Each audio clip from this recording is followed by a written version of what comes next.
welcome at my beach. Get them! Beach sweepers! Follow your orders! Let's go! You're not welcome at my beach. Go! The sea here is dangerous! Clean up the trash!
Excuse me.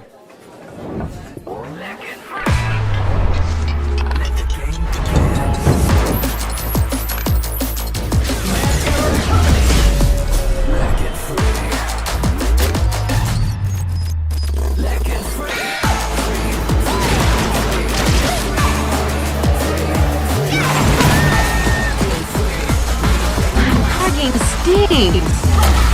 Victory! Yes, yeah. Another round. Sure, but how about a smoother phone next time?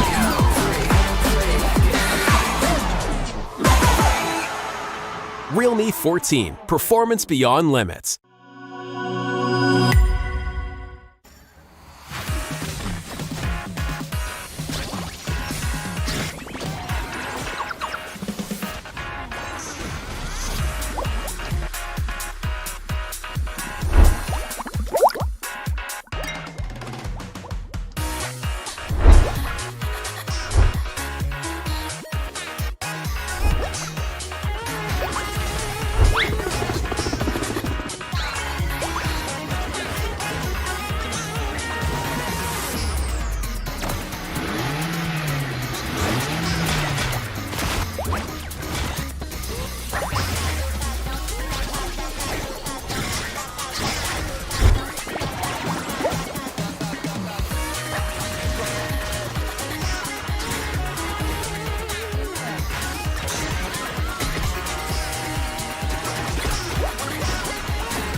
The Unfaithful must be executed.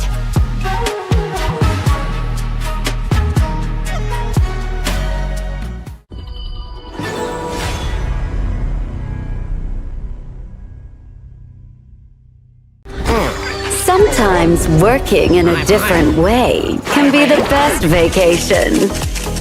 Seagull circle! Predicting victory. Clean up the trash. Break the boundaries between sky and sea. You're not welcome at my beach. Get them. Beach sweepers. Follow your orders. Let's go. You're not welcome at my beach. Go. The sea here is dangerous. Clean up the trash.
Excuse me.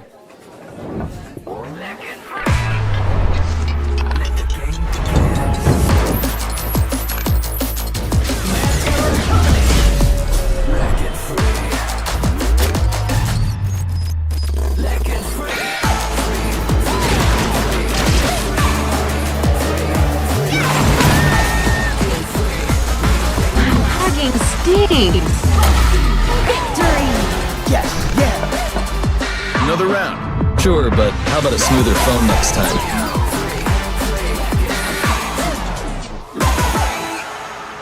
Realme 14. Performance beyond limits.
The Unfaithful must be executed.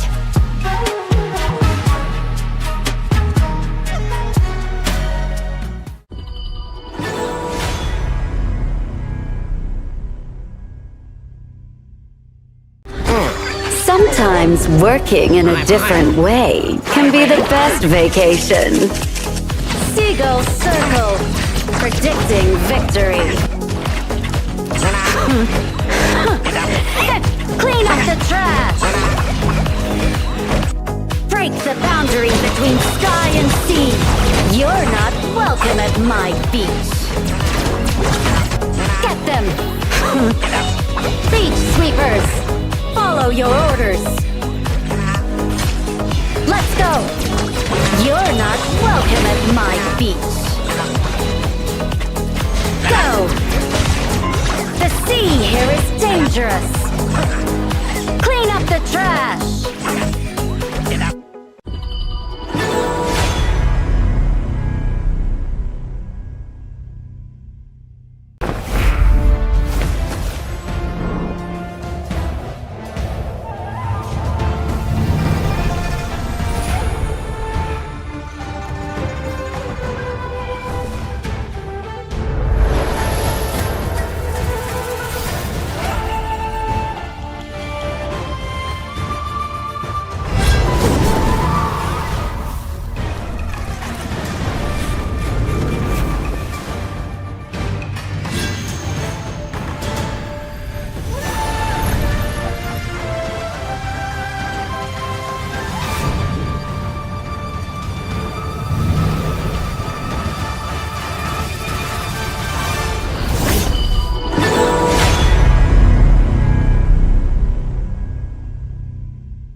Excuse me.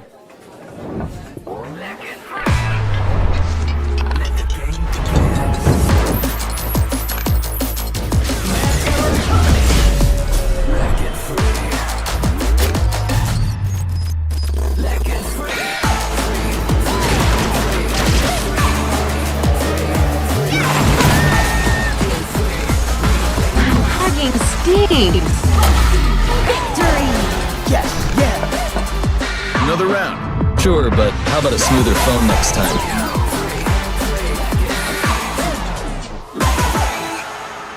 Realme 14. Performance beyond limits.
The Unfaithful must be executed.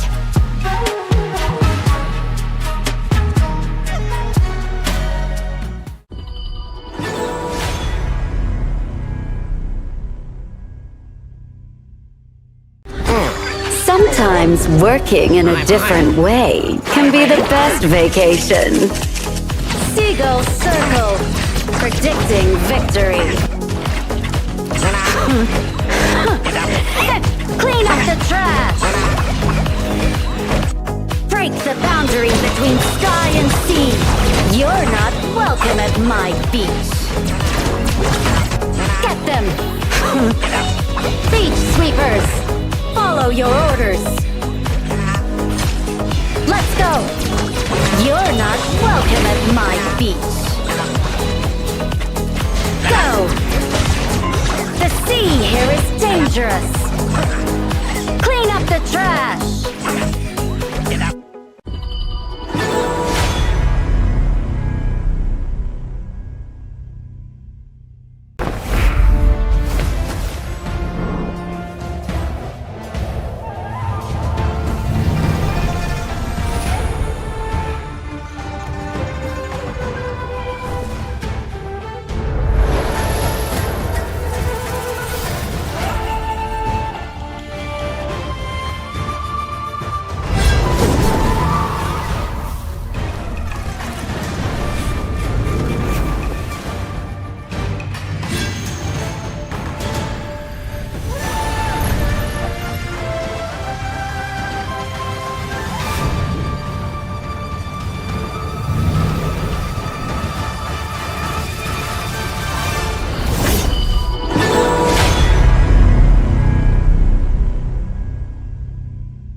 Excuse me.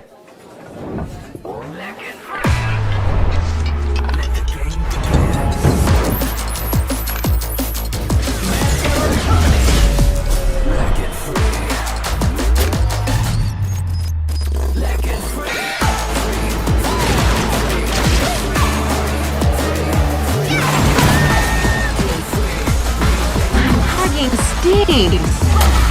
Victory! Another round. Sure, but how about a smoother phone next time?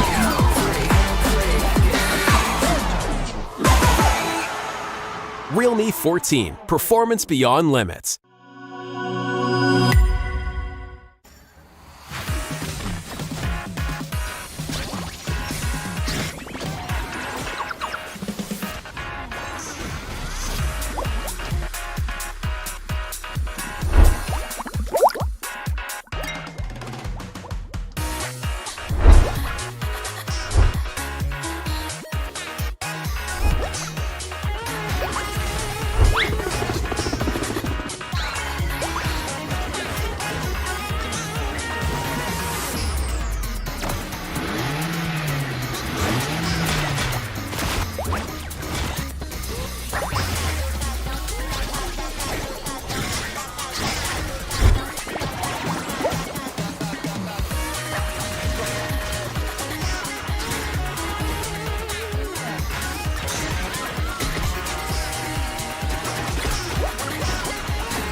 The unfaithful must be executed.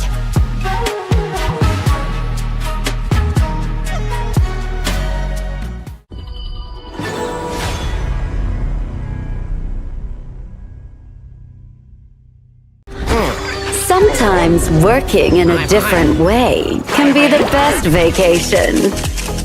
Seagull circle, predicting victory. Clean up the trash. Break the boundary between sky and sea. You're not welcome at my beach. Get them. Beach sweepers, follow your orders. Let's go. You're not welcome at my beach. Go. The sea here is dangerous. Clean up the trash.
Excuse me.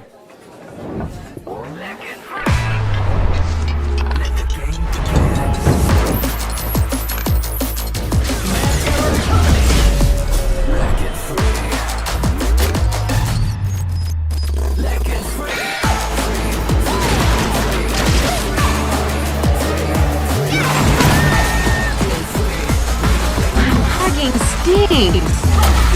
Victory. Another round.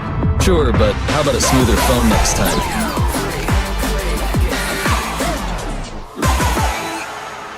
Realme 14, performance beyond limits.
Welcome back into the third week of WKS Spring Season 2025. It's your favorite kind of tofu, Kindofu. And with me, the man that ends games in a flash, it is Dash. How we doing? We have not seen each other for a long time. It's been a while, almost a month since the last time we've seen each other, right? But again, it is very fun. Excited again. It's another week of Wildcard King series, and this is a time to actually have a great matches on the week because we have a lot of great matches incoming for us, and I'm very excited to see what's gonna happen. But before that, how are you feeling? Because we haven't seen each other in a long time.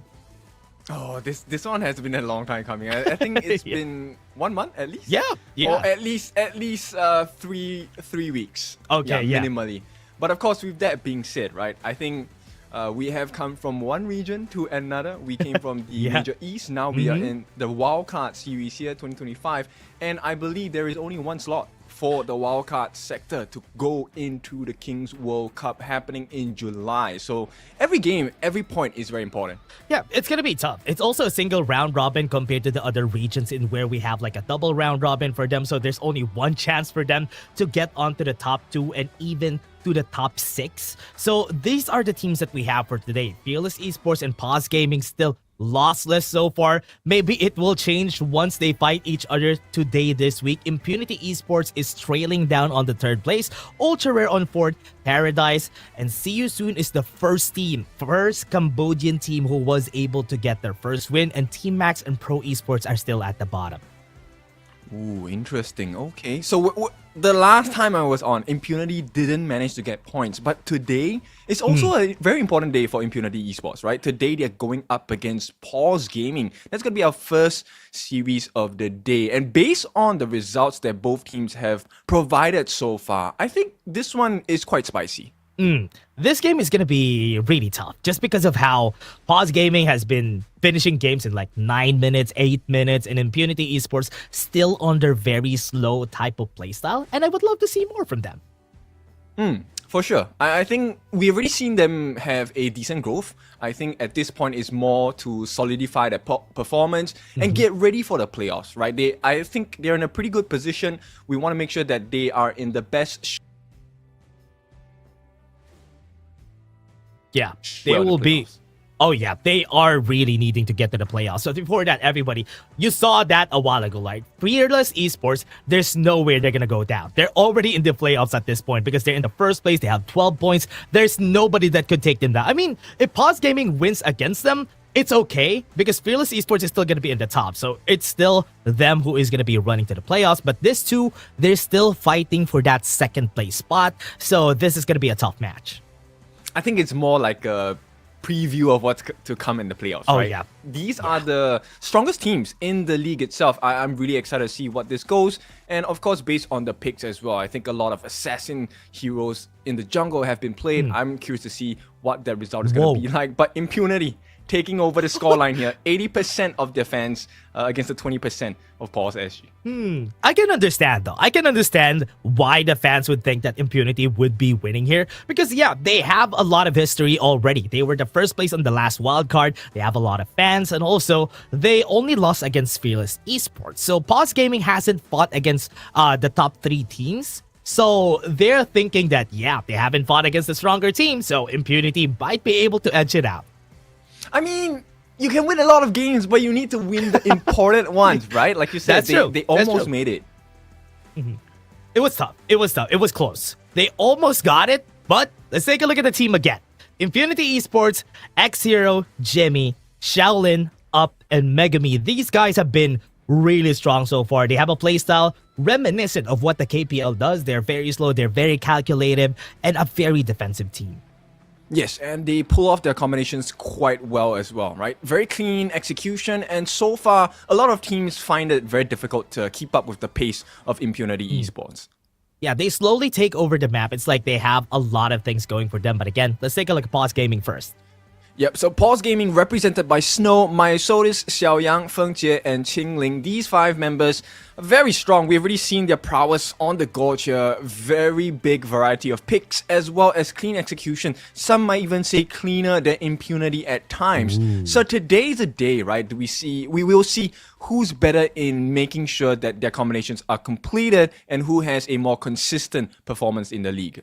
Yeah, they still have the fastest record of finishing a game at 6 minutes and 30 seconds. These guys have been really insane, especially the one that they did that against was the 4th place team, Ultra Rare Esports. So these guys are not holding anything back. In fact, I think, you know what? I think maybe they are hiding some things. Because going up against Impunity, look, it's very dangerous. But let's take a look at the head-to-head first. Jimmy up against Myosotis in the jungle. What? Your thoughts? Wait, 0 deaths, right? That's 0 deaths for Myosotis so far in this whole tournament. I think this time we're going to be seeing the first death of Myosotis in this tournament. But again, just because of the wins, Paws Gaming have been very dominant. That's why the GPM is way higher than 200 gold higher against Jimmy here on the side of Impunity. Yes, I think their rotations are much faster, right? It's also the team members across the board helping them to move across the jungle faster, hit the camps a little bit earlier so that he's able to kill those buffs much faster and allow that rotation into the opponent jungle as well. You can see the kill participation per game, 9.75, a little bit higher for the side of Paws Gaming. Yeah, and it's also because of how fast Paws Gaming has been finishing these games, which is why Myosotis doesn't really have as much damage compared to Jimmy. But again, Jimmy could actually turn things around here for the side of Impunity. This team is not going to be holding things back. Even though, as you said, they have been hiding a lot of things, this time Paws Gaming really need to pull out those magical cards that they've been hiding in their hat. Yes. I mean, if you take a look at the drafts that Paws Gaming have been coming up with, they're not, say, the most stock standard, but let's take a look at what the players have to say to each other. First, Megumi. Paws Gaming, more like Paws Gaming, because you're stuck on a loading screen while we are taking the win. Okay, fair enough, fair enough. Ooh, wait, I love the answer here also from Xiaoyang though. Things are different now. You know what? Small, subtle, short, things are different from the last wildcard, so that's why Paws Gaming might be able to win this. That's where they're confident. Yes, and I think this is something that has been eating at the back of their minds, right? Like having to deal with a loss, not making it into the big stages is definitely painful. So to get the chance now to beat them not just maybe once, but in the starting sides of the Pro League, let's see how this result goes. Oh yeah, let's see if ever they would be able to edge it out or their demons would be able to eat them again on the side of Paws Gaming here, because the last time in the grand finals, it was really tough. It was Impunity Gaming just dominating Paws Gaming the last time around. Yeah, so I want to see where do they start with, right? Do they focus on the jungle? Because both Myosotis and Jimmy, I think they performed pretty well in the league so far, given whatever resources they have. But is that the prior position to lock in? Oh yeah, actually, good question. I think so far Paws Gaming has a lot more respect on the Clash Lane side. They have been prioritizing a lot of the Byrons, a lot of the Mains and the Dharmas, and it actually is their formula to finishing the games fast. Yes, I think so too. And also, I think there's one hero here that has appeared a little more than the other Pro Leagues, which is the Luna. Luna has been making more appearances in the Wildcard series.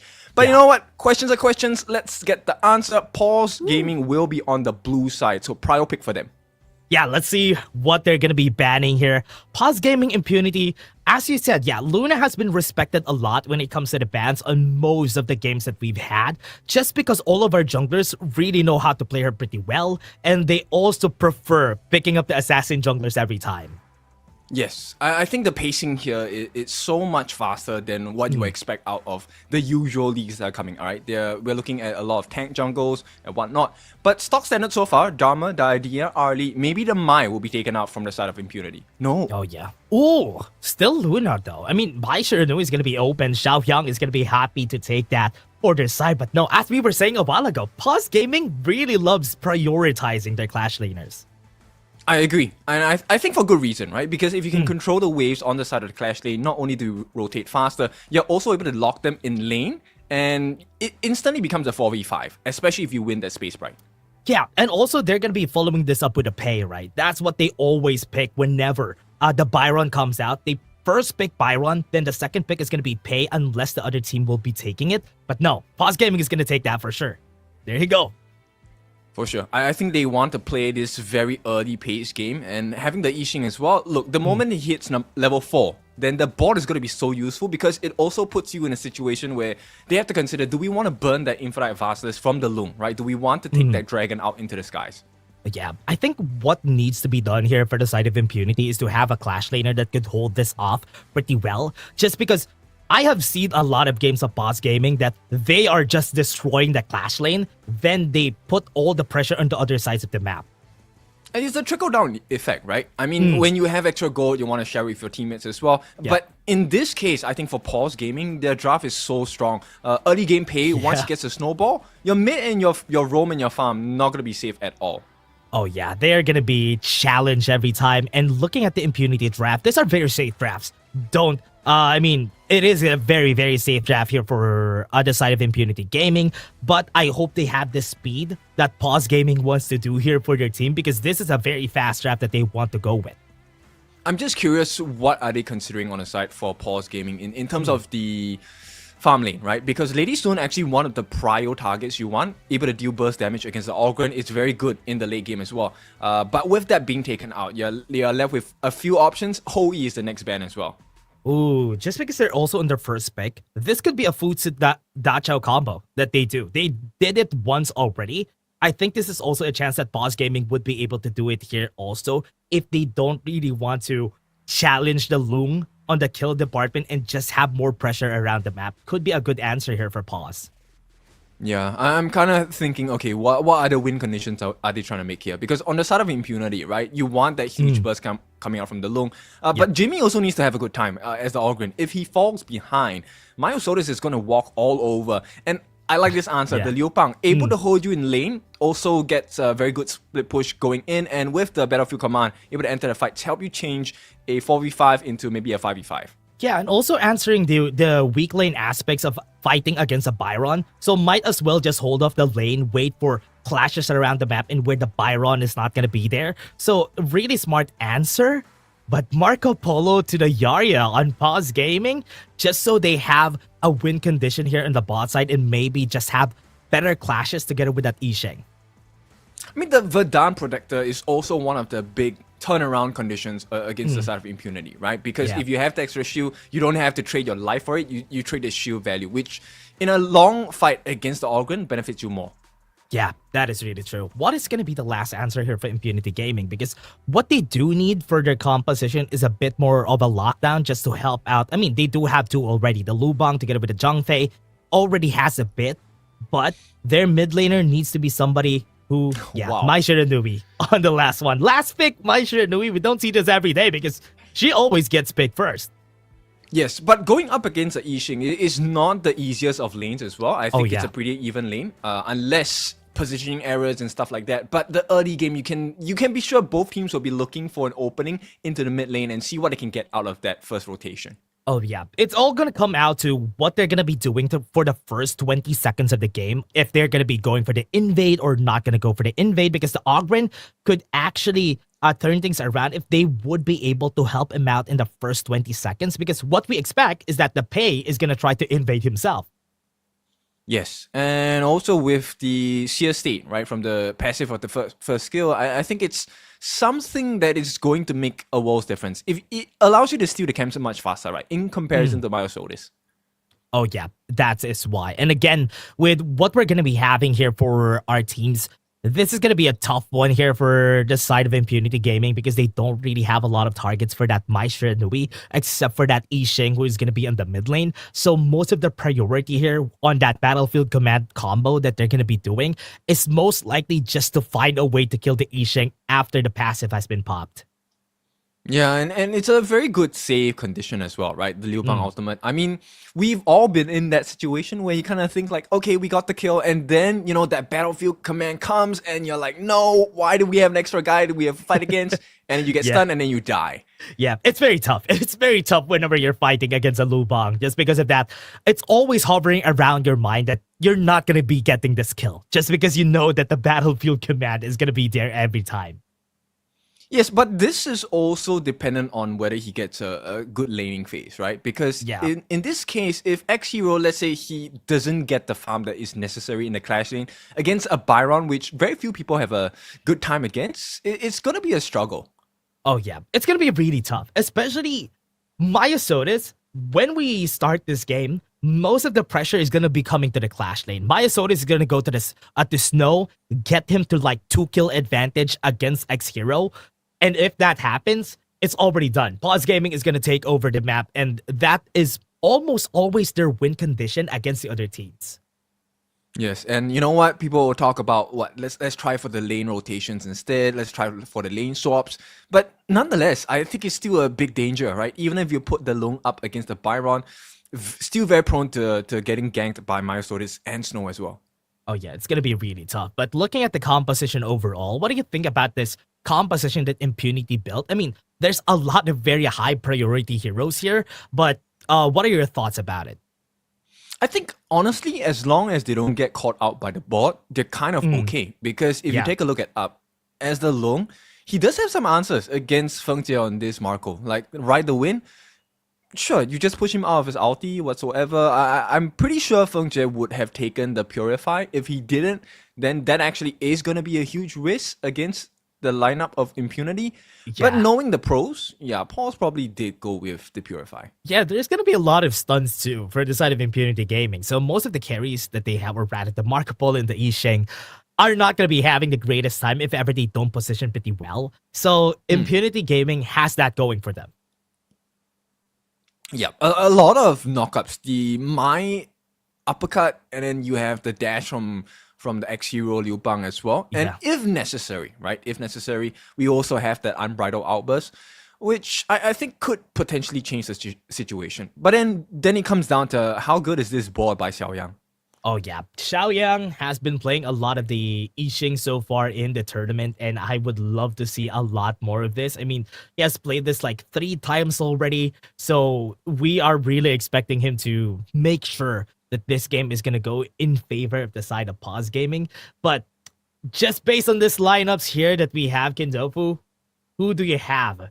Who do you think will win? I honestly prefer Impunity's draft because Impunity's draft allows you to dictate the pace, right? Yeah. On the side of Paws, it's very risky for you. If you want to say, let's take a look at the Yixing by Xiaoyang. Can he really engage? Does he have that potential? It's difficult to execute a perfect board against the lineup of Impunity. And Feng Jie is never going to start with a fever barrage in the middle of the fight. So for sure. Impunity have it easier, I feel. Yeah. It's going to be tough, though. I mean, Paws Gaming, it all comes down to the micro mechanics of these players, right? Because they really have a lot more to lose. Their risk tolerance as a composition is way lower compared to Impunity because they can tolerate a lot of risk because they have a lot of dashes. And also, if ever they find a way to take down Snow here on the Clash lane, it takes out a lot of their the purpose of the Byron getting picked. Because if the early game is not going to go in favor of the Byron, it's not going to go good. But I'm still going to go for Paws Gaming just because of their performance from the last few days. Okay, so we're 1-1 in terms of our opinions. I think, there's opinions and then there's facts. We'll talk about it as the game goes. Look, level 1, like you mentioned, very important. First 20 seconds, what's happening? Is the invasion happening or not? Oh no, I think it's not going to be happening here. I think Paws Gaming has been very conservative. The last time that I've seen them also, they didn't really go for that invade against ultra rare esports. And this time around, they're also going to go the conservative route and just going to let Impunity just take this. They're going to be going on a ceasefire for now. I think that's a good choice, right? You don't want to be overzealous, especially when it's the first game of your series. Bear in mind, this is a best of 3, so these points do matter. You want to get that 2 wins ASAP. Yep, especially for the picks that you really love, right? Because Byron has been picked almost all the time here for Paws Gaming, so losing this first game is not going to be essential for the team, so they would really need to get this. But for both of our players here, for both of our junglers, they're just going to be taking the mid lane. They have the knock up there a while ago from Shaolin, but they're not going to continue. So I want to talk about this combination that Impunity has used, right? We see more apparently now, which is the Mai and the Ogren. Simple mechanics, right? So the Mai is meant to act as the chopper.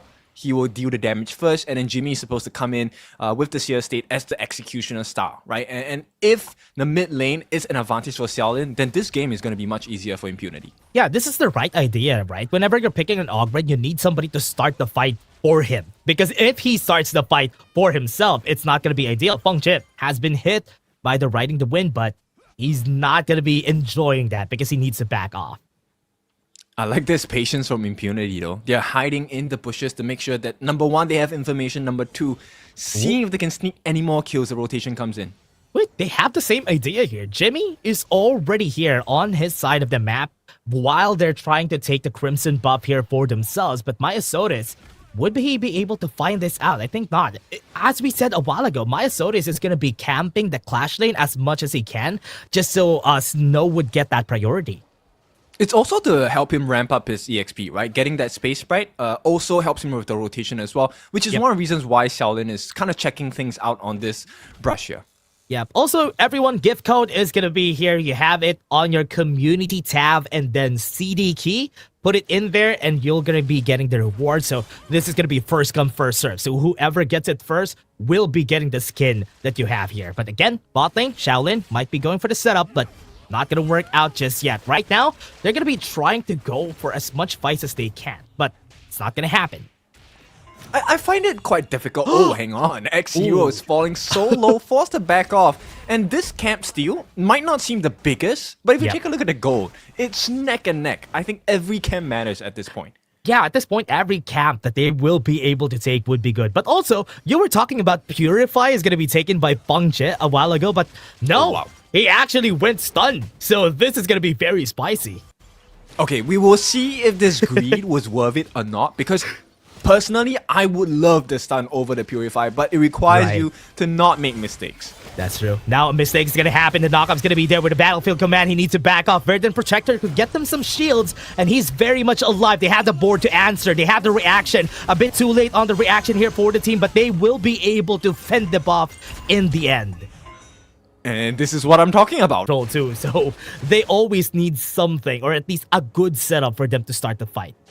Yes, so it feels more like a counter engage, you know, at that point. Yeah. So I think it's a bit more difficult. And Impunity, I think they have a small advantage. They just need the levels.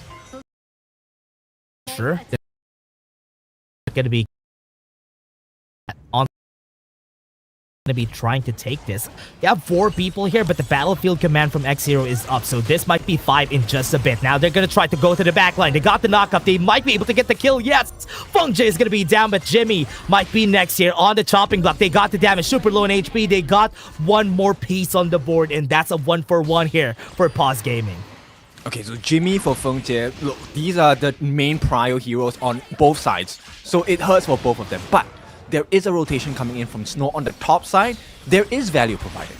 Yeah, that's fast. That's a really fast answer here for Snow, taking the Crimson buff, going to the top side, getting another tower, and that's just one clash. And Paws Gaming really knows how to make sure that that clash is worth it for them. Yeah, the punishment is so painful, right? And I think this is one of the strengths of Paws that everyone knows, but it's hard to fight against. Yeah, and also because this type of playstyle is very volatile. One mistake could actually cost them the game, and they are willing to take it. And that's what I love about Paws Gaming. Yeah, they're playing quite safe, to be honest. I mean, knowing the fact that it's really hard to take a decent fight against Impunity, the decision-making has been really clean so far. They only take a fight if they have the counter initiation, and as well as a pushing lane. Yeah, and now that they have the Overlord here, they have no choice but to take something around the map because the Clash lane has already been cleared out. They are trying to find more things to pick off here for the side of Impunity. Now, they're going to try to go for the bot lane, which is at this point probably the weaker side of the lanes because Feng Jie hasn't been having the greatest game. He hasn't, but that's okay, right? Because on the side of Paws Gaming, look, 6.6 thousand for the side of Myosotis. He is the big win condition for the side of Paws Gaming now. So Impunity, they need to shut him down. If you can't capture this Tiger, you're going to lose the game. Yeah, that is true. Now, they're going to try to go. Xiaoyang's going to be the target. Pop on the passive. They're going to go to the backline. They have one on the board on the backline. What a good setup again from Snow, but the Storm Strike got 4 people a while ago, and that netted them 1 kill on their side. Exactly what we talked about, right? Like you said, the board. It has to be one of the primary engagements on the side of Paws Gaming. That's exactly what they did. Xiaoyang landed the board, and then Snow went in with the Storm Strike as well. Good stuns, good burst damage. And of all the people to kill, they took out this Long. This Dragon is not having a good game as well. Yeah, and also he wasn't able to use the infinite fastest there because it was on cooldown during that time. So that it was really tough here for Paws Gaming, or rather for Impunity. Yes, and this is why you pick up the Byron, right? He's so well versed in taking very huge fights, able to tank quite a bit with the force field suppression, which is his ultimate. He gets the extra shield, and suddenly, the tides change in your favor on the side of Paws Gaming. Yeah, and again, Paws Gaming really just making use of any small advantage that they can take around the map, and it's kind of working for themselves. This is going to be really tough here for the side of Impunity because right now the chaos has ensued, and Paws Gaming thrives on that chaos. So 4,000 gold ahead for the side of Paws Gaming. Previously, it was like 2,000 difference between Myosotis and Jimmy, and the level difference is also quite stark, right? Take a look at what's happening. Oh, it's 3,000 now. Myosotis leads by 3,000. Oh man, and also 2 level gaps, no? Gonna be chased down. Knockup's gonna be there. You have the battlefield command to maybe stand onto the backline. Feng Jie is still getting the damage in, but he was caught out in the end there. What was that? He died? Not even the other members have died here. Now Myosotis gonna try to get some damage. Got the knockup with the taking liberties, but now they are gonna move forward. Myosotis is backing off, backing in. Jimmy in front, not hit by that knockup, but they are still going for that fight. Slowly but surely, they're going in. Paws Gaming still going for the chase. Doesn't have the red buff to slow them down, but they still got a 1-for-1 in the end there. Yep, important to have restraint, right? This is one of the strengths of a good team and also one marker of a great team, knowing when to step away from the fights. And so far, Paws, yes. Let's take a look at how that went down. They actually forced out the Infinite Vases as well. And this is where the value of the Byron Snow comes in so much. And with the lead that Myosotis has, right? You have a tank and damage coming out from Snow. He's pushing everyone away on the side of Impunity. They can't get that perfect positioning. And Myosotis is just standing at the bylines, shooting them with his fist. Yeah. This is the Chad of the team. He's just in front of everybody in most fights that we have seen though. Snow, he took the damage a while ago, but in the end, Feng Jie was the one who died, which is really funny to see because Feng Jie wasn't expecting him to die because Snow, he tried to help Snow out. And, okay, I think I know why Feng Jie is dying so much. He's going quite a bit greedy on his build as well. Yeah. He doesn't have the frigid charge, right? It's all offensive items. Yeah, even went with that Shadow Reaper on the 3rd item. I'm really surprised that he went this route, but because I think he probably just wants to be the fevered barrage bot in this game because he knows he's not going to be playing much. I mean, he's placing a lot of confidence in his role, like Qingling, with the Verdun Protector. There is shield value, and I think Feng Jie is kind of expecting that he should be in a position where he's not going to get caught as easily. But so far, he has been getting caught. That's true. That's true. Which is why it's tough. It has been tough for Feng Jie, but now gonna try to go and chase down, but the tower on the top side is still gonna get taken down. No answers whatsoever from their side. Now the mid lane tower, they can't even get close. On the side of Impunity, they trying to do something, but Megumi wasn't even able to use their bridal outburst in the end there. X-Hero wasn't able to help him out with the battlefield command board. It's gonna be there. He's trying to move forward. Jimmy's gonna go down. They have the towers down. Might be able to finish there. Mirage is gonna use on the back line, and now with the battlefield command a bit too late on the trigger there. They had to go for the recall. Paws Gaming. 11 minutes in the game, and it is done. They won against Impunity in their first game. Okay, so looks like Paws Gaming, they don't have any changes from the usual performances, right? So far, I think, even the coach is covering his mouth. We want to know what he's saying. Don't cover your mouth. Okay, I wanted to know what coach is saying there, or he's just laughing and he's just holding it for the camera before we pan to the victory screen. But again, Paws Gaming in that game was very good. That game was insane for Paws Gaming because it all went down not in just in 1 kill, 2 kills that happened in the game. It all came down to that, and after that, they got like a 4K gold lead in that game. I mean, this is why, Paws Gaming always gives me a surprise. Because if you take a look at the weaknesses of the draft, initiation, they needed it to be perfect. And perfect it was every single time by Xiaoyang, every single time by Snow. Both of them didn't die. And Myosotis, this guy was a bank. 3-0-3, 11,500 gold. Oh yeah, and also as you said a while ago, they need to be reactive when it comes to the fights. They need to counter-initiate. And most of the times, you were right. They were counter-initiating. They were waiting for Shaolin to go to the backline with X0. Then Xiaoyang is going to drop the board so that the others would be able to clean up. And that's a good way to play here with the lineup that they built.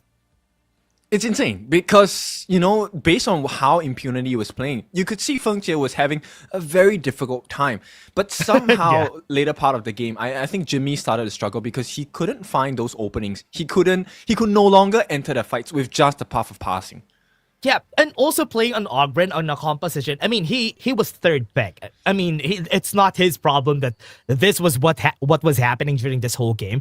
It's just really tough to get close to this composition because the Yixing is just going to trap you on the board and you're not going to even be in range to use that Conductor of Souls. Yes, and if you take a look at the Venomous Staff built by Xiaoyang, this is also one of the reasons why Jimmy was struggling so hard, right? So even if he gets his second skill, the Death's Precipice, gets a swipe, gets a lifesteal, it is dwindled, right? 35% gone. And this is why he couldn't survive, and getting caught by those second skill launches by the side of Xiaoyang really hurt him extremely bad. Yeah, but on the other side, Shaolin has been doing such a great job initiating against Feng Jie in this game. The only problem is that they had no tools to finish off a lot of the other members because once they go in on that first burst, there's not really any other incoming damage from the side of Impunity, which is why most fights that we've seen was a long skirmish, that Paws was just going in and out of the battles because they know Impunity doesn't have damage, so might as well do so. It's really more of who was able to position themselves better, right? Like, you know, for people asking, what about Up? Or what about this dragon? Why did he not join the fights? He couldn't, right? He had to go toe-to-toe against Myosotis, and everyone else was actually not near enough for him to get damage in. And the only target was Snow, and there's no way you win 1v1 against Snow at that point of the game. Yeah, they was very fed in that game. And this is why we were saying a while ago that Myosotis is going to be focusing on the Clash lane because most of the time Snow is going to be the win condition of the team because he has been performing crazily and they know that the initiation power of this guy is so good that they can even win against a team like Impunity. And I think Paws has been really clean with the way they execute the camp steals, right? So even though they lost a couple of camps to Impunity, you notice that both Snow as well as Myosotis, who's going to be our MVP, they were very consistent in getting the camps. And he himself took it 3-0-3, dealing 24% of the team's hero damage, only taking 19. Yeah, and he also has like 3k, 4k gold lead against Jimmy the whole game, and 2-level advantage every time, which is why it was so hard. It was so hard for Jimmy to even chase that. And even then, they were not even as aggressive as I was expecting in the early parts of the game. They didn't even invade at level 1 because they wanted to give them I was about to say they were about to give them a fighting chance. No, that's not the case. They were just trying to play stably as possible on the side of Paws. You know, a lot of people will be making the comparisons like, oh, you know what, he's going up against Jimmy, but actually he's not. Myosotis, this pick on pay, it's meant to kind of destroy the other 4 members in the lanes itself, in the Gorge. And here's the crazy thing, right? Earlier in this game, First Tyrant actually went to the side of Impunity. They didn't even contest it, right? Paws Gaming knew that they won't be able to contest it at that level because they know they didn't have the battle stats to do so. And respecting that is also part of being a good player. Yep, and it took them 6 minutes to get the first blood, but this first blood was very worth it. And the boards by Xiaoyang so far has been really on point. And at this point, Snow, level 11. Bear in mind, he's level 11 against a level 10 Xiaolin, Mai, and level 10 Up, Lung. So it's so difficult for them to fight into him. Yeah, and they weren't even able to pull out a really good X-Hero battlefield command in this game, which is what I was expecting the whole time. They needed to be a bit more aggressive, use the battlefield command, but Paws has been reacting pretty well. They knew how to distance themselves to not be in range of that stun from X-Hero, for not to get knocked up by Shaolin and get comboed to smithereens, and that's a good way to do it for Paws. Which is crazy, right? Because they have this composition that is so well versed for actually escorting lanes and pushing turrets, but instead they just went full on for the fights, right? They were constantly inviting X-Hero, come, let's fight. I know you want to push the lanes, but I think it's more important to fight. And, you know, we settle the problems with our fists. And boy, did they settle their problems. That is really true. And also, we've seen a lot of X-Hero trying to split push, and Nosa Paws Gaming, they don't even care if he was split pushing. He split pushed the second tower on the bot side. He split pushed his second tower in the top side. And Paws Gaming really didn't react to it. They were just destroying the other 4 players, so he won't be able to use Battlefield Command. I think it's a very simple exchange, right? Because how much damage can you do structurally as one member versus the 5 members on the side of Paws Gaming that are just rushing at your crystal? It is not even a tier 3. They have already got it. It was a crystal. So I think it was a very clear but good decision from Paws. Yeah. And they also didn't have the range to even contest the fights, or rather the towers getting taken down on the top side, on the mid lane. They didn't have the wave clear to fight that, which is why it was a really tough composition that they built here for Impunity, because they don't really have effective wave clear on this composition. That's true. In fact, you have to invest quite a lot, right? You have to invest the uppercut, that first skill from the Mai, and then Dominator Shield and the dash from the Liu Bang does clear the waves quite well. True. But you have to get want to close. use that for the fights. Yeah, that's true. And you also have to get close, which is not good against the combat. Yeah, if you get close, you're dead for Paws Gaming. But again, it was also very smart that Paws Gaming utilized that to their advantage. And that was good. I love that Paws Gaming has been really doing well. Impunity. Oh no, these guys, they're gonna get their revenge. And this is good. I mean, if there's any games to make it happen, it has to be here. It has to be Yes. 1-1, right? Impunity need to win this game.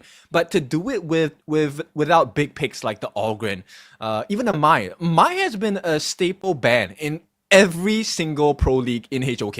Yep. And when you don't have a win with a Mai, it hurts because you want to have it. Yeah, and also something that I understood from the other regions, it's they slowly understand how to defeat a Mai.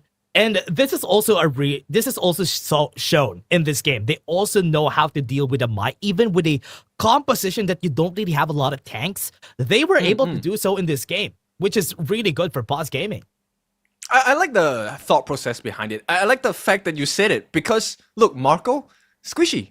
Yara, squishy. But put them together, then, the Mai's not going to have a very good time. But let's let bygones be bygones. Game number 1 is over. Let's see. Potential series and the Impunity this time on the blue side as prior pick. Let's see what Impunity is going to be doing here on their end, though, because this is going to be a priority for their side. So they're still banning up the Luna and even the Arlie so that they're not going to get picked in this game. With Paws Gaming, no, they don't need to ban My Shiranui because they already picked it for Impunity. Yeah. In fact, I think if I'm on the side of Impunity, I would want to consider Jimmy's Fate, right?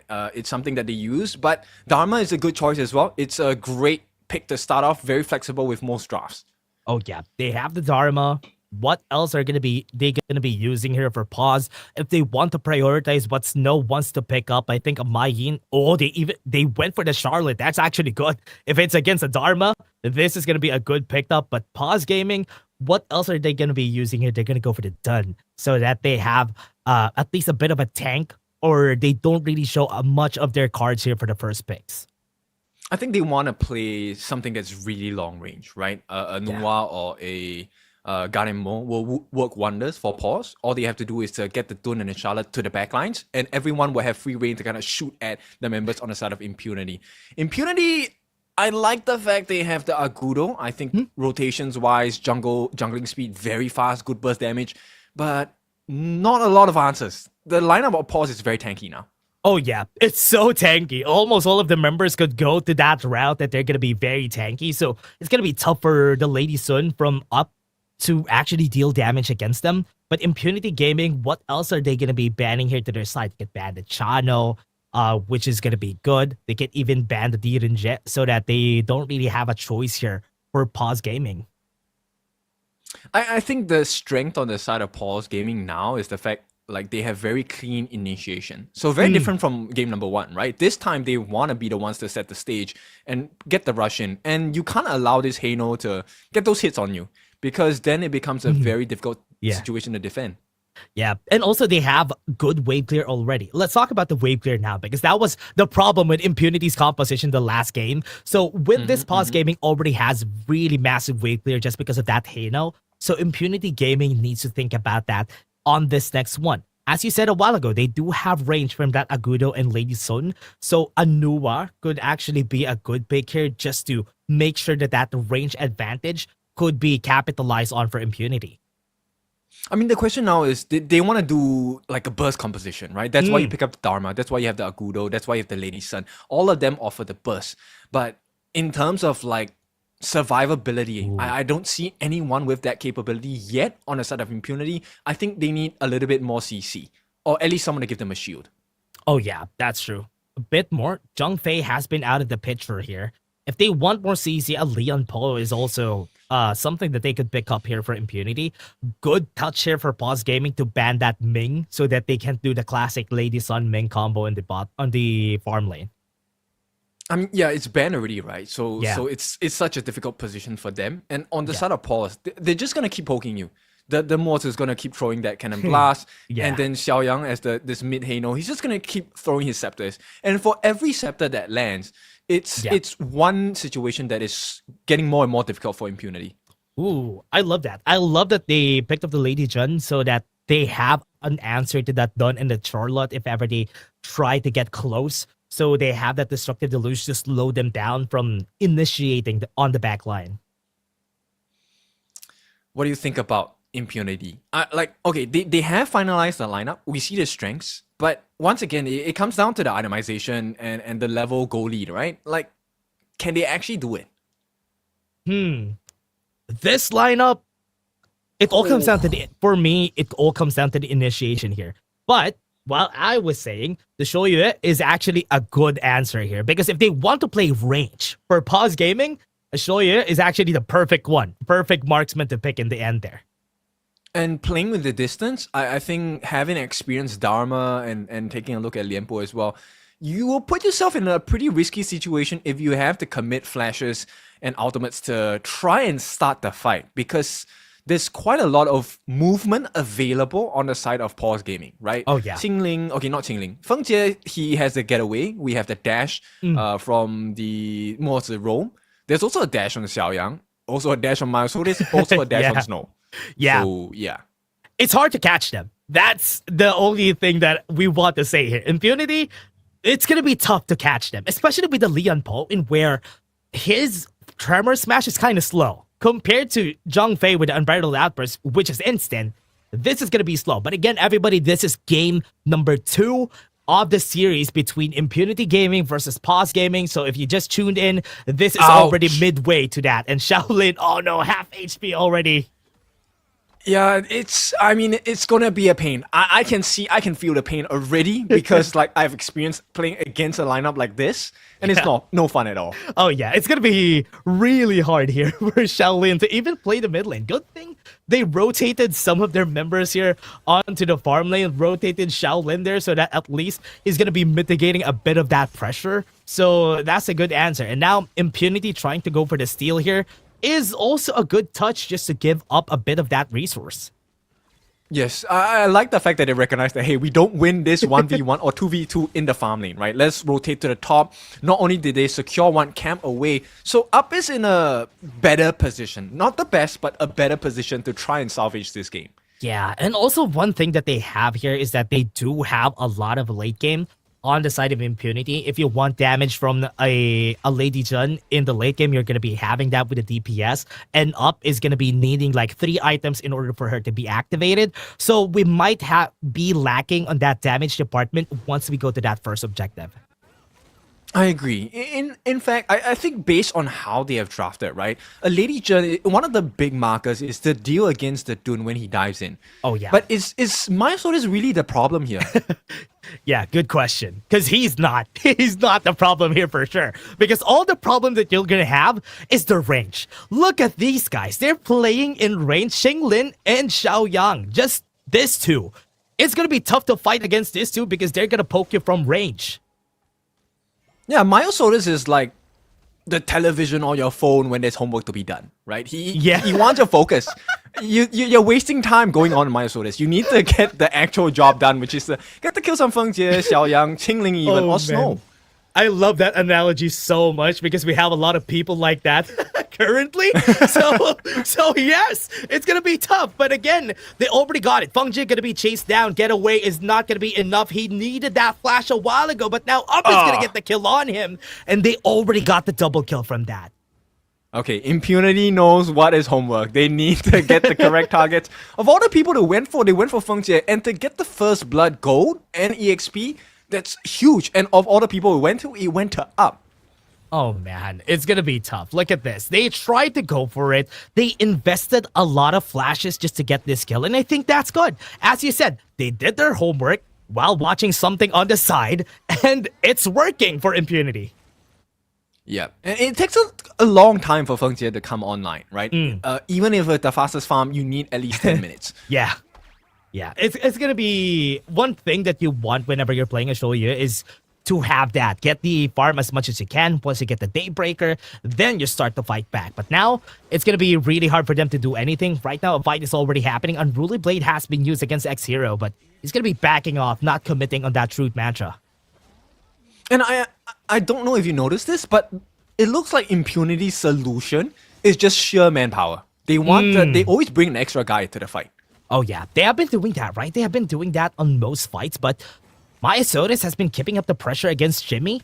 And I think the trend that we had from the last game is not going to end just yet because Maya Sotis has been doing such a good job just keeping a distance on that level and the gold against Jimmy. And it's good. Half HP on Jimmy. So do they have the power here to try and contest this? Because so far, I think it's not going to be possible, but they're still going to be trying. They have the position. They're pushing them back away. Tremor Smash going to get used on the backline. X-Hero goes in, pushes one away, and Snow is going to be dead, but they still got the Tyrant in the end there. Xiaoyang is just going to make it hard for everybody to even go back. Jimmy going to try to go in front. Wildwind is going to hit them. One more spear, one more scepter, but it's not enough. Megumi is just going to be slowing everybody down. Xiaoyang going to get hit with another one. Megumi is just going to be backing up, but Xiaoyang is not going to stop. He has a Fate Rewind, though. Gets one with a Cannon Blast, but on the backside, though, Up is also here. That's not a good position to be in. This is going to be bad for Feng Jie. He's going to be dead, and another kill goes to their side. Xingling goes in with a tank inside the box to answer back, and Maya Sotis is still in front. They got some damage. They got some kills. Maya Sotis is going to fall down in just a bit, and Xiaoyang is the only one alive from that fight while Snow is trying to do his job. They overstayed their welcome there. With the ultimate as well committed by X-Hero, unable to get the truth down, right? I think, look, they have to be patient on the side of Paws. Yeah, Jimmy gonna get chased down. Snow gonna go in. Wildwind's gonna hit, and that's good. It's gonna be kill per kill. Tremor Smash is also gonna be there. He's gonna get pushed back, but he's still dead in the end. Still a 1-for-1, and so far Impunity still has. Never mind. Paws Gaming still has more gold. This is a bare knuckle fight. Like, these teams are consistently going up against one another. I mean, was it necessary? I don't think so. But is it fun to watch? Oh, definitely. Yeah, it's fun. It's good. We're seeing a lot of fights from most of our teams here, so this is good. But again, Venomous Step already built by Shaolin, so this is going to mitigate a bit more of that healing from Maya Sotis, so that's a good first pickup here for Shaolin. I mean, utility mage, right? Xiaolin doesn't need a lot of money. He has a very nice kit of stuns already. I'm just so concerned now about Xiaoyang. Oh, yeah. I think Snow is going to be dead. I think he's just going to be dead. There's 3 people on the top side. He got CC'd. Nothing to answer there for. And they're just going to be reacting with a push in the bot lane. Yeah, and there's no trade to be made. No Crimson buff available for the steal on the side of Impunity. So a decent trade for the side of Paws. And right now, it looks like the only consolation prize is the Overlord. Yeah, they just got the Overlord. That's good enough. They got the knockup. Ocean of Tears on one person. Fate Rewind is also going to get popped pretty early in this fight, though. So Xiaoyang doesn't have that anymore. I think it's actually good. You want to pop Xiaoyang's ultimate before you actually make a aggressive push onto the turrets, right? So that he doesn't get his Fate Rewind to, revive the tower again. Yeah, and so far no towers have been taken down yet here. There's no chance so far for Impunity Gaming because it's so hard to fight against Xiaoyang on this set of the map that we have. They're going to try to maybe push or put pressure onto the mid lane, but it's going to be just cleared up by Xiaoyang here. Yes, and he's a problem. To be honest, he is a problem to Impunity. Yeah, he's a problem. Just because Impunity, with their lineup, they don't really have as fast of a wave clear that he has. Shaolin does have a bit, but not going to be as fast as what Xiaoyang has. Yeah, definitely not as fast. I think at this point, Paws, look, they're kind of fulfilling their win conditions. They're making sure that Myosotis is not as killable as they would like to be on the side of Impunity. And he's doing his job well so far. Yeah, and Feng Jie also, already on 2 items. One more, Daybreaker, and this could be the start of the fight that they're going to be looking for. Xinglin going to be the target, had to flash away. Tremor Smash has been burned already, so that's good. Wild Wind almost getting Jimmy there. I mean, this game, Xiaoyang is providing so much value, and another invasion coming in. Yeah, X0, gonna go. Truth Mantra has been used against him a while ago. He's gonna be running. He has a bit of speed. Running away from that Destructive Deluge is very smart, and they got the Crimson buff, so mission complete. Yeah, so Snow, look, they're so mobile, and it's so hard to catch them. Impunity, I think they're struggling to set them down onto the floor. It's kind of like rampant kids in the kindergarten. That's true. It's hard. It's hard to really hold them down. But again, for Paws Gaming, what I love is that the map is slowly getting painted red. It's like they're taking over the map. Impunity has a lot more kills. Yes, they had the kill pressure in the early game, but now, this time, Paws Gaming has been taking over the map and not letting Impunity get anything from them. Yes, I mean, this is something that I have been told by coaches, which is why you're going for kills, right? Take the objectives. Kills are great, but you don't win the game with kills. Yeah, that's true. Jimmy? Oh no, he's gonna be dead. X0 gonna try to go for that fight again. Enlightenment Mantra to get some heals, but no, he's not gonna be on the right space. No. What was that play? That is so good. Both players trying to outplay each other. I mean, the mind games just, they were looking for the angles. Yeah, the formlessness. Oh man, the timing from Snow on that stab was just perfect. And this time, they're gonna try to go and put more pressure on the top side because that tower is gonna go down. And right now, it's a very difficult position for the side of Impunity because the win condition is fulfilled for Paws. They're just able to stand far away, keep shooting those guns. Yeah, and Impunity really needs to commit if ever they want to go for fights, right? They're gonna be putting all their arms, the whole arm, in front of Paws Gaming, and that could get them bitten, which is not good. Now, Paws Gaming gonna try to go for that steal, though. Was he able to get it? Yes. Myosotis was able to steal it again. So not only are they ensuring they get the growth, they're also stifling the growth of Impunity. And that's the beauty of Paws Gaming, right? So not only do they know how to get a lead, they can hold on to it.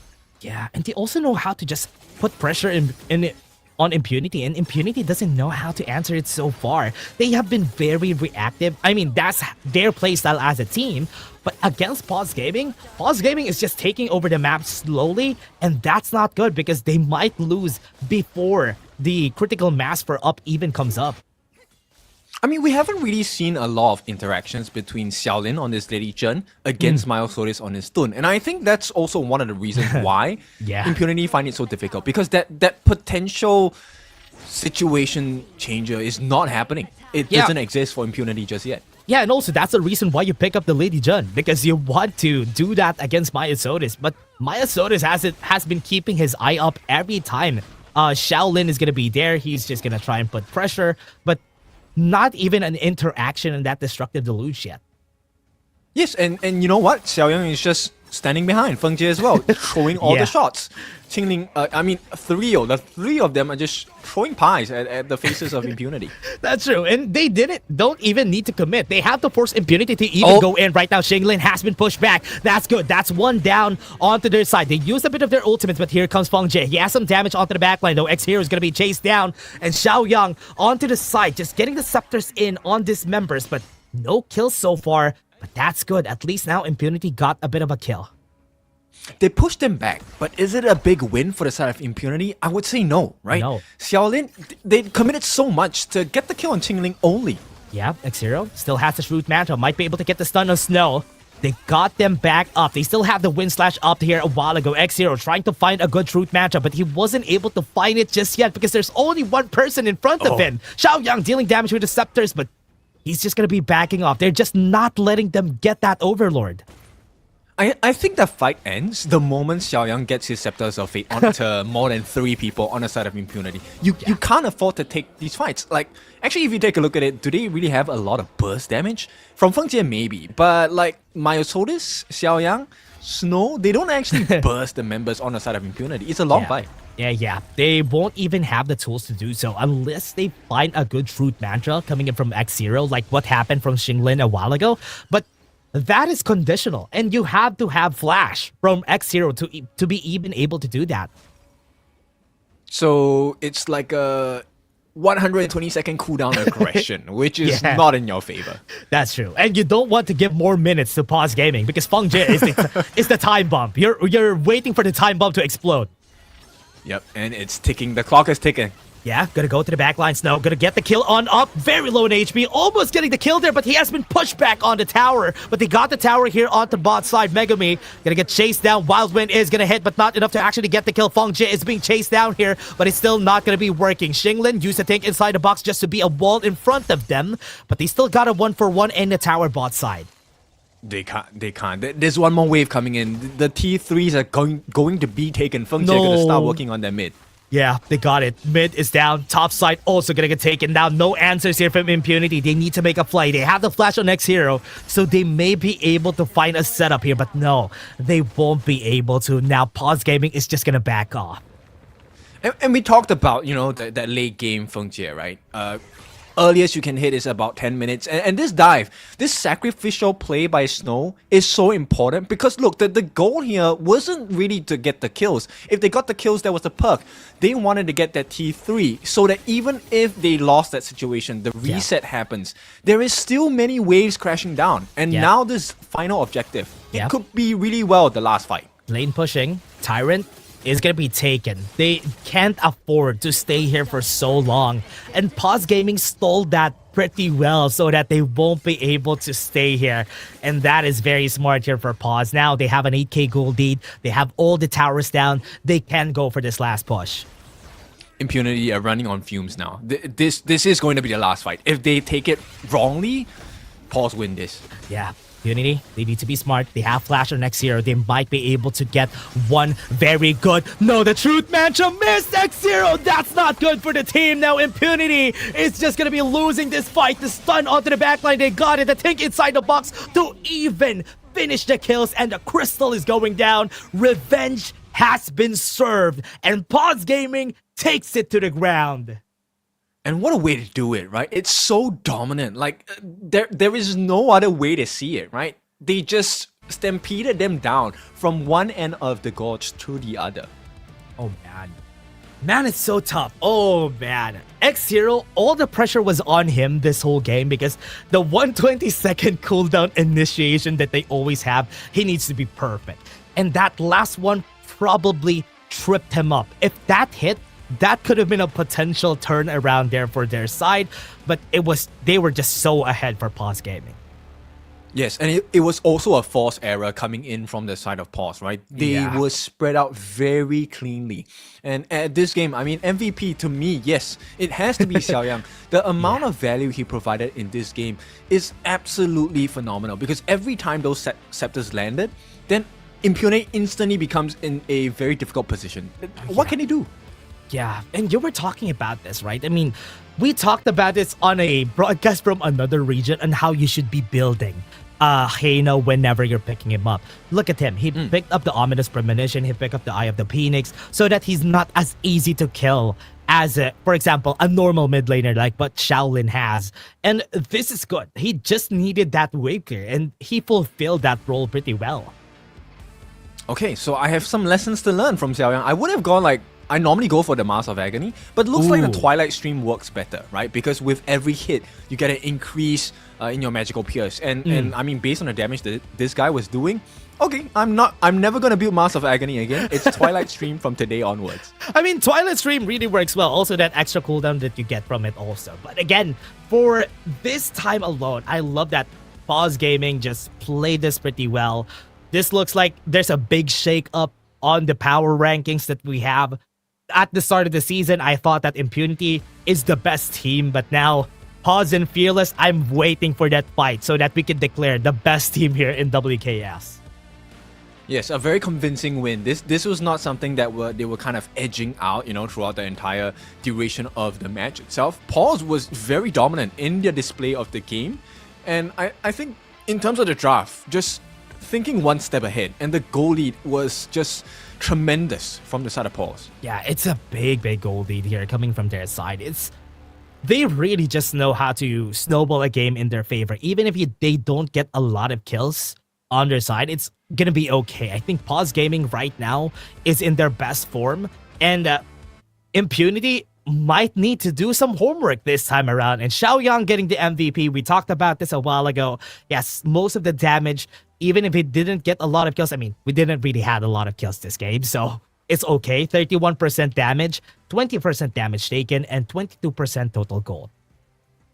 It's insane. I mean, this is one of the most convincing performances of a Hano, but of course this was because of the composition of the team, right? And once again, similar to game 1, let us remind you that First Blood was taken by Impunity. In fact, it was the last person that they needed to lose. Feng Jie gave his life again. Yeah, and both games though, both games, they were the ones who took the both games. They were the ones taking the First Blood, but they still lost here against Paws Gaming, because what's good about Paws Gaming, they know what to do after they make one mistake. Yeah, exactly. They played the map really well, and this was the first blood given, right? They actually committed quite a lot of resources trying to get the kill on the Feng Jie. Managed to get it, but not only that, they funneled it into the hands of Up. So that was a pretty decent start for Up on this Lady Sun. In fact, there were a couple more situations where there were a couple of nice fights that Impunity took, worked out in their favor, but both teams have this tendency to kind of stay a little bit too long in fights, and that costs Impunity more. Yeah, and we've seen them do that a lot here also for Paws Gaming, which is why Impunity punished them a lot of times. But what I like with what Paws Gaming has been doing, even if they stay long in the fights, they don't commit as many people, which is why they also always find resources somewhere else. That double shimmy, that one was a nice one to watch. And Snow is really a team player, sacrificing himself. They get the T3, and they put a lot of pressure just to push them back, right? And at the same time, so many different lanes, mid lane, top lane, still has dragons to deal with. Yeah. And right now, this is going to be the last part of our fight. Look at that. The mistake that X-Hero did there from that flash was really the nail in the coffin. Not everybody got killed, but it was still done for their side. They were still able to win. And I love that they were able to do that. And you can see on the other side, wait, here on this side, that URE and See You Soon will be the next matchup here. And we have already seen Paws Gaming win against Impunity, and that's so good to see. That's cinema here for WKS. Yes, and I think I have been on WKS enough. I have watched See You Soon, and I have definitely seen Ultra Rare Esports in their game so far. So I think they're pretty evenly matched. In terms of audience predictions, I think it's See You Soon who will take it. For sure. I think See You Soon has a lot of fans. I think they always, when you see it again on the audience prediction, they're always the higher one, even if they're fighting against the top 3 teams. That's why they have a lot of fans, they have a lot of supporters, so I would want to see more from See You Soon this time around. They just need to get 6th place to get to the play-ins. And I'm super curious what their style of play is going to be like. I think both teams favor a lot of the assassin jungle. So I'm curious to see what kind of assassin jungles will we see. Or will we get a complete flip of the script? Oh yeah, I want to see that. Maybe we can see that in our next match. But before that, everybody, we have been your casters. My name is Dash and I was here with Kendofu. We're just going to be taking a short break. Don't go away. We'll see you in just a bit.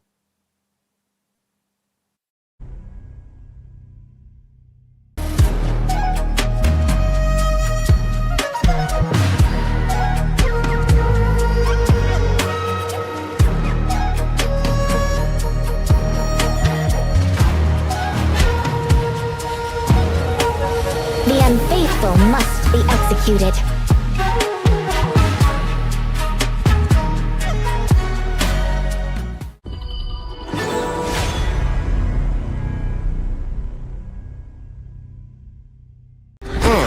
Sometimes working in a different way can be the best vacation.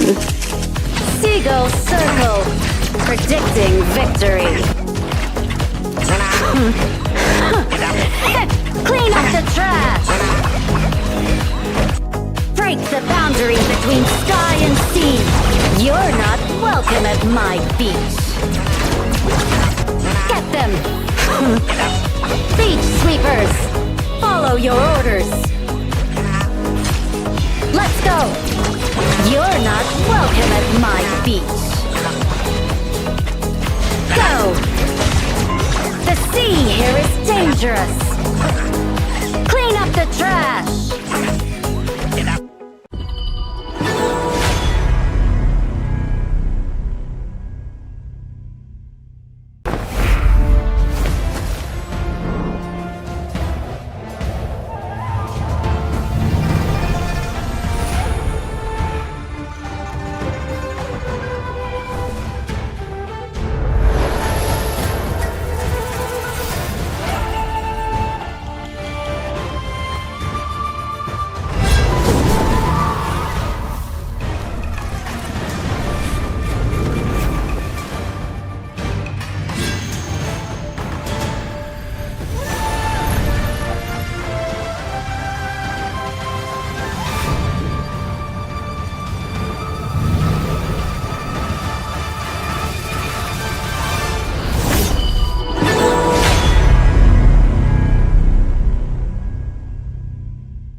Excuse me.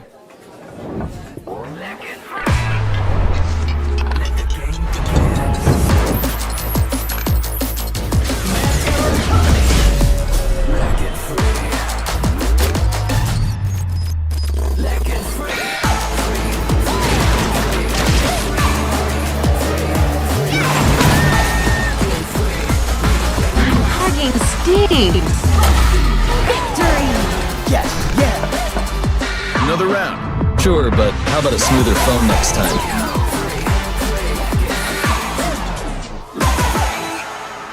Realme 14. Performance beyond limits.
The unfaithful must be executed.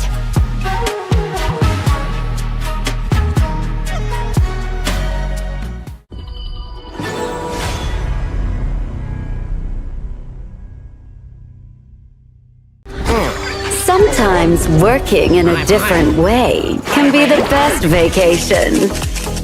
Seagull circle, predicting victory. Clean up the trash! Break the boundary between sky and sea. You're not welcome. welcome at my beach. Get them! Beach sweepers! Follow your orders! Let's go! You're not welcome at my beach. Go! The sea here is dangerous! Clean up the trash!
Excuse me.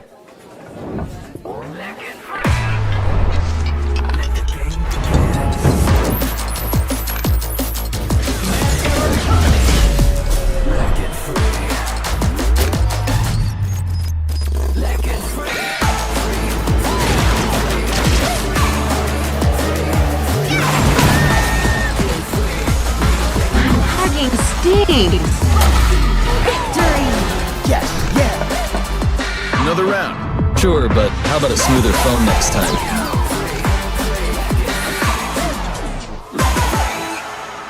Realme 14, performance beyond limits.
The unfaithful must be executed.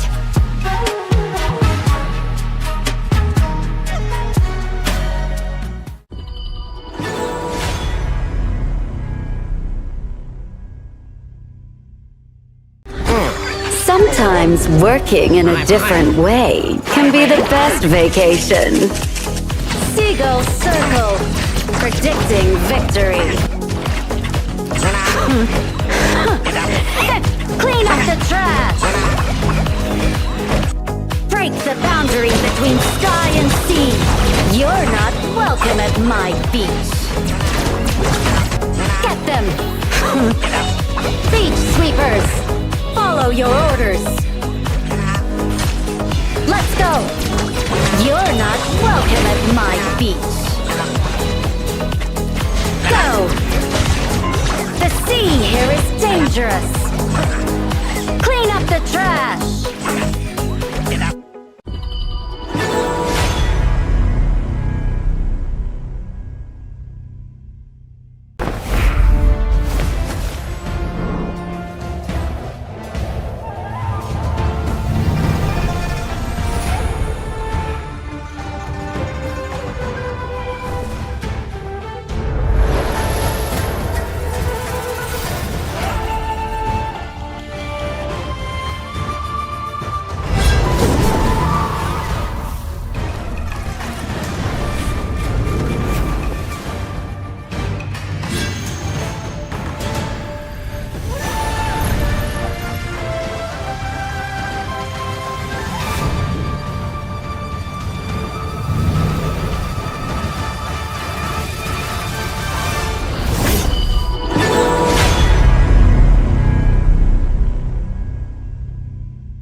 Excuse me.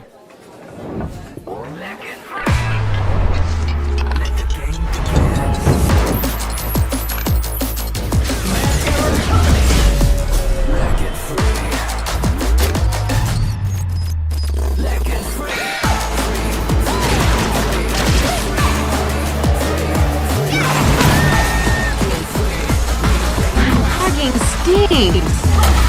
Victory. Another round. Sure, but how about a smoother phone next time?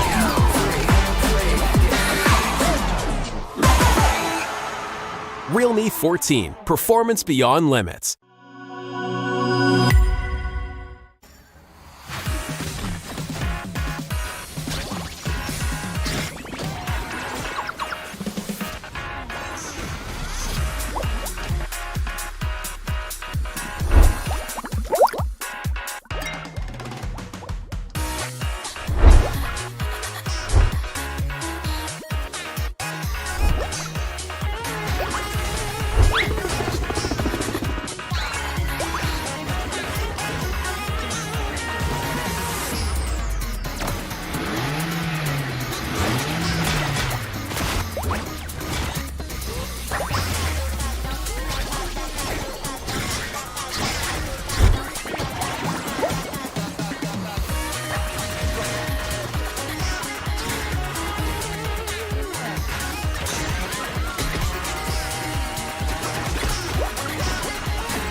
Welcome back to the second series of the day. It is your favorite kind of tofu, Kindofu, and with me once again, the man that ends games in a flash. It is Dash. How you doing?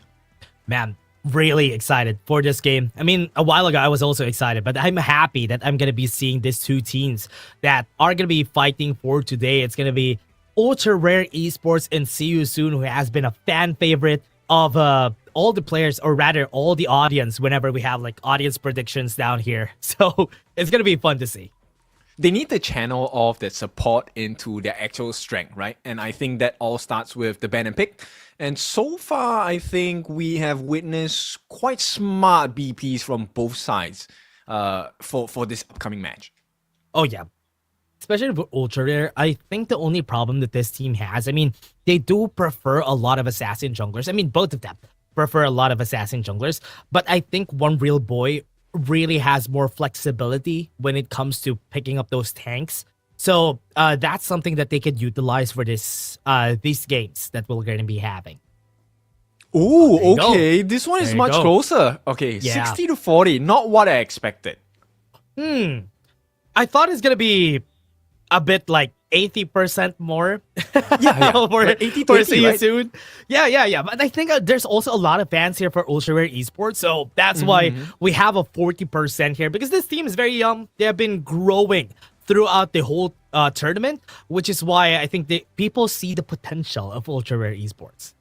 Also, you know, that kind of polite trash talking. Both of these teams have very good one-liners. I like it a lot. Yeah, they're very polite. Even See You Soon has been very polite, especially with their trash talk last time on the banters. They have been very nice to the other Cambodian teams whenever they fight.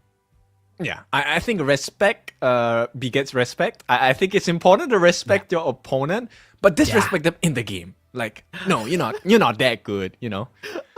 Yeah, that's true. I want to see that more. I mean, Ultra Rare Esports, let's see if they're going to be doing that, because they need to get revenge from the same team that is in the same region as them for Myanmar. So Impunity has lost a while ago, so they would need to do that again. But See You Soon. Let's take a look at this team again. It's Peanut, One Real Boy, Takumi, Immune, and Furland. This team needs to really get those wins if they want to cement themselves as the 6th place of the tournament. Yeah, I feel like they haven't hit their strides just yet, right? I think maybe they're still kind of in the testing phase, trying to get the synergy together. But Ultra Rare Esports, I think going up against them today, there is a decent chance if they put together a strong BP, it can be done. Oh, actually, they could, and they might be able to win this against Ultra Rare Esports, but this team has been really tough, Ultra Rare Esports. Yeah, so Y20, Kenny, Lethal, Flick, and Law, these 5 boys will be representing the side of Ultra Rare Esports. And I think we were talking about this off broadcast, you know, we were talking about how young these guys are. And the fact that they're performing so consistently and so well with whatever situation they're presented with is really impressive. Yeah, and they're fighting against a very strong org here. See You Soon is a very strong org, a very famous one. So this could be a challenge that they're willing to face. Yes, they're not going to be winning against the top 3 teams, but against the others, they have what it takes to win against them. Yes, they definitely still can secure that final playoff spots, right? And I think that's really important. You want to put your best step forward. And so let's take a look at the comparison. Lethal against Takumi. To be honest, Lethal has impressed me so far in this entire league. Yeah, he has been playing a lot of Nuwas on the last game, and I have been loving his performance on it, especially whenever he's playing with Y20 and even with Kenny Q, just so they would be able to go in for those fights. And I love this. We are seeing this advantage for Lefo's side because they have been winning a lot of games. Yes, and I think a lot of the fights are one off of Lethal's personal and individual performance. So I'm curious to see if Lethal is going to be, once again, that big shift or game changer in the fights itself, because he is definitely a force to be reckoned with.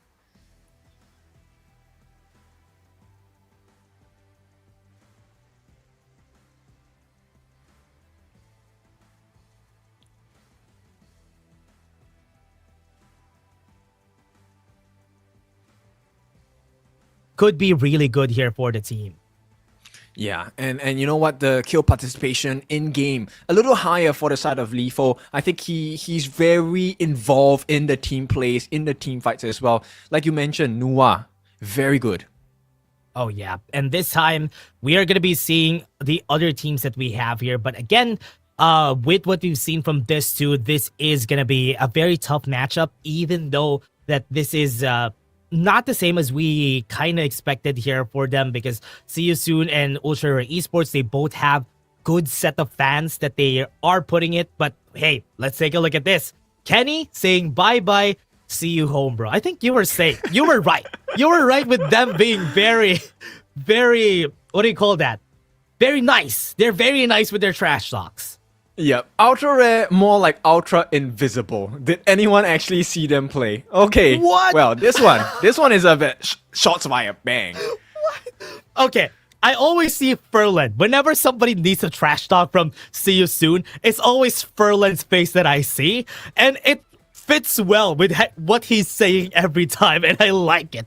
Did anyone actually see them play? I mean, we've seen them play, but okay, Furlan, okay. Okay, so it's time to put the money where your mouth is, right? You want to say these things, you have to prove your point. You walk the talk at this point. And I think so far both teams, they have been improving. I think that's the biggest marker, right? Whether they have gotten a lot of wins, more losses, doesn't really matter, right? It's all about the growth. And at this stage of the game, we're in the third week, first day of the third week. I think this is where you really need to start showing up. You can't afford any more losses here. Yeah, you don't really need to make any mistakes at this point because at this point, Fearless Esports is already qualified. So it's very tough, especially for this last week. Some of the teams has played just 4 matches and they're going to be playing the other 3 this time. And those are the teams who only got 4-0s or 0-4s. They're going to be playing all their matches today. So this is the time in where they're not going to be getting any rest. Oh, for sure. And I think fatigue is definitely one of the big markers in game. When you are tired, you might not play at your 100%. And hopefully, right, during the match, that adrenaline gives you that drive, makes your decision making a little bit better. And I think so far, a lot of games have been won by the decisions of the mid laners, specifically for this match, Lifo, right? So I want to see if Lifo is going to make huge plays again, and whether, you know what, does the Nua get banned this time? Oh yeah, good question, because they have been preferring that. I mean, my sure Nui could pretty much be open here for our games, and they're still gonna be picking it. But also, Luna is gonna be banned for sure. Luna and Jing, because Kenny really loves playing those, so it is gonna be expected on the side here of See You Soon. I like that you left the pay out, because one real boy did bring out a pay, and it got absolutely destroyed. So, yeah. I mean, Kenny also plays it. Kenny also plays the pay. But pay hasn't been banned whenever I see Ultra Rare. And they almost all of the games that they have, except that game against Paws Gaming, they weren't able to play the pay. But almost every time, they're going to be able to play that pay. I think it's one of those soft guarantees, right? When you have an assassin jungler, you have a lead, it's really easy to snowball, and you put a very hard cap on your opponents, because how are you supposed to kill a jungler that's 2 to 3 levels ahead of you, and there's a huge goal lead as well. But here we go. This is See You Soon, so they are ramped up, ready to put their best performance ahead. Oh yeah, See You Soon. They're already positioned themselves here. There's only 3 players that we're seeing right now on the camera, but they're all going to be in our game. They're already discussing what they're going to be doing with our game so far, and later on, we're going to be seeing the couch. There you go, Ultra Rare Esports on their trusty couch that they have been playing on the whole tournament. I find them so cute, right? On the side of Ultra Rare Esports. Like these kids, like they are legit little kids, but the way they play, it's like they have these years of experience, because I think later on you will see in the stats, they are a newly formed team. They don't play like one. I think they have a lot of synergy together. Yeah, and I think they had a lot of reps fighting against Impunity on scrims, which is why I do think that they have this. They adapted this certain playstyle that is like opposite of what Impunity does. And I like that, that they're doing this. They've been a bit more aggressive compared to what Impunity has been doing. And yes, they're not going to be winning as much as Impunity, but the growth that these guys have in this tournament has been very tremendous. So we'll see who has grown more, who has grown to be a stronger team. See You Soon, straight away with the first ban, takes out that Tiger. Pei is out of the game. Oh yeah, Pei is gonna be out. Oh man, I've left out Pei a while ago, but it got banned by See You Soon. I'm so sorry about that, but maybe we're gonna be seeing the Luna ban here for the side of See You Soon, so that Kenny won't be able to pick that up later on. But the Jing is open, so they could pick that up in this first game.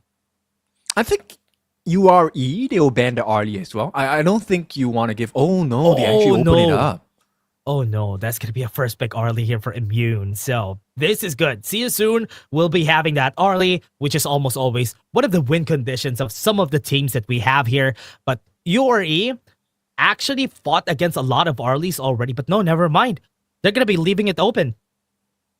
They want to chase down, right? So what I've learned very painfully is that actually sometimes in a good chaotic situation, the Dharma absolutely destroys an early.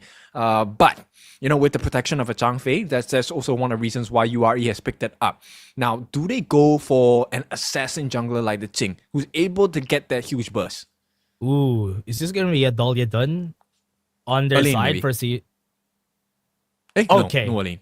They went in with the D-Range Jet, but a Dun could be a potential ban here for Ultra Esports so that they won't be able to have it on their side.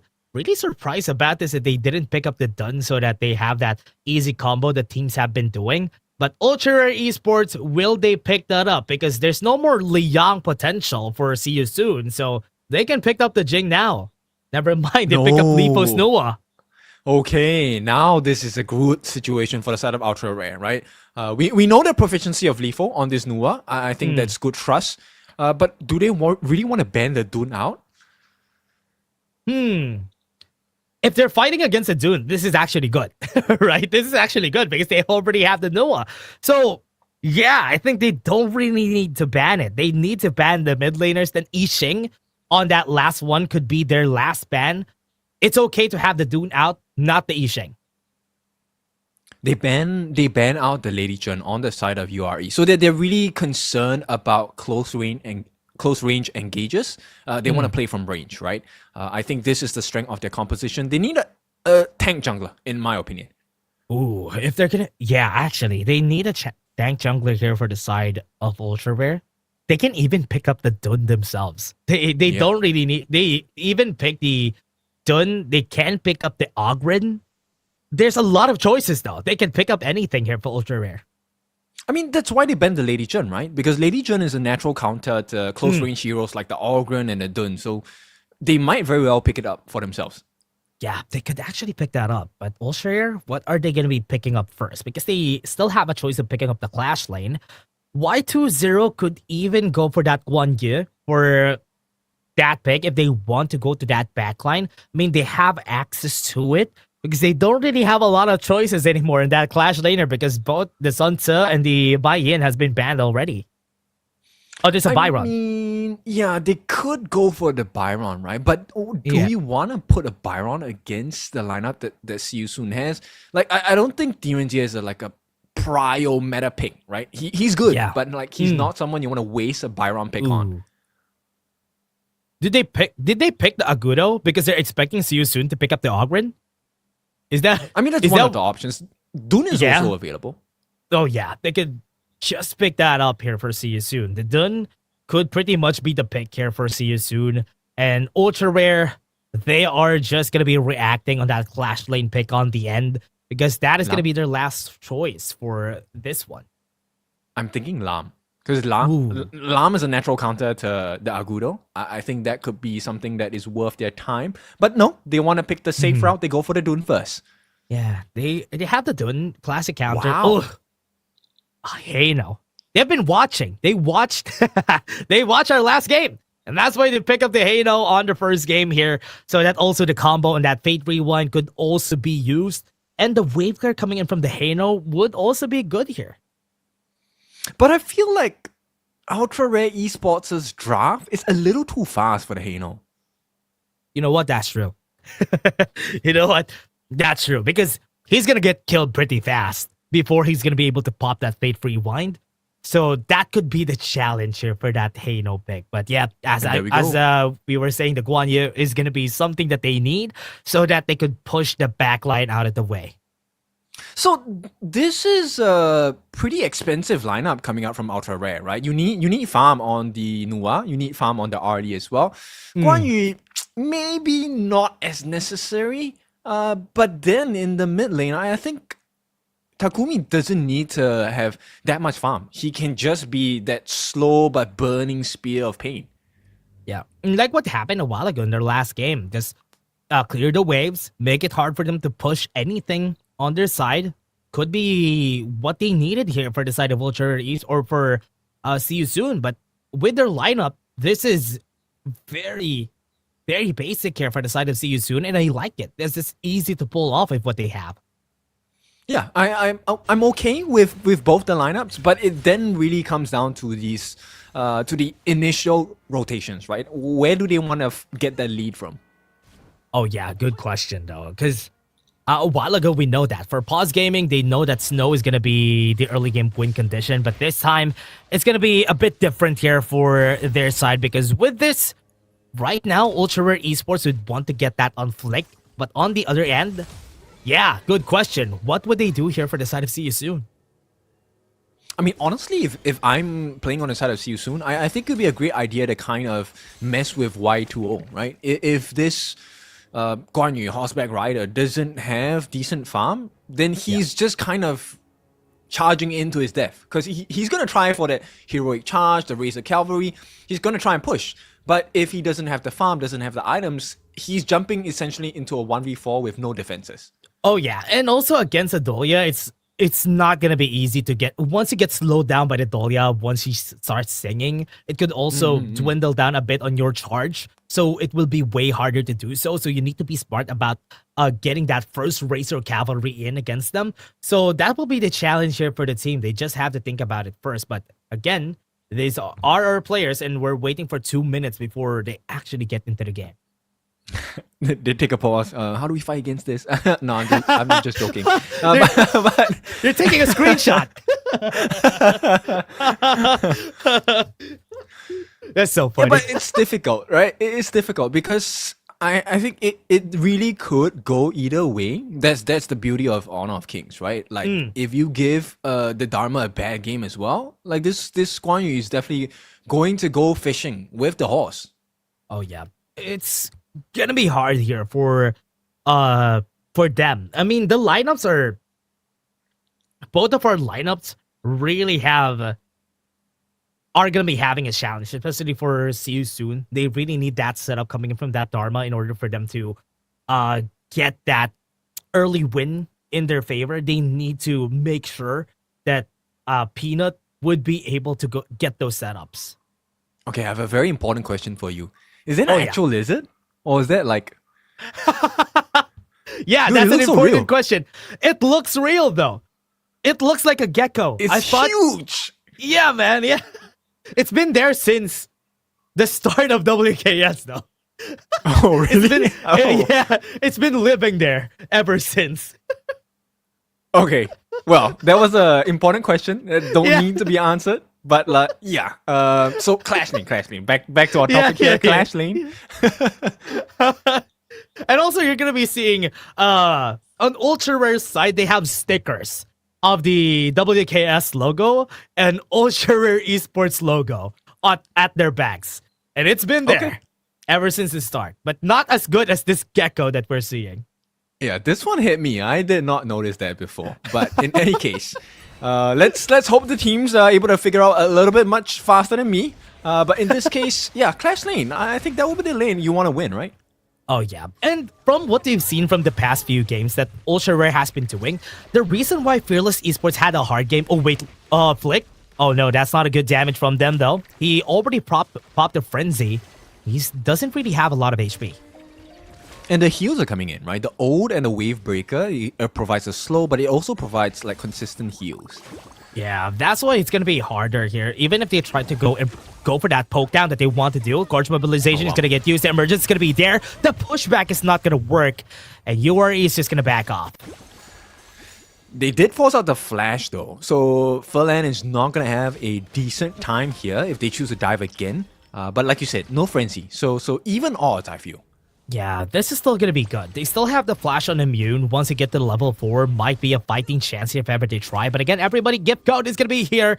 We have the just click on community, then click CD key, and you will be able to find it there. And just enter this code. Whoever enters it first will be getting the free skin from this one. But look at that smug smite from Law.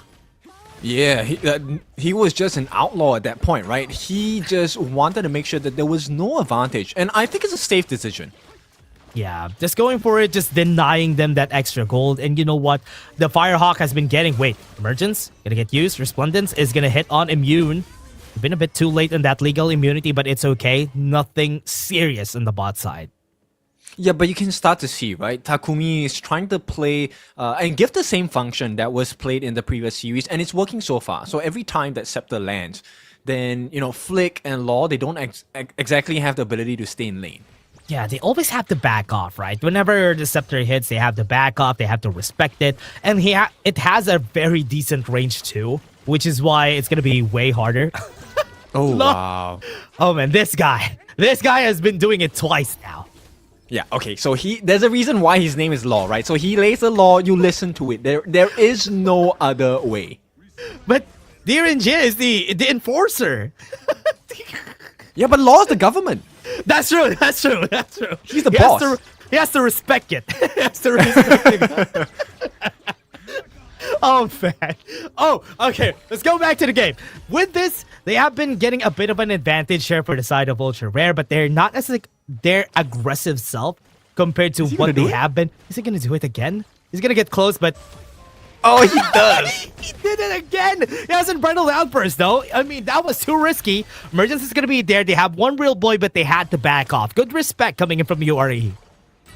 I think, you know what, they're making all the right moves on the side of CU soon. The rotations are coming in, but Ultra Rare, the mobility is working in their favor, and Law is just delaying the farm, and it's so irritating to deal with. So CU soon, they maybe need to try and figure out something else. Oh yeah, they want to fight here. Law got hit by the ult right now. They have to be backing off here. A bit of a respect coming from their side, but Flick gonna go. Not gonna be able to get the kill there, and this is still going in their favor though. They might be able to go for the chase down. Fate Rewind has been used, but nothing on the hands here of Ultra Rare. Oh wait, Takumi getting chased down. Push back, one more, and that's dead. First blood coming in from Ultra Rare. What a nice planning. They actually allowed Kenny to get the first blood as well. Now he is open in the mid, and two lanes are being pressured. So the T1 on the bot being taken, it's a big advantage for the side of URE. It's not the biggest of goal leads, but it can definitely start to stretch from here. Oh yeah, especially for the second objective. This is going to be much more challenging for the side of CU soon, just because of that fact. Because what they did during that game, they invested a lot of resources to get everybody to have HP, so that they need to recall. They need to recall and respect the HP advantage that Ultra Rare has.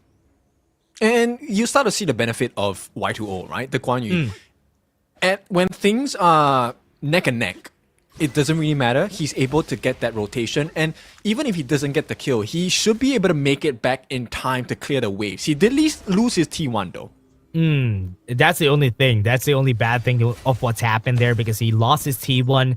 That's not a good thing to have. And Flick is already on that clash lane duty, so that they would be able to clear that wave and push the lane themselves.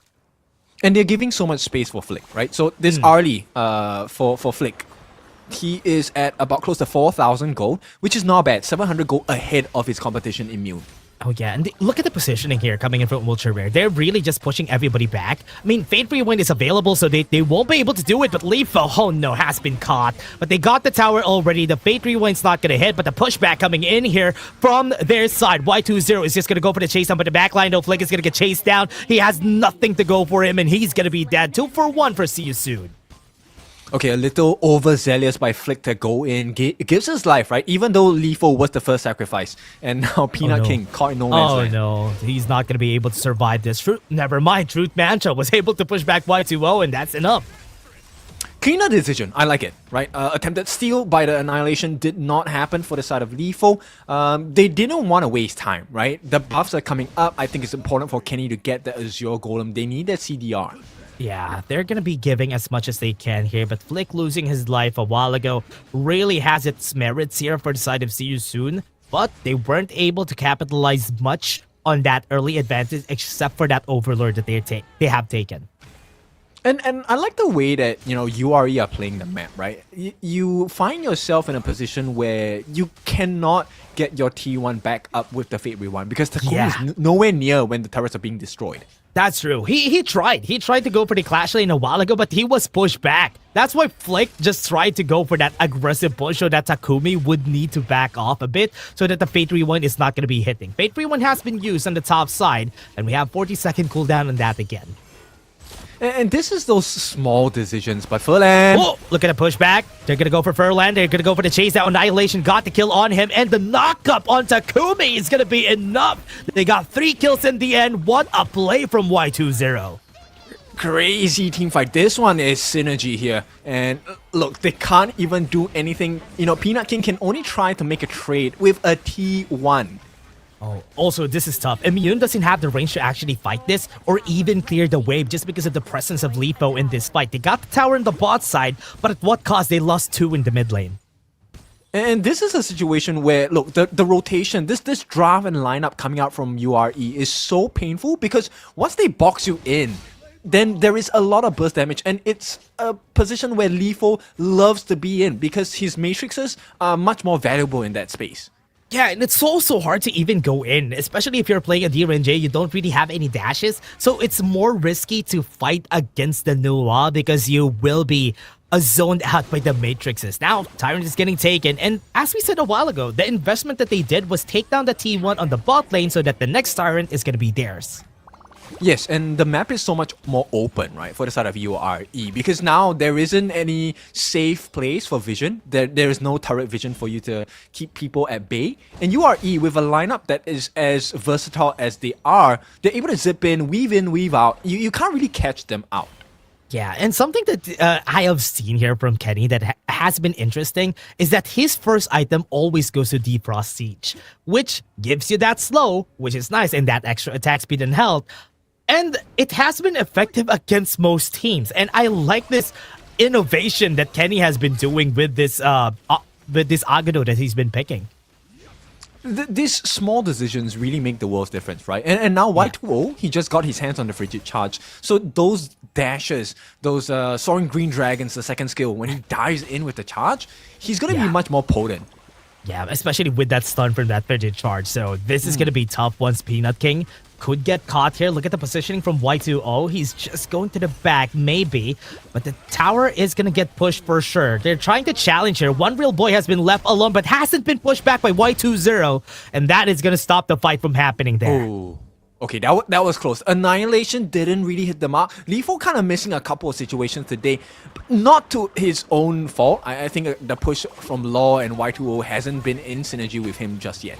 Yeah, and they might be able to do it the next time. Even the emergence plays I was expecting from Lifo, but it hasn't been as needed in this game because the other members here, especially Y20, has been keeping it equal for the team. But now, gonna try and contest this. Look at this, Tyrant getting taken. Overlord has been put down already so that they won't be able to fight right now. Y2O at the back got the push on 3, and that is gonna be a death sentence. So everybody, see you soon is gonna be seeing them soon, and Takumi is gonna be next. That is an ace for the team and could be the finish here for Ultra Rare Esports. They're gonna go for the tower. They have 20 seconds on the clock. They have enough time. This is the end, and that first game has been ended with one clash, one cavalry from Y20, and the crystal has been locked. Here comes the minions, and that game 1 is finished. Clean. This one hurt. Because, look, it was one situation. Ultra Rare Esports just cast a fishing net over the entirety on the side of See You Soon. And with a lineup that is so controlling as URE, I think it's you can't blame See You Soon. This one was difficult to play. It was very hard for See You Soon. The whole time in the game, Y20 always get the right positioning at the right time, because the problem there is whenever you're fighting, for example, you're fighting against a Guan Yu, you're fighting against a Dharma, you always need to keep tabs on where they are. And this whole game, Y20 was free reigning whenever he finds a good opportunity. And this is what is so scary about the draft of URE, right? Because you will find yourself in situations where maybe you're going up against the Kenny Agudo, and it's like, okay, we have a 1v4, right? Or maybe a 2v4 with Law. But all of a sudden, because of the speed of rotations by Y2O, by Lethal, and by Flick as well, you find yourself in a situation where you are surrounded and outnumbered. Yeah, and every time that happens, I mean, See You Soon has been trying to deal with it by their own way by putting up a lot more people. They're, as you said a while ago, this composition is very fast. And what they want to do is fast, and See You Soon might be caught lacking just because of that speed. And that's what happened this game. Yeah, chasing shadows at this point. Like, they have decent stuns. Peanut King, unfortunately, was supposed to be that win condition, but as a Dharma for Peanut King, who are you supposed to catch? You don't know where they're coming from. And that's the difficulty of playing against URE, especially when you don't have those T1s across the board. Oh yeah, and the takedowns there were just one mistake that they've seen. They got the Tyrant, they took the risk of taking the Tyrant, and Ultra Rare Esports recognizes that they don't really have HPs to deal with them, got those T1s, got the advantage, and slowly just took over the game. And those small things, as we said, even if they are small things, they are gonna be bigger as the game goes on. Yes, small interactions like Y2O with the Frigid Charge, right? The Frost item, he's able to stun people in place, slow them down, and that's something that, you know, works well in conjunction with his kit, right? His Soaring Dragon, his Heroic Charge, everything to push people into one singular spot. And when you're all in one compact area, Lethal loves that. Yeah, and especially with that last clash that we've seen, right? The Racial Cavalry, do the Resplendence, everybody was dead. There was nothing to do there for them. The timing was just perfect for Ultra Bear. And you can see a lot of assists here for the team because almost all of them have been joining the fights. And it's because they can do so. They have the speed to do so. They are in place to do so. And that's what I like about Ultra Rare Esports. Yeah, it was really bubbling under for the first few minutes of the game, but it started to crash the moment all of the T1s were taken from the side of See You Soon, right? Because then they lost the vision, they didn't know where to engage, and I think the moment that they were trying to chase down Y2O on the Guan Yu towards the right side of the map, that is where it kind of went awry. And look, this guy, 4-0-6, dealing 21% of the team's hero damage, taking 18%, not the highest, not the lowest as well, but the positioning he got his opponents in, that one was very valuable. Yeah, especially the timing on those engages that he has been doing has been really good, and he really knows the extent of a Guan Yu, and we've seen it during this game. And this is going to be a challenge. They lost a Guan Yu in this game, but they won it. So the other picks that they're going to be having are much more impactful, especially for Y20 in this incoming game. Yes, look, there's still the Byron, there's still the Dharma. Yeah. A lot of big picks available. Yeah, and with that, this is going to be really tough. I mean, we've said it a while ago. See You Soon really needs to do a lot of things because these guys, they have been scrimming with Impunity. They're good friends with Impunity, which is why they really adapt this certain aggressive playstyle in their region, just because they're like a different version of Impunity gaming, and I like it for this very young team. I mean, that's what we like to say, right? You play the best to get to be the best. And right now, the First Blood, they even funnel it specifically into the hands of Kenny. So, you know, Kenny was never too far behind. It matched levels with One Real Boy, but the true value was the fact that they're able to catch everyone into a small compact area, which is to the benefit of Y2O, but also to the benefit of Lethal and Kenny as well. Oh yeah, and especially this last fight, look at that. The two pushes coming from Y2O, it was so good that they had no reaction here for the side of See You Soon. The game was close until it was done on that part of the game, and Y2O has been doing it so well in this game. So I hope to see another star of the show here for Ultra Rare Esports on our next game. And it was nice to see Ultra Rare doing these kinds of plays. And that to me is the one thing that's so surprising, right? When you're dealing with a Nuwa, like it's a mage. You don't expect a mage to be coming to dive you in the middle of a fight, simply because she's supposedly a squishy, right? But with the emergence, she gets a shield, and suddenly you are caught in a matrix, 4 different boxes of matrices, and you're now stuck. Right? Yeah. So it's so scary. This is one of the reasons why I think Leafo's Nuwa should definitely be banned in game, even from the first game.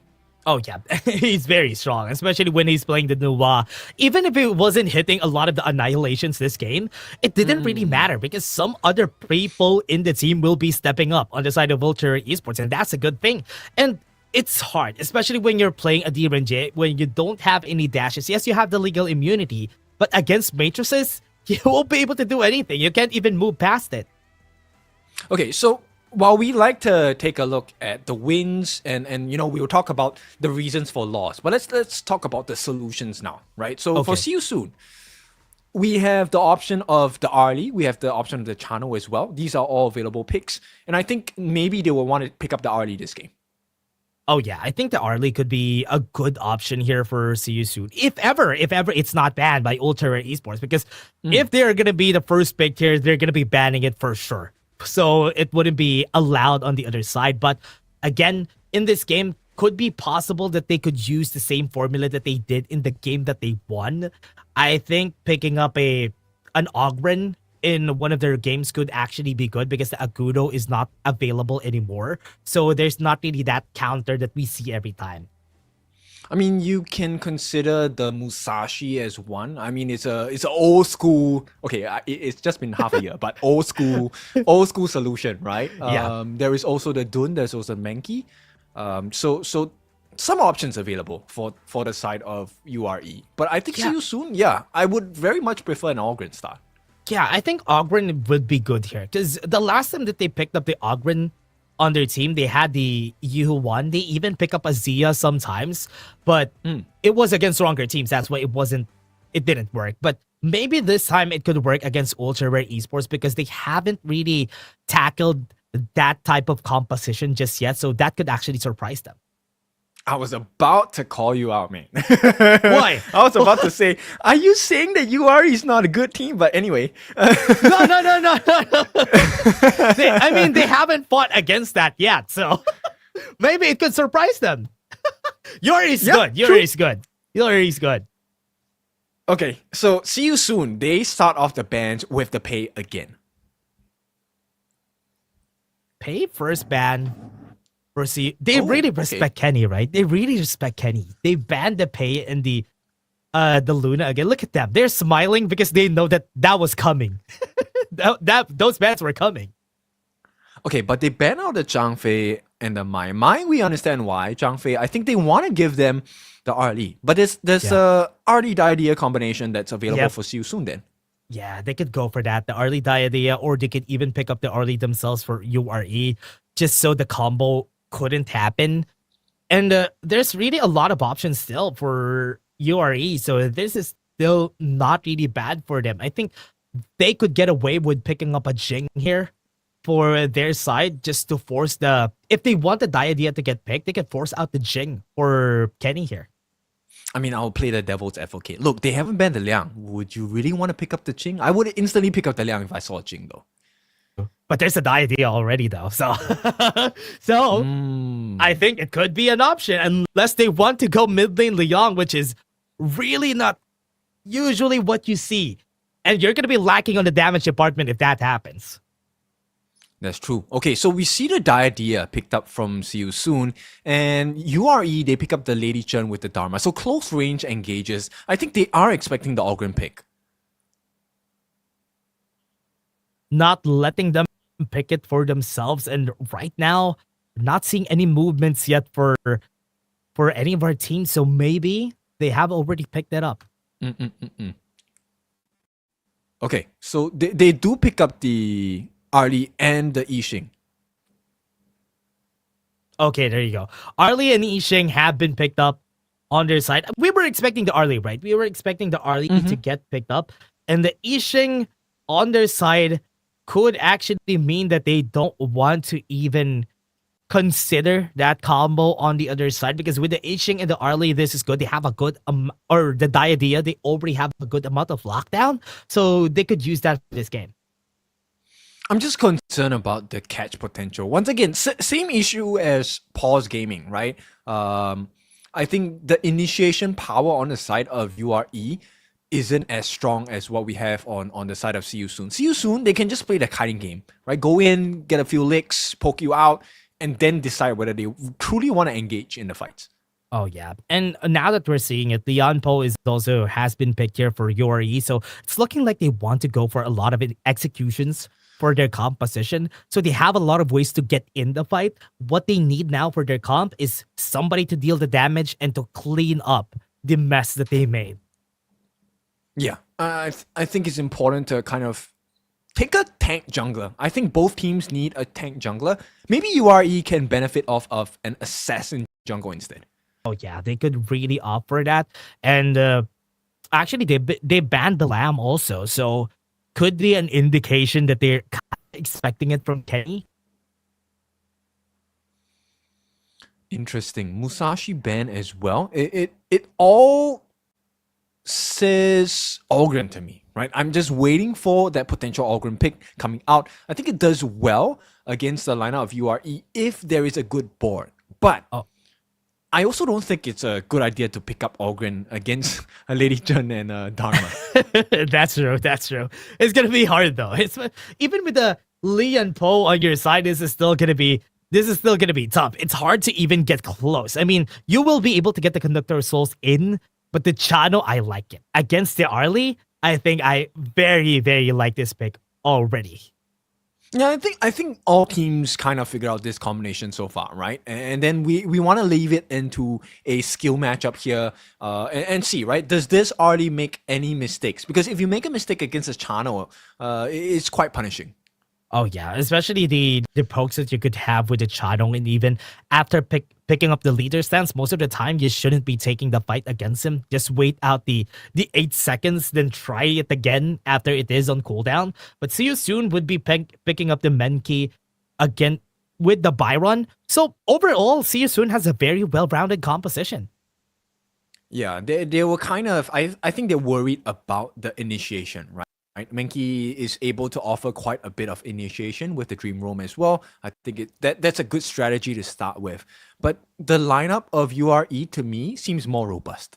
Oh yeah, and it also has a lot of executions that they could do. And it's not even hard to do so. It's not even hard to do with this composition, to get, especially with the damage coming in from that Chano. So this is already a well-rounded one. And one last one is going to be the Fade coming in from Kenny. That is something I wanted to see overall here in the WKS. Yes, and I think he operates in a similar fashion to an Ogren, right? So he's able to get that ultimate execution with his finishing ability as well. My concern here for URE is, in order to fulfill that condition, they need the farm. They need to be ahead in gold. They need to be ahead of in EXP. And their lineup isn't something that is very strong from the get-go. Oh yeah, they really need to take their time in this lineup. So most of the time when this happens, they're going to be giving up the first Tyrant for the other team and try to take some time to get the advantage first before they try to fight it. And also, it's going to be hard to fight against the Menki when you're playing the Fade in the early parts of the game.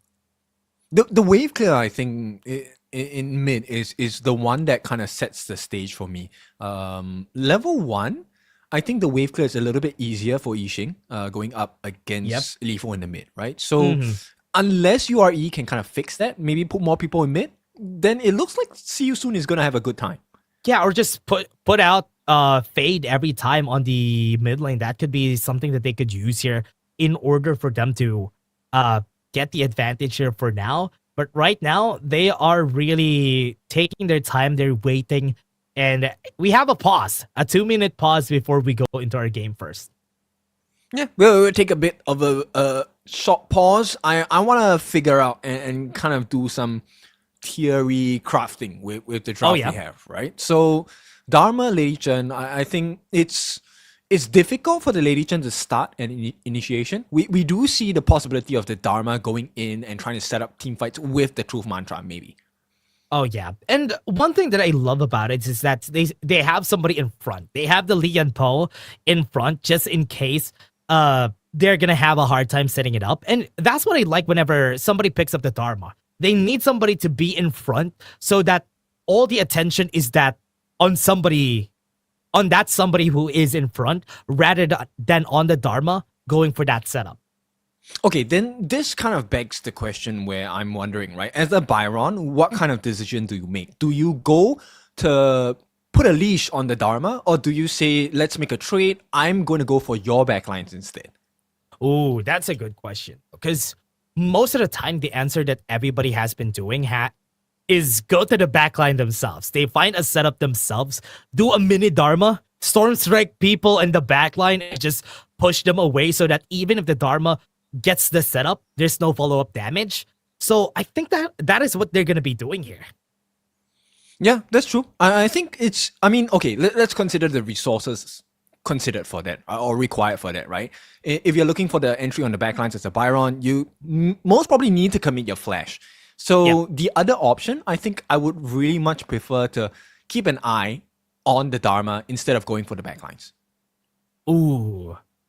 Why do you think that? Because that option might be harder, but you could actually do that easily if you check most of the brushes in the game. True, but you know, it doesn't require you to use the flash, right? I think Oh, right, maybe it's true. just me being a little bit more conservative. I would like to preserve the flash for an actual moment, maybe a chase down or just to escape. Oh, yeah. I mean, that's a good idea too. Because if you do that against the Dharma, if he won't be able to confidently get the setup right, it could also do well for your team, which is something that they can opt to do. Yeah, and I think right now the primary win condition here is, I think the Dharma needs a good game, right? If they get the Dharma a good game, then I think it puts a lot of value on that Fate pick, because then you have that AoE damage, right? And the burst damage available for you to use that Fate ultimate. Oh yeah, that is exactly what they're going to be doing here. And I'm really excited to see how the Fate is going to be working their game here, because with what they have, Kenny has been really good with those assassin junglers. So this could actually work out in their favor.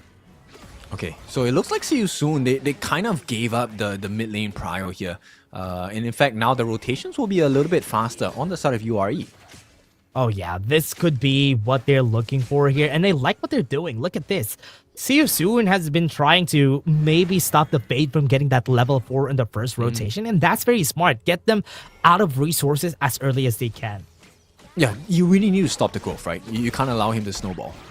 Yeah, and even in the bot side, they Nice block. what I like about this combo especially is how they're blocking Flick from getting, or rather blocking them from getting any resources out of Immune. And that's good. They really need to get Flick as much resources as they can as fast as possible.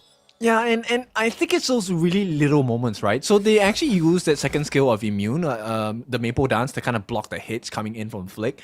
But they didn't manage to secure the Firehawk at the bottom. So Yeah. it's a small loss, but it's still a loss.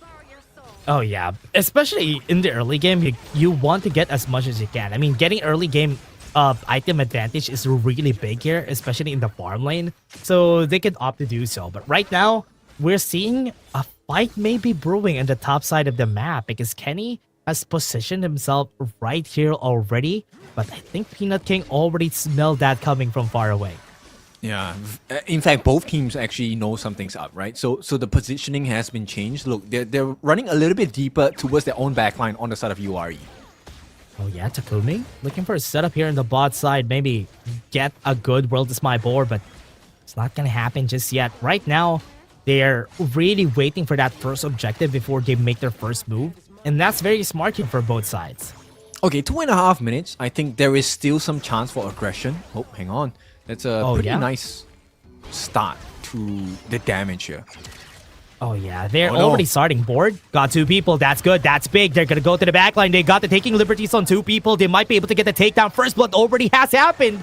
And there was no answers here for Ultra Rare. Yeah, they just needed to survive. And right now, this is the best play I think I've seen See You Soon do. out of this moment. But the catch and mid, are they gonna be able to commit onto them? Peanut King, Storm Strike already used, and they are gonna be backing off.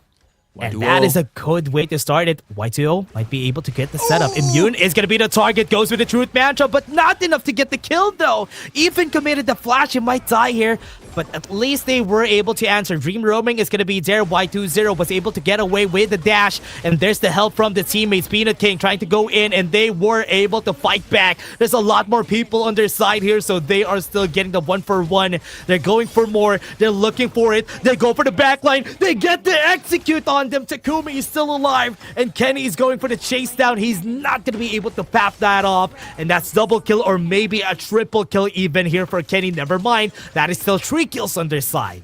Oh, it was almost an ace. So 4 kills on the side for URE, and they actually funnel it into Flick and Kenny, the 2 people you do not want to give gold and EXP to. Oh yeah, and again, Tyrant is getting taken here, so they are just going to be taking it for sure. Ultra Rare Esports is going to be able to take it without any answers coming from the other side. Yeah, but this was looking so good, right? You can't tell me See You Soon did not feel confident in that situation. And look, they actually baited out Y2O's ultimate, and Immune at that point in time hadn't died yet. So the fact that they felt confident, I wouldn't blame them. And just the positioning was so clean. Kenny just came out of nowhere. Oh yeah, and that was good. At least now, with what happened there from the side of Ultra Rare Esports, they're still getting some kills, and Peanut King just fell down on the top side, and that's good. Right now, it's looking like See You Soon is having such a problem here against Ultra Rare. Yeah, because look, Kenny is level 8, and compare against One Real Boy, this is not a big issue, but Immune level 7, Furlan. Oh, hang on, he's dying again. They actually got a kill though. Immune fell down, and they got a 1-for-1 out of that fight. Peanut King doesn't have any rage, so they won't be able to get the knockups here with the Storm Strike. So that's already good. A 1-for-1 in the bot lane is something they really need here for Immune.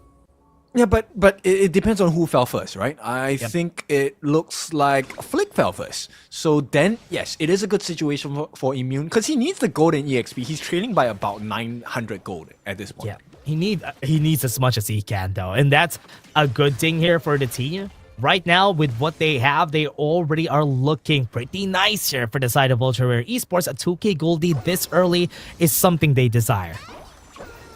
And See You Soon, they're trying to make the trades here, right? So getting this Overlord is of value, but is it going to be the best? Because the immediate trade is they're putting pressure on that T1 on the board. So URE playing the map once again. Oh yeah, they're playing the map. Ultra Rare looking for something here, but right now, Y20 is kind of looking for scraps here. Maybe One Real Boy could be the target that they're looking for. They got the knock up. Kenny was able to dodge away. There's not going to be answer on this board because nothing. They don't have enough damage here.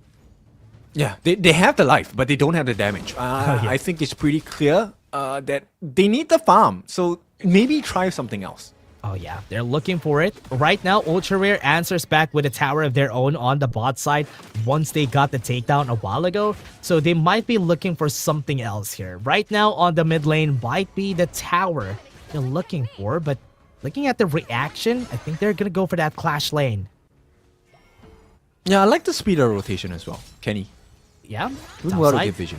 Yeah, Kenny looking for it. Flick. It's already in position. They have 4 people here, and they recognize that they don't want to take this fight. King. One Real Boy is also here. As he said, Peanut King was in position, but didn't really commit to that fight. Yeah, but they lose again. Look, Y2O, he gets that Crimson buff away. And now One Real Boy is going to realize that he has been raided. Oh no, that's not good. They haven't seen it, and now they're gonna try to maybe take something back here for their side, but there's nothing here. There's nothing on the top side of the jungle, and that's good. Right now, so far, with the small things around the map, Ultra Rare Esports has been winning. Yep, and Y2O forces the flash from Peanut King. Oh yep, Kenny needs to back off. He's on half HP, and See You Soon. Okay, they're not gonna be continuing this fight for sure. They want to hold their attention. They want to get some damage on the T2 here. Yeah, gonna try. Peanut King gonna be the target. Pushes him on the wall. This is gonna be a dead one. Tremor smash hits him in the face.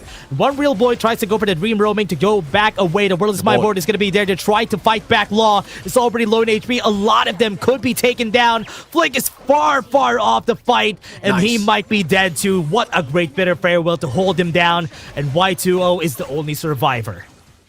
Oh, this one was a Takumi special here. Getting the ball down, that really changed the fight. And now 4 down, they get a T1 on the side of See You Soon.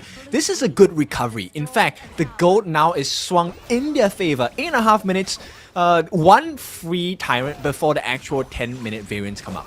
Oh yeah, really good here. Good play coming in from See You Soon. They were able to really just make sure that they're going to be winning that fight, especially on how divided they played this. Yeah, so it was looking like a good situation, right? It was a very nice catch actually by Y2O. But the fact is, they actually got clumped up. A jungle is one of the worst places to take a fight against a Yixing, to be honest. Oh yeah. You won't see the Yixing. Once he lays down the board, you're already caught in it in the end. And also Flick can't even position well during that fight just because he's really afraid of getting caught off. And he got caught off by a bitter farewell coming in from Ferlin. And now they're already on the fight. The jump. Yeah, Flick gonna get chased down. Oh no, Rampage already for one real boy, and that's enough damage. Wait, not enough. Ooh, I think they tried to go for it, but Y2O really just backed off because he knows they still had the passive there. Okay, they still have that 1,000 gold lead on the side of See You Soon, so it's still okay. But they need to really watch this wave because the T2 has consistently, on the bottom side, been getting a lot of damage done to it. Oh yeah, structural damage on the bot side. They really need to put somebody out there, maybe even take down the T1. And with the positioning of See You Soon, this tower on the top side could not be contested for sure. But as you said, Y2O already here. Truth Match is going to be there. The damage is going to be enough, and he's going to be dead. One more on the face. Law is going to be able to try and take this down. Kenny on the backline doing his work against Ferlin, but he still got a 2-for-1 in the end there. That's still good for Ultra Rare Esports. Okay, but they do have a wave pushing in on the bottom side of the map, and I think Peanut King, if he can get some healthy damage, that will be of benefit to See You Soon. Yeah, Lifo already in position. He's got the flowing Psy on him. This might be in trouble. One real boy is trying his best to push him away, and they were able to. So 10 minutes, the shadow variants are going to come up now, and it looks like there's a trade going on. So T2s on both ends, top and bottom, are being pressured, and they're going for each one of the variants. So Overlord to the hands of URE, and Tyrant going into the hands of See You Soon. Yeah, Ultra Rare has already taken what they needed. They don't really have a lot of structure takedowns against See You Soon, and this is very smart that they opted to go for that. And now this might be a challenge here for Ultra Rare. Right now, they don't have the advantage. See You Soon has it on their hands, and this is going to be a tough match. Right now, they're holding their own jungle on a chokehold for the side of See You Soon. Okay, so See You Soon, they have a goal lead. But if you notice where the goal lead is going, then you will be slightly concerned for See You Soon. Because right now, the only member that has a gold advantage in their specific lane is the Roam. Ferland has more farm than Law. That's about it. Everyone else is still trailing, even though they have the goal lead on the side of See You Soon. Oh no, that's not good. As you said, that's not a good development though. Right now, they're gonna go for the spot lane. I think Peanut King is not gonna survive this, even if he flashes away. He tried to do so. He's very tanky, and Flick even used the leader's stance just for them to get that one kill on Peanut King. Yeah, and they're buying time, right? So one real boy, he has his hands full with Lethal in the middle as well. And Law has just gotten the frigid charge. So there's even more disruption now on the side of URE. Yeah, look at the trail that they're doing here for URE, right? They're trying to make sure that even the mid lane could get pressured. They even used the board here just to maybe push back some members of Ultra Rare, but they didn't care. Even with the board, they just pushed the mid lane tower. Whoa, that Vanguard just straight up dismissed the tower. Wait, why is that Vanguard there? What? Yeah. Dismissive behavior. Oh man, he could have taken down the tower if he was just closer there, but because he moved a bit more forward, he got some free tower damage. Yeah, I've never seen that before. But here we go. Attempted steal coming in, not gonna work out. Of course, it does go into the hands of one real boy. But the map, I think, pretty even at this point.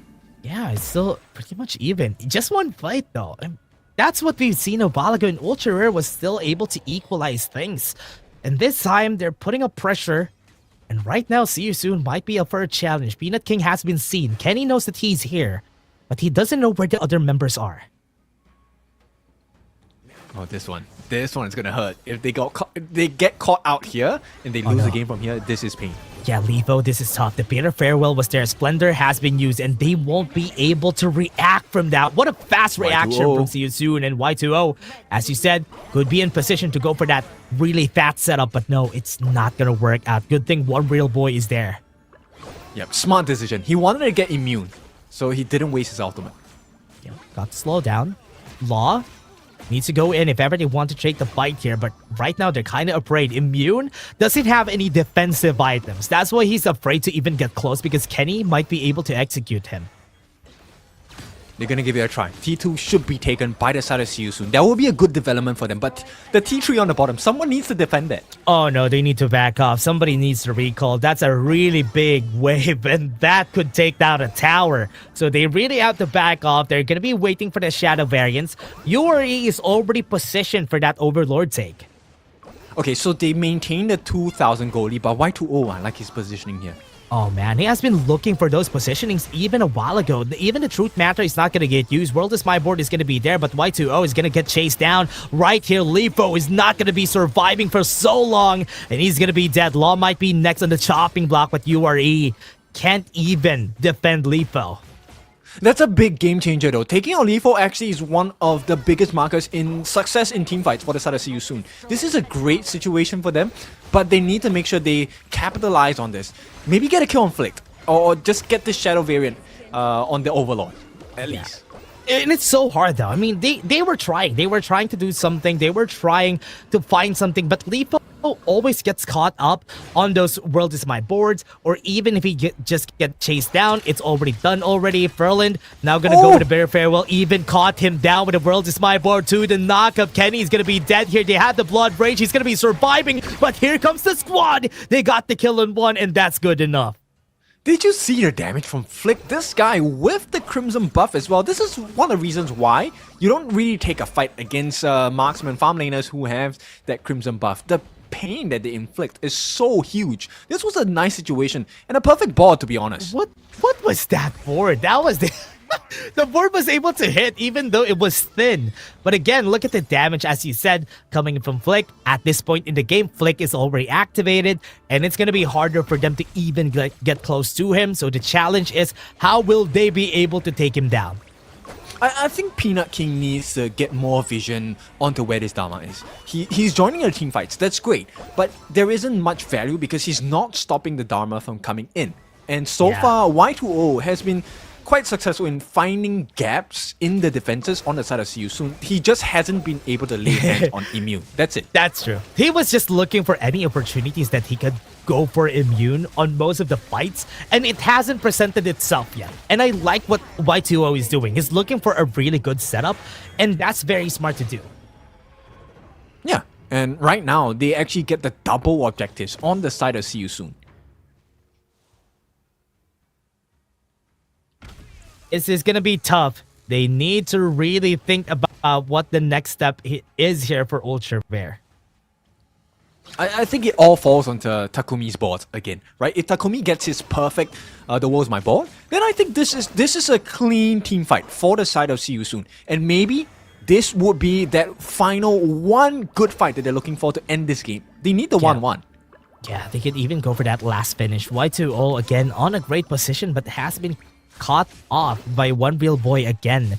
This is not really a good spot here, but Kenny and Law are in good position to go for that flank if ever it comes down to it. And right now, the knockback has already hit them back, and Peanut King trying to go for that setup onto the top side. Y20 could be the target here. They're looking for Immune. They got the tower already, and right now, See You Soon right there with the board. They got the hit on 4, and that's big. They got everybody down, but Immune is still alive. They got the shutdown that they're looking for. They got the 2 kills, and right now they got even Takumi right here on the fight, and they got the ace. URE was looking for it the whole game, and the quadra kill comes in for Flick. Oh, this one was a beautiful team synergy. Law as well as Y2O. They did not get those big winning plays in the start of the game, but when it mattered, they came in clutch.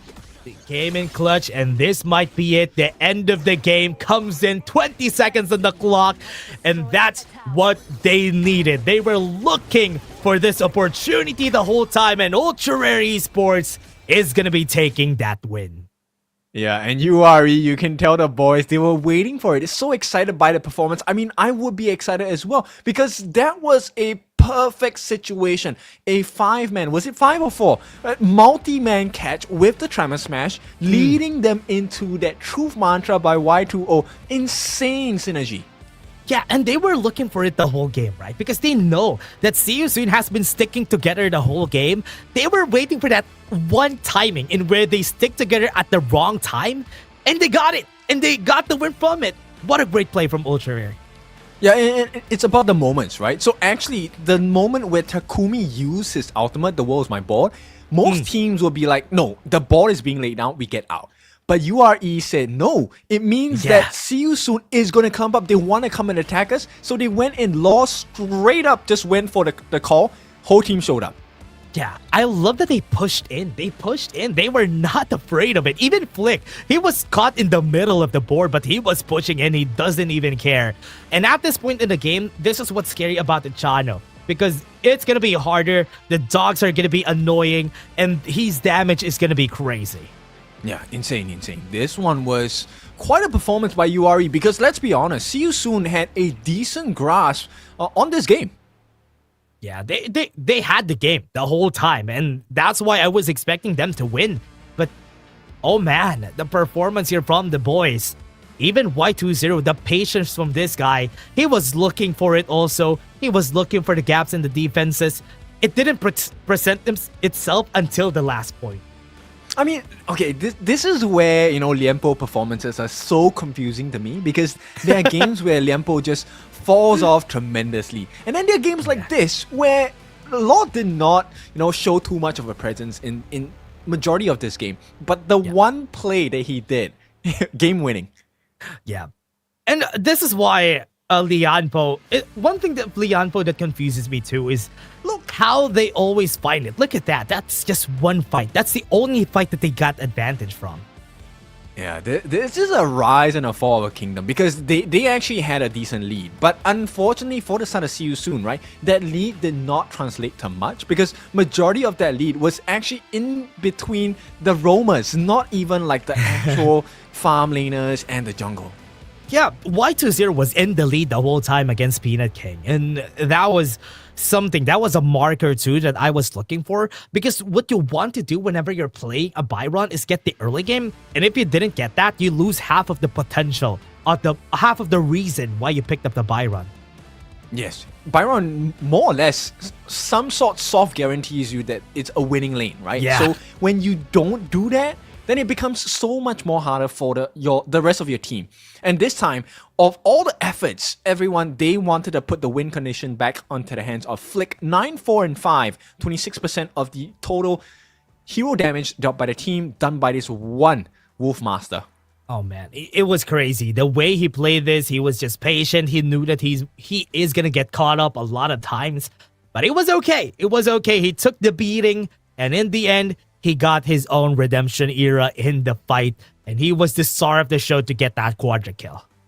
So apt that his hand pose is similar to that of a wolf. Yeah. Or maybe a dog. I don't know. Yeah, that's true. That's true. I think that's the reason why he did that pose, because he is a channel master. But with this good performance from this guy, I think they almost always prefer having a channel on most of their series. And this time, it's one of the only times that he was able to pull it off. I mean, it was 4 times before, or rather 3 times before. This is the 4th time that he was able to pick it. Super cool. And I like the fact that even though, okay, so yes, there is going to be one team that wins, the other team has to learn. But both teams, I think, have grown since day number 1, week number 1 of WKS. And I think that's what's most impressive about both of these squads.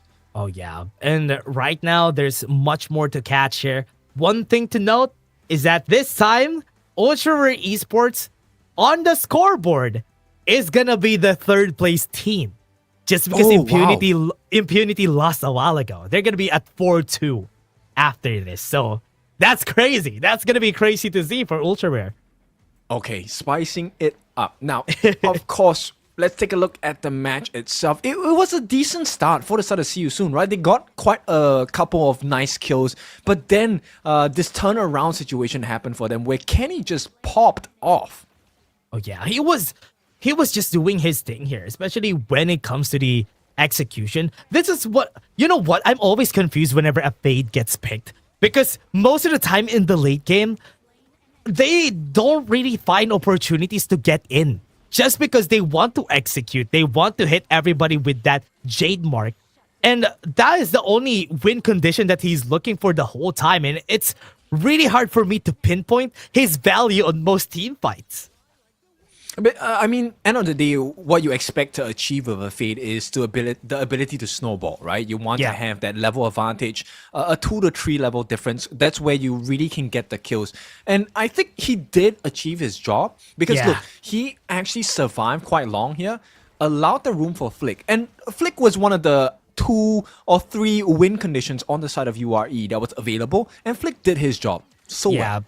Flick did his job well, especially in this last fight. Look at him. He was moving forward on the board. And after that setup, he knew that they were going to win. That's why they were not afraid. What was that also? Why 2-0?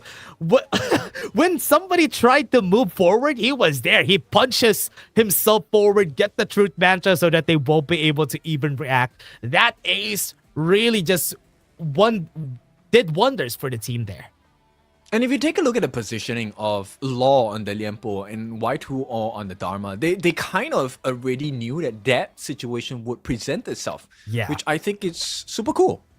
Yeah, it was good. They knew the timing. They were waiting for that timing. One mistake really leads to the death of most teams, and it was a nice game. Honestly, just looking at the other team, See You Soon, they did so well in this second game. I thought they were gunning for the win there. That could have been their game.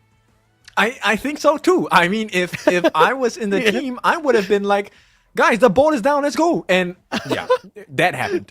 Oh yeah, the combo happened, and we weren't expecting that to happen, and they lost that. But again, it was still nice effort from See You Soon. They're gonna be going down on the board here, but they're still at the 6th place unless Paradise Esports loses this. So maybe they will have a chance to edge it out. But again, everybody, that was just our game. This is match number 2. We still have our match number 3, but before that, we're just gonna be taking a short break. See you guys in just a bit.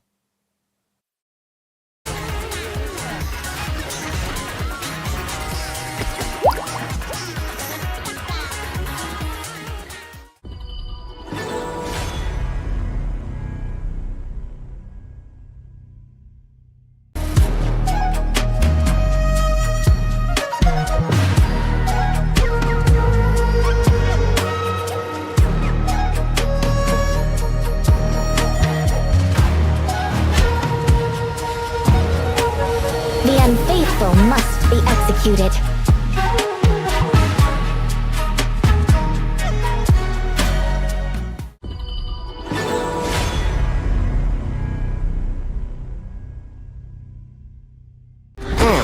Sometimes working in a different way can be the best vacation. Seagull Circle, predicting victory. Clean up the trash! Break the boundary between sky and sea. You're not welcome at my beach. Get them! Beach sweepers! Follow your orders! Let's go! You're not welcome at my beach. Go! The sea here is dangerous! Clean up the trash!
Excuse me.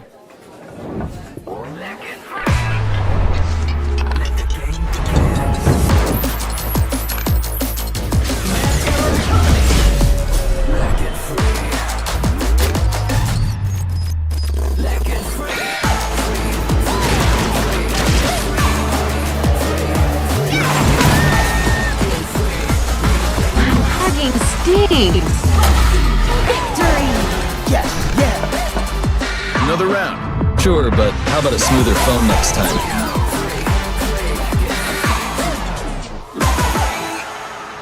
Realme 14, performance beyond limits.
The unfaithful must be executed.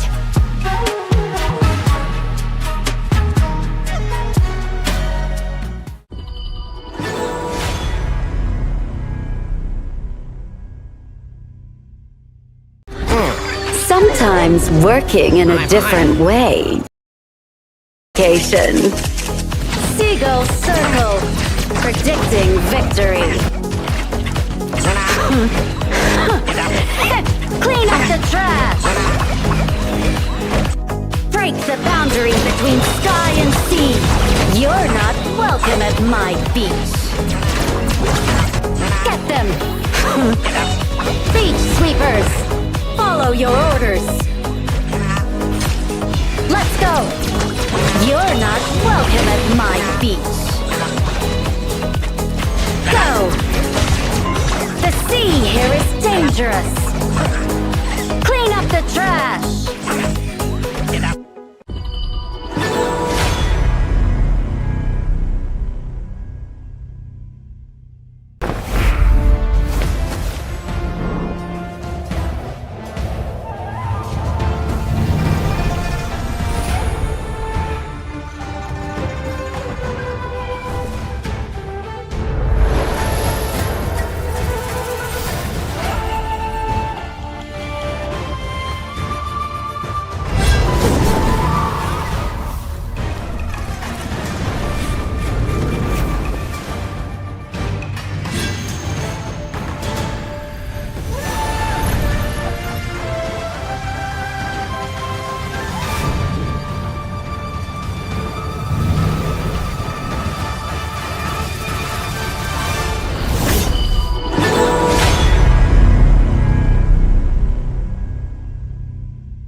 Excuse me.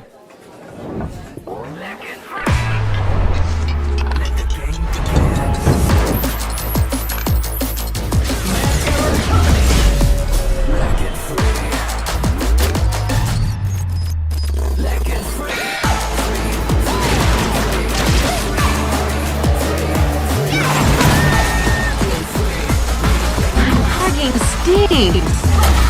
Victory. Another round. Sure, but how about a smoother phone next time?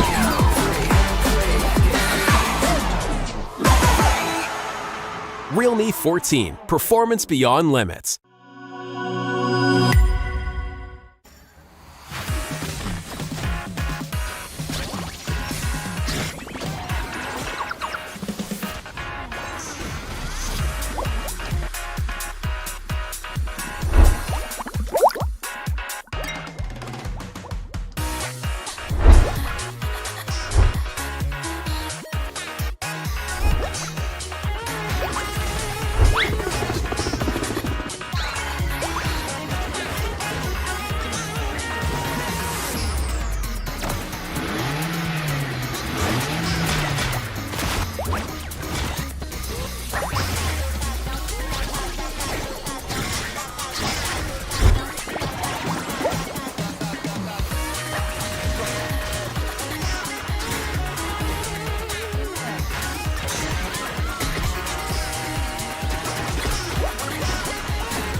The unfaithful must be executed.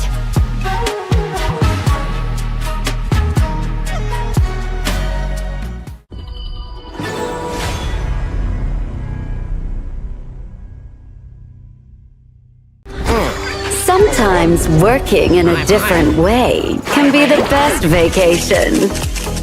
Seagull circle, predicting victory.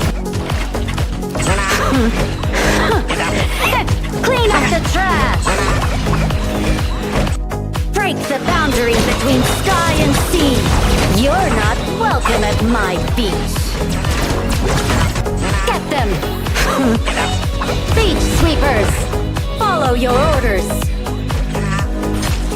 Let's go. You're not welcome at my beach. Go. The sea here is dangerous. Clean up the trash.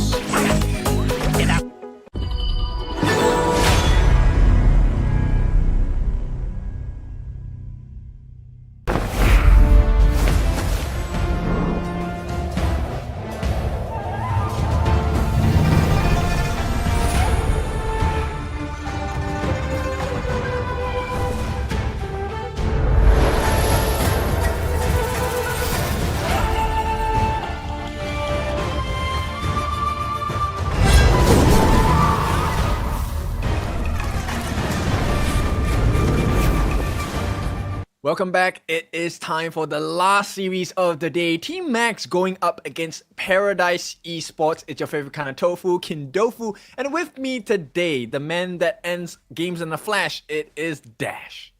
Oh yeah, excited for this one because this is another challenge for the Cambodian teams that we have, because Paradise Esports defeated See You Soon during the last time that they met, but this time, will they be able to do it against Team Max?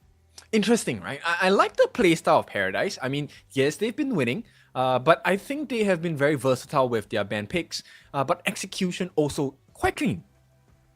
Yeah, I think one of the things that Paradise lacks as a team is they don't really know their win conditions on the mid game to late game. But compared to the other teams, especially for the Cambodian teams, I think they tackle it a bit better compared to them. So that might be their edge against Team Max.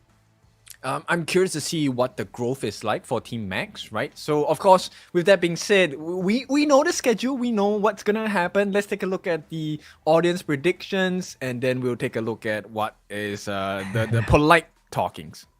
Oh yeah, I want to see what's gonna be next here for the audience predictions and what we're gonna be seeing here next for the teams. Because right now, I do think there is a little bit more of a fan base for Team Max compared to Paradise Esports, so that might be it. But hey, wait, it's just my face here. So this is interesting right now. Okay, we got him back. Here's Kindofu back. Okay. It's too exciting. My camera died. Okay. At least you're back now. Again, I think the audience prediction, we're waiting right down here later on, everybody. You're going to be seeing it. I want to see who has more fans for Paradise and Team Max. I think it's going to be Team Max, maybe. I'm not sure. But Yeah. I want to see the polite trash talk. That's the highlight of my day. You know what? It has been the highlight of every broadcast I've been in. The polite, not even polite ones. There were some witty ones that I've seen, and I want to see that more. Paradise Esports, let's take a look at this team. It's Yusong, 919, Belby, Tom, and MZK. They do really have a little bit more growth that they need as a team, but so far they're on the middle of the pack, so they're really doing well so far. And I think it's safe to say that they are coming into the playoffs, having improved from day number one, right? Yeah. Same thing for their opponents, which we will share a little bit more later for Team Max itself. But Paradise Esports, pretty impressive run so far. Let's take a look at their opponents. Kashimo, Bins, Jiufang, Chigiri, as well as Hatashi. These are your 5 members representing Team Max. They're looking for a much better scoreline today and hopefully take this series ASAP. Yeah, both of these teams, the only thing they have in common is that they both took a game against Ultra Rare Esports. Game 2, they won it, both of them. But they were not able to win the match itself. So maybe this could be a time for them to take a match for themselves. If Team Max wins this, they might be able to get the 6th place spot. If Paradise wins it, they could stay on the 5th place here. So right now, let's take a look at both of the players. Tom and Chigiri with 21, 10, and 37 so far. I think the advantage on the GPM is on Chigiri's side for Team Max. Yeah, I would count it quite similar, quite close in this case. Maybe just the way that the games have been played affect the GPM, right? So I think Chigiri maybe gets a little bit more space to farm in terms of kill participation, slightly higher for Chigiri once again, also the amount of damage. Yeah, and from what we've seen from Team Max, most of their games were played really long. They almost always are gonna be long, and it's because of how Team Max has been playing. They've been playing very defensively. They always have a lot of wave clear as a team, and that is what they're gunning for every time. And that's why most games they will get a lot of gold. Okay, so let's take a look at the audience predictions. Wow, landslide. Team Max 80%. Yeah, I think we have really passionate fans here for the Cambodian squads. Most of the time, whenever a Cambodian squad is going to be fighting against another team, most of the audience prediction goes to the Cambodian team. So really, shout outs to the Cambodian watchers, supporters that Team Max has. Yeah, and this is prediction. So let's take a look at Let's go. Spice. Let's go. Chigiri. Nah, what? So polite. Nah. Let's have a good fight. Okay. Nah, man, it's so polite for Chigiri. Tom, let's push this to the max. No hold. What are these, man? They're giving they're giving each other what do you call that? Good lucks. They're giving good lucks to each other. This is not what I wanted. Okay, that's fine. We wanted a little bit more spice, but we'll go with this, right? So Yeah. draft wise, I think then we really get to see most of the time when you get a very polite team, they're not as polite in the ban picks. They're really strong. Yeah, they really know how to deal with the picks on the other side. And we can see different preferences from both of our teams. So they will be looking at different win conditions or different heroes for sure. So I'm kind of expecting that for this game. Yeah, I like the aggression coming out from all these teams, right? Regardless of the region, I think we have definitely seen a much more comfort coming out with assassin picks, and some teams actually opt to stay away from the tank meta draft. They want to get the early game, crush their opponents within 10 to 15 minutes. Yeah, but this is what I like about both of these teams, right? Team Max and Paradise Esports, they almost always prefer the tank jungle. So they have been sticking. They have been different from the other teams because they have been sticking to their guts. They've been going with the Duns, the Augments, the Menkeys so far. And that could be something that they have in common here for the BP. Yeah, and I'm pretty sure we might see the potential of one of these two teams going into the playoffs. And you know what? We have seen teams that go into the final parts of competitions playing a completely different style from the regular season, for sure. Oh yeah, they are gonna be having that. But again, also after this, everyone, after all the regular season has been over, we're gonna be having play-ins for the teams that stayed on the 6th place, right? So that could be something that they're looking for. So every match that is incoming for all of the teams for today, tomorrow, and the next day after, it's gonna be important because this will set them up for what's gonna come, if they're gonna get eliminated or not. And I also think it's also key to kind of keep some strats quiet, right? Because if you you qualify into the play-ins, you have to be reminded you're going up against very strong teams like Impunity, you're going up against Fearless, you're going up against Paws, right? These are the big boys of the wildcard series, and you want to make sure you have every chance. So I think this is the game where you really need to put in your all and test things out still before you go into the play-ins. Yeah, you'll need to just get to the 3rd to 6th place because already playoffs has already been secured, everyone. Paws Gaming and Fearless Esports, they're already there. Nobody's gonna stop them. 12 points and 10 points. The closest to them is +2, which is Impunity. So there's no way that they're gonna be taken off of the playoffs. So that is already set there. So the other teams in the 3rd and to 6th place, they need to find a way to stay there. Because if not, they could also get taken off of the competition. Okay, so I want to find out about your personal preference for BPs. Do you prefer a tank jungle or you prefer an assassin jungle? Just because of how safe it is, I do prefer tank junglers a lot. Because assassin junglers are easy to counter. And usually they're situational. You always pick them on 4th to 5th pick if there's not a Liang or any way to stop them. So I like the flexibility of tank junglers. So that's my answer. How about you? I am the complete opposite. I love to take risks. So I'm like, let's just go for the early game. If we get the win, we get the win. If we don't, it's okay. You know, we'll fix the mistakes. You know what? You know what? That's a good way of looking at life. Taking risks is something that you should be doing, everyone. And in game, you also should be doing that. Yeah, I mean, if you fall in game, it doesn't mean you fall in real life, right? Unless, I don't know, you're playing on a skateboard or something. But regardless, I think it's also good to limit test, right? Whatever lane you play, whatever hero you play, just push it to the limit. And I think then that is where you kind of get the thrill and excitement. I don't know. I want my games fun. I want it exciting. I want it, clutch. That's true. And that's why we like those. Especially for most BPs, I like to see somebody who is a one trick of something that they really like picking up. Like, as we've seen, people have had preferences of the Pei recently, the Lunas recently, especially in the WKS. And being very proficient on those heroes really turned the tides around because the respect that WKS has with Luna is on another level, because on other regions, I don't see a Luna getting banned on the first phase of the bans. I mean, the only other one is okay. I won't say that league now. We are in a different league, but in any case, okay. Luna is not exactly the core problem a lot of other leagues are looking at, right? There are other problems like the RLE or the Pei. These are the prio bans. But down here, I think Luna is definitely one of the scary potentials. And look, we have a lot of young guns coming into this pro league. They're really fast, they're really quick, their reactions are lightning fast. And the ability to recognize situations is something that really blows my mind, because they kind of see situations before we as casters even do.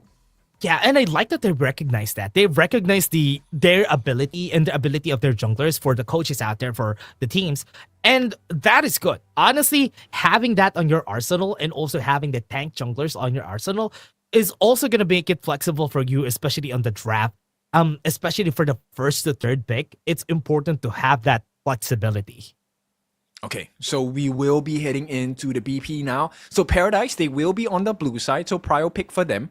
Now, I think there is a very high potential for them to pick up the jungler first. Dharma has been first banned out already.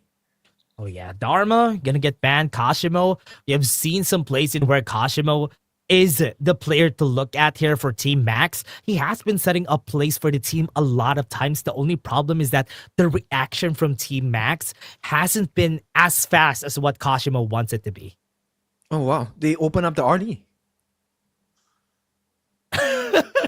Okay, it's gonna be RD first pick for sure. Just because they opened that up. But on the side of Team Max, what are they gonna be answering with? With the Direnje, I think it's okay to have it. But the Leon Poe on the second pick already for Team Max. I think they're expecting a different draft, right? The fact that Changfei is banned out, right?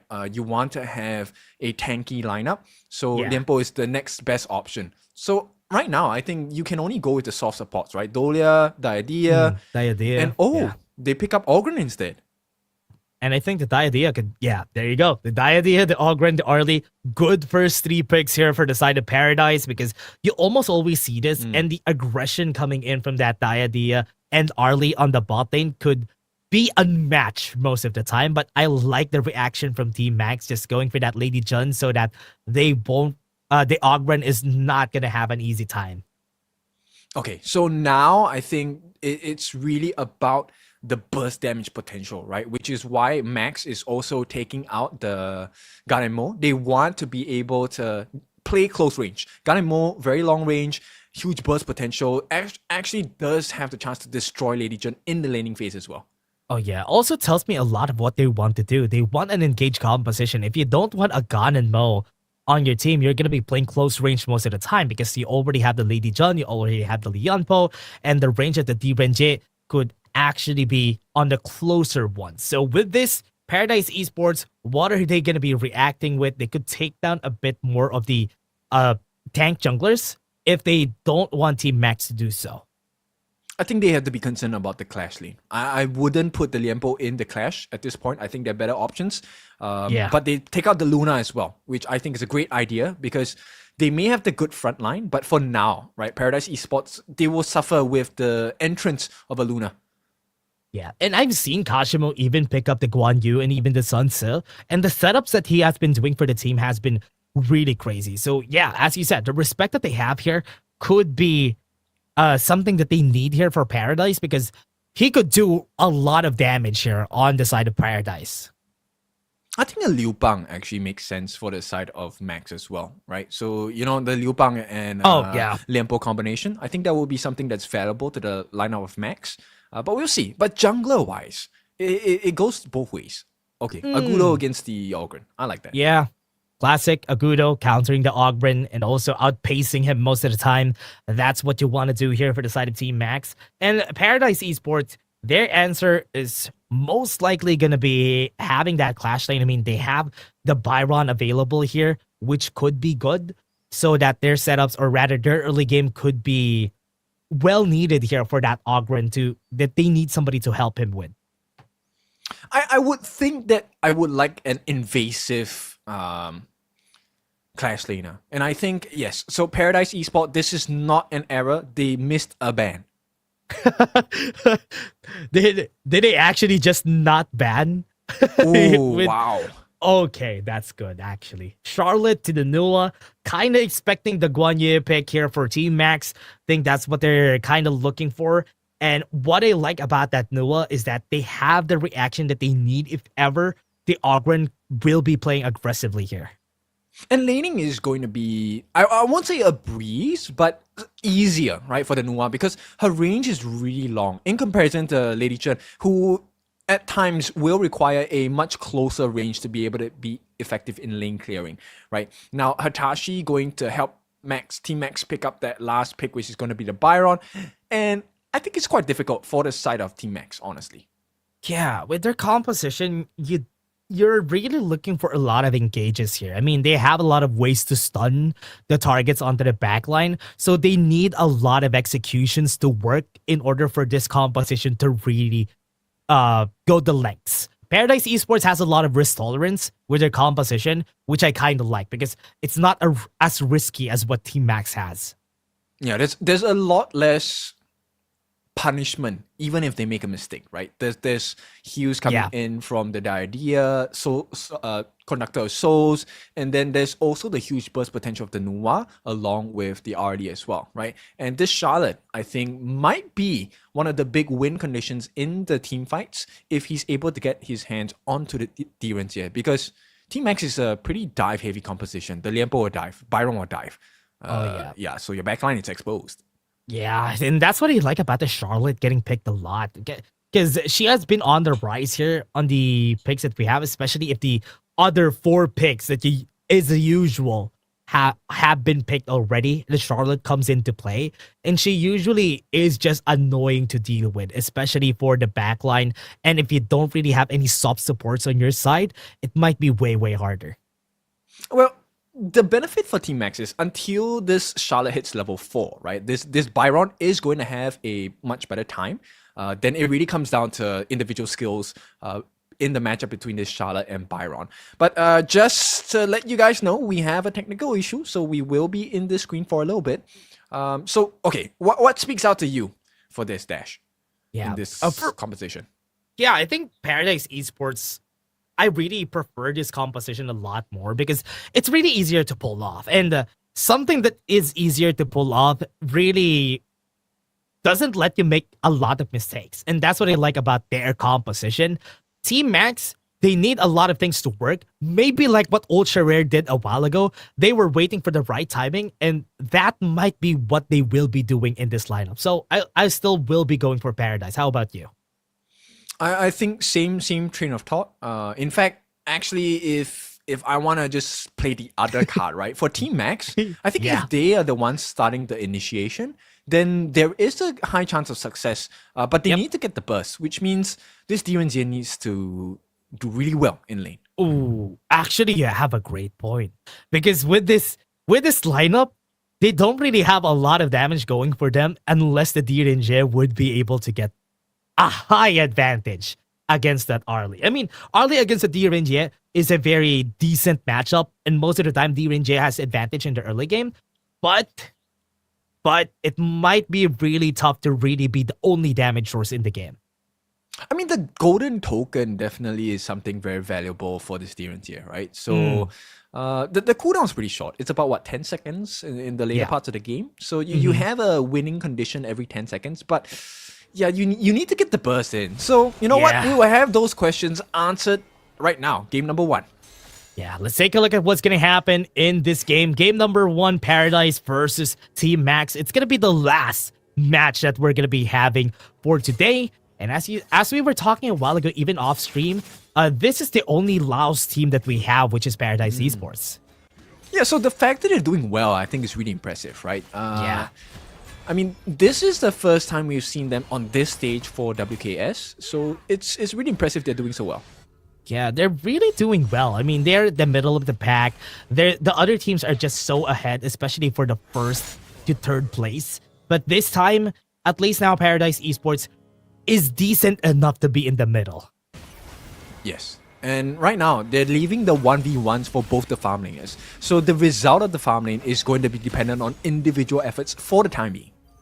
Oh, yeah. And right now, we are going to be taking a look at what they're going to be doing. I like that they're still just giving even the second wave here. That is usually what most teams do. Give the second wave to the jungler so that they would be able to get a level ahead against Bins here.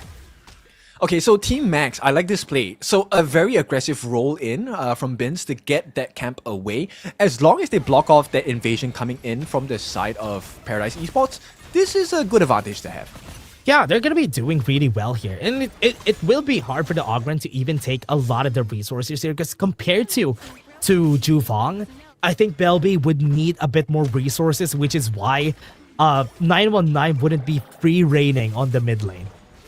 Yeah, they're gonna give it a try. The River Sprite on the top is the one for the taking, but you can start to see there is a small EXP gap between the junglers already. Oh yeah, and Binz already is on level 5.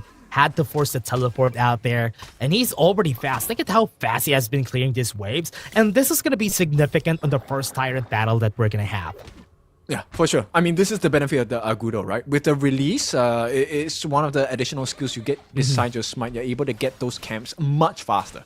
Oh yeah, and that's what he has been doing here so far. But again, everybody, you might need something, and that's a gift code that we have right here, right now on the bottom. Put it on your CD key, and you're gonna get a free skin.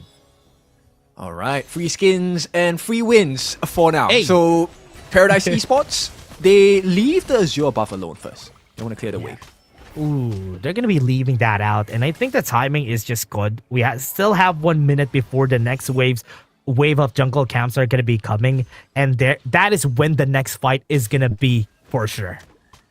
And I like this positioning, right? Oh, attempted steal, not gonna happen. But Hatashi standing in that bottom brush actually provides a lot of value because he's able to, number one, give vision to the team, but also keep two members safe at the same time. Binz and Shigiri taking separate camps.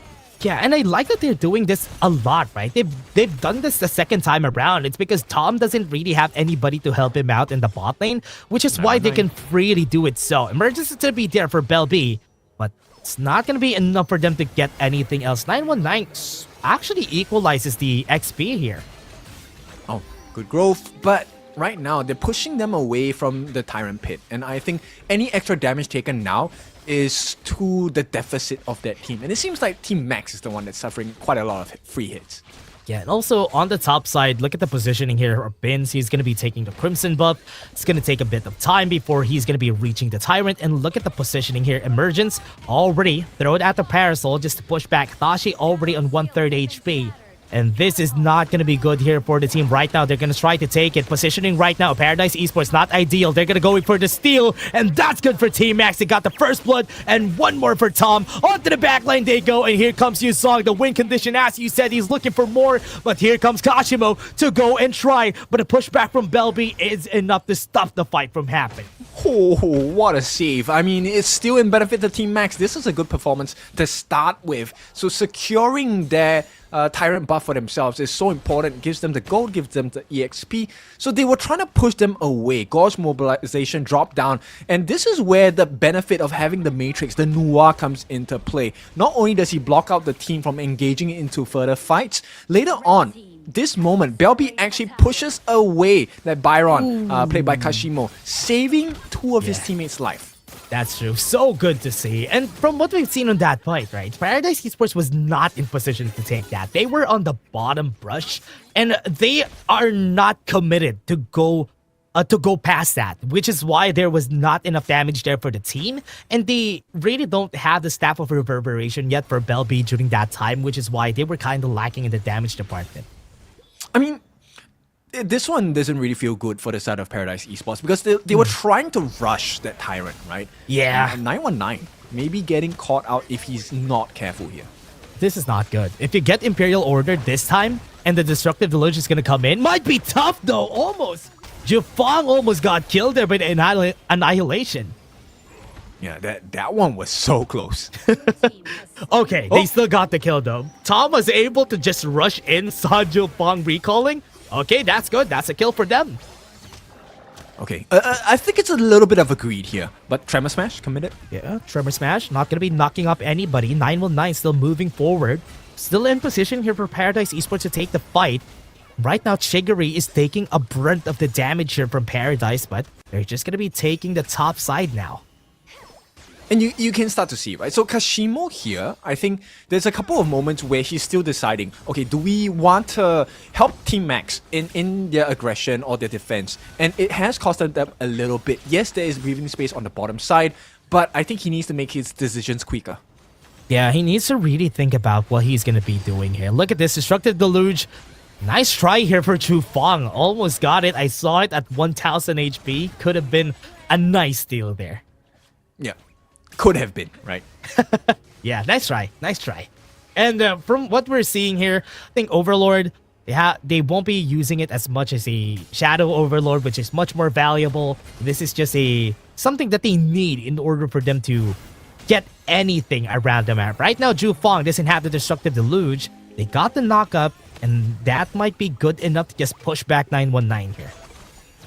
Okay, so there is quite a bit of decent gold. The highest farm on the side of Paradise Esports is Tom. Second in line is Belby. Two of which I think are important markers, but they're starting to lose turrets on the side of Paradise Esports. And that's exactly what Team Max needs to do. Yeah, and that's good. Team Max really recognizing it is something that they need to do. Even the second tier is going to be taken by them because the minions here on the bot side has already been cleared. So second tier tower on the top side, no contest, is going to be taken by Team Max. Yeah, bad trade for the side of Paradise Esports. This is a very different Team Max from what I remember, and I like this version of Team Max. Oh yeah, I like it. I like that what they're doing here is so good. They have been rotating around the map pretty well, and Paradise Esports have been too reactive, and they really don't know what to do once their plan falls off. And I think this is due to the benefit of the fact that Bins, he's able to rotate in the jungle much faster, right? So now he's able to give Chigiri so much space. Look, Chigiri is taking up that Crimson buff. Already has it, moving down towards the Azure Golem as well. Yeah, I think at this point, he's going to be really scary, especially with that damage department of the second Tyrant. They have to respect it at this point in the game. Right now, Chigiri, already half HP, just got hit by one projectile. And this is really a scary place to be in. Kashimo into the backline, they got 919, he's trapped, and nobody's there to save him. And that is already a kill, and that Tyrant is free for Team Max. Yeah, they don't win this. They shouldn't win this. I'll be very surprised if Paradise Esports actually get the steal. But Max, I think they want to put more pressure on the map first. Oh yeah, they put the pressure on the mid lane. They're going to be clearing that out first. But Paradise Esports are not going to let them have this confidently. Looking at the positioning of Ju Fong is very good, but Paradise, they don't really need to go for this right now. They're just going to be backing off, getting some damage here with Magma Slam a bit for Hatashi. But they're trying to get their jungle, but they still got their red buff. Okay, so Tom secures it back for the team. But for now, I think Max, this is a pretty good position to be in. Even though they're trailing in gold, Chigiri is actually matching up in farm with Tom, maybe even out-farming him at this point. They're trying to maybe set up a position here for the shadow variants that we have. And right now, it's really hard. Even though that we have the gold advantage here, or rather, not really a gold advantage here, so far, Team Max still is painting the map red because they still have advantage when it comes to the towers. So this might be something that they could use as a way to exploit getting that shadow variance in their favor. Yeah, if things keep status quo for now, it is still in favor for Team Max. But, you know, Paradise Esports, they don't take these things lying down. They need to force an error from the side of Team Max. Yeah. And Yusong might be that answer that they're looking for. Right now, half HP, trying to go for the fight back. Emergence is going to be there. Resplendence is also going to be used. And that's the kill on their side. 919 in front of the battle. Not going to hit anybody with that Conductor's Soul's Tyrant. Already half HP. Trying to take this as fast as they could with a path of passing on their face. Tremor Smash is going to be there to stop them from getting forward. And that's the take for Team Max. That was a powerful passing that was not viable for the side of Paradise Esports. So 919 wanted to enter the sides of the pit, but then this is why Hatashi actually went in with the Tremor Smash at the last moment to push them away as well. Yeah, that was good. At least now we're seeing Team Max really just taking the space for themselves, and I like that. They got the Tyrant, but Kashimo a bit too early on that engagement because nobody was there to help him out. Yeah, I think he was a little bit overzealous. He wanted to push 919 away, you know, put a little bit of fear in his eyes, but 919 was a lot more confident than he expected. Oh yeah, he wasn't really expecting him to do so, but again, right now they still haven't taken the Overlord here for Paradise because look at the positioning from Team Max. They're stopping them from getting anything. That was a good Resplendence. That stopped them from getting anything else right now. Wait, did he just get away with what? Yes. He got away with the blue buff. Yes. So Azure buff now in the hands of Bins. And one important marker here, Bins actually has the gold lead against 919. So the level lead is one thing, but having a gold advantage means he has better items. Oh, tower in the bot side, nobody's there. Yusong isn't even in position to contest it. So the tower on the bot side is going to take structural damage here. And that's the responsibility of Yusong, right? So he's going to go down and try and protect it. At the same time, this puts a potential 4v5 situation open for the side of Team Max. But Hatashi's a little bit low. He needs to go back. Oh, they're taking the Overlord.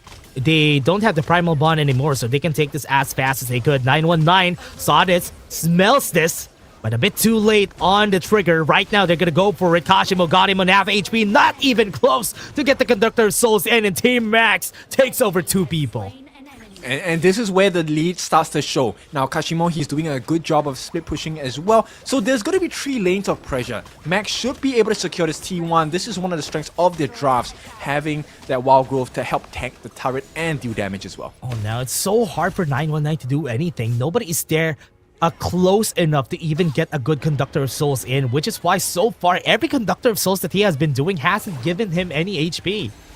Yeah, there's a lot of stuns in control, right? You have Jufang, Flash committed. No. Kashimo does not have Flash, but he does force them back. So right now, I think it's just a barren map on the side of Paradise Esports. T3's left for the taking. Yeah, all the second tier towers have been... Oh, that was close. Jufang could have died there if 919 caught wind of that. But again, advantage still on the side of Team Max. It's so hard for Paradise Esports to even get something out of here, because so far Team Max has been the one initiating the fights, and the reactive movements that Paradise Esports have been doing hasn't been effective. Yeah, and look, Belby, I think he's definitely one of the big turnaround conditions, but he's not getting space. Yeah.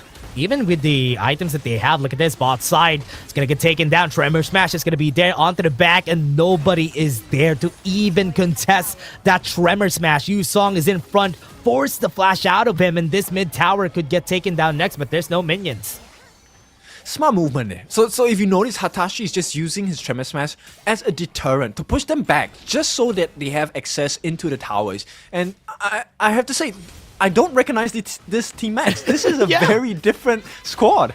Me too. I mean, man, this is the Team Max that I've seen fight against Ultra Rare Esports. They're a bit more, what do you call that? They're a bit more decisive, and that's what they were lacking the whole time. And being decisive about their win conditions is a good thing to have, and this Team Max is a well and improved one. Yeah, and take a look at Kashimo. He is not taking damage at all. In fact, he has lesser farm than Yusong, but he's tanking more than what's the damage that's being offered. Oh yeah, and it's really hard because Kashimo has been just taking a lot of the pressure here, forcing the enemies from Paradise to look at him at all times, because he is just pushing the side lanes every time, just putting up the pressure, keeping the waves close so that they would be able to go for the push. And there is a bleeding wound on the bottom side of the map. So Paradise Esports, they are in a tough... Oh, look at that. Kashimo goes in, and with the Storm Strike actually gets the kill, and now they're going to go forward. They got their Resplendence to push them back, but this tower is not going to stay for long. They're going to try for it. Kashimo is tanking up a lot of damage in front. He doesn't care. He gets 2 kills, and right now there's only one person left, Yusong, to get it with Belby. They're going to try their best here, but Team Max is going to take their win against Paradise Esports. Crazy. And you know what this means to them. I mean, now this is a very completely different Team Max, and one that we met with at the start of the league. Crazy plays. And I think we already know who the MVP is, right? It has to be Yusong. This Byron is just out of this world. Yeah, the Byron has been doing such a good job in this game. Look at this. Team Max just had a very big makeover from the last week. They weren't this decisive the last time that I've seen them. I mean, yes, they took a game against Ultra Rare that one time, but that was it. This time, game 1, they showed it. Okay, I don't remember the position of Team Max in the table. Are they in the mid? Are they at the bottom? Wait, in the table? The league table. Oh, they're at the mid. They're at the bottom. Okay. They're at the bottom. They're at the bottom. Sorry. They're at the... What do you call this? They're at the 7th place. Oh, okay. Second last. But, yeah. I mean, okay. I think the fate is kind of sealed. But still, this is... What an improvement, man. You know what? I got stunned because I thought you were asking because they have a table. And I'm like, wait, what table? They're around the table. But okay. Yeah, but the contributions. Yeah. Oh wait, sorry. The contributions. With what they did in this game though, I love that what they did in this game has been really well, especially for Bins and even for Kashimo. But really surprised that Jufang got the MVP here. I think there was a lot of value in the stuns and the freezes coming in from the side of Jufang, right? For this Lady Chen, I think we don't see the control timing, but I'm pretty sure there was a lot of control that this Lady Chen offered that was very valuable in the team fights as well. Kashimo to me was more flashy in the sense where a literal flash into the backlines. He actually controlled 919, so there was no comeback factor. And MZK was in a very tight position because you can only heal one person at a time unless you're talking about your out. Yeah, and also one thing that I've seen that is really good was Kashimo just going for the back a while ago, taking down Tom, and after taking down Tom, he fought against two people and took those two down too. And that's the most insane thing that he did in that last fight, and we're gonna be seeing it in the highlights later on because that was insane performance from him. Yes, and the goal dip is quite crazy because it was a very slight lead that Paradise Esports had. And the lead came, the lead actually went back into the hands of Team Max, and it was funneled mostly towards the Agudo. Yeah, Bins has been taking a lot of the resources, and I also saw that Belby has been taking most of the resource also. That's why 919 was not ahead, but Jufang getting the MVP here, it was the reason why 919 can't even get a good Conductor of Souls in. Yeah, 33% of the team's hero damage offered by this singular person here, Jufang, and taking only 12%. So that's a lot of value for the amount of gold that he got for the team. Because he was poor. Yeah, he was not getting anything. He was just there, happy, taking anything that he can, and with the 18% total gold on the team, just venomous staff, right? That's the only thing you need as a Lady Jun. I mean, the other things are just luxury at that point. Okay, I'm gonna change my choice of words. He is financially efficient. Okay, sure. I thought he was like financially challenged is what you're gonna say, but that's worse. That's way worse. Yeah, so very good start for the side of Team Max, right? Securing this first Tyrant for the team. They did give away a couple of kills, and this was kind of like a Yisong highlight clip for the Charlotte, right? The save coming in from Belby. But that is the thing about Belby. He was having majority of the lead against Jufang in the mid lane, but it stayed consistent. There was no big growth of finances going into the side of Belby, and that Tome of Wisdom came a little later than anticipated. Oh yeah. Also something to point out, almost all of the fights that Paradise Esports took in this Tyrant pit is so scattered. They did not go front to back once on most of the fights that we've seen. And that's the composition that they built. They needed to go front to back. Yeah, but they can't because Jufang has the Kashimo also. Yep, and Hitachi was just jumping all over the place like a bunny. And then Kashimo with the Flash and Storm Strike. How do you deal with this? There's so many AoE movements offered by the side of Team Max. Yeah, have you seen that? What Kashimo was doing? He was fighting against 3 people at the back. Together with a crystal, and he was winning that fight. That was a crazy performance from Kashimo, and I love that. I love that we're seeing this light coming in from Team Max because that was the problem that they had during the last time I've seen them. Kashimo was doing plays like this, and nobody was reacting, and now everybody is on the same page. I like the fact that we have seen the improvement, right? So it's not something that, it takes years to improve. Yeah. Just moments, right? A couple of weeks, a very clean look into what needs to be fixed, I think, in terms of the comms and in terms of the composition as well. This was I wouldn't say an outdraft. They just executed their draft better than what Paradise Esports did. Yeah, and what I like about it also is that this is something that teams that are at the bottom of the table, at the bottom of the scoreline, will be loving to have, is fighting against stronger teams. Because remember, the last time we've seen Team Max, they fought against Paws, they fought against Impunity, which is probably why they're kind of stronger now, because they learned something from that. Yeah, for sure. I think it's good, right? You get to learn from your past mistakes, and I think there's also a sense of relief because not to say that the games don't matter, but if you're already in a lower position, just give it all you got. And I think Team Max playing with less stress and really letting go of inhibitions or fear of whatever they were doing before. This is a very different Team Max. Yeah, and I like that. Team Max, I thought they were one of the stronger Cambodian teams that we have. And with their performance against the last time I've seen them against Ultra Rare, that was actually a good performance from this team. And I kind of like their performance during that time. But this time, against Paradise, they're showing them what they're made of. And I like that, especially for this game. Okay, so that's just one part of the formula, right? Yeah. It's great to have a win, but can you win consistently? That is the big question.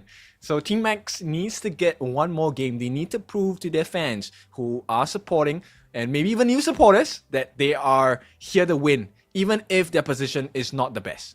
Oh yeah, and also they really have a lot of fans, right? They have 80% to 20% here for Paradise Esports. So they have a lot more fans, and I'm liking it. I like that this emotional support that the fans have been giving is actually working for Team Max. Yes, this is a good improvement. And, when you find this little bit of improvement, it also shows you there is potential to be had and there is much more room to grow. So I'm really curious about the next draft that Team Max is going to come up with.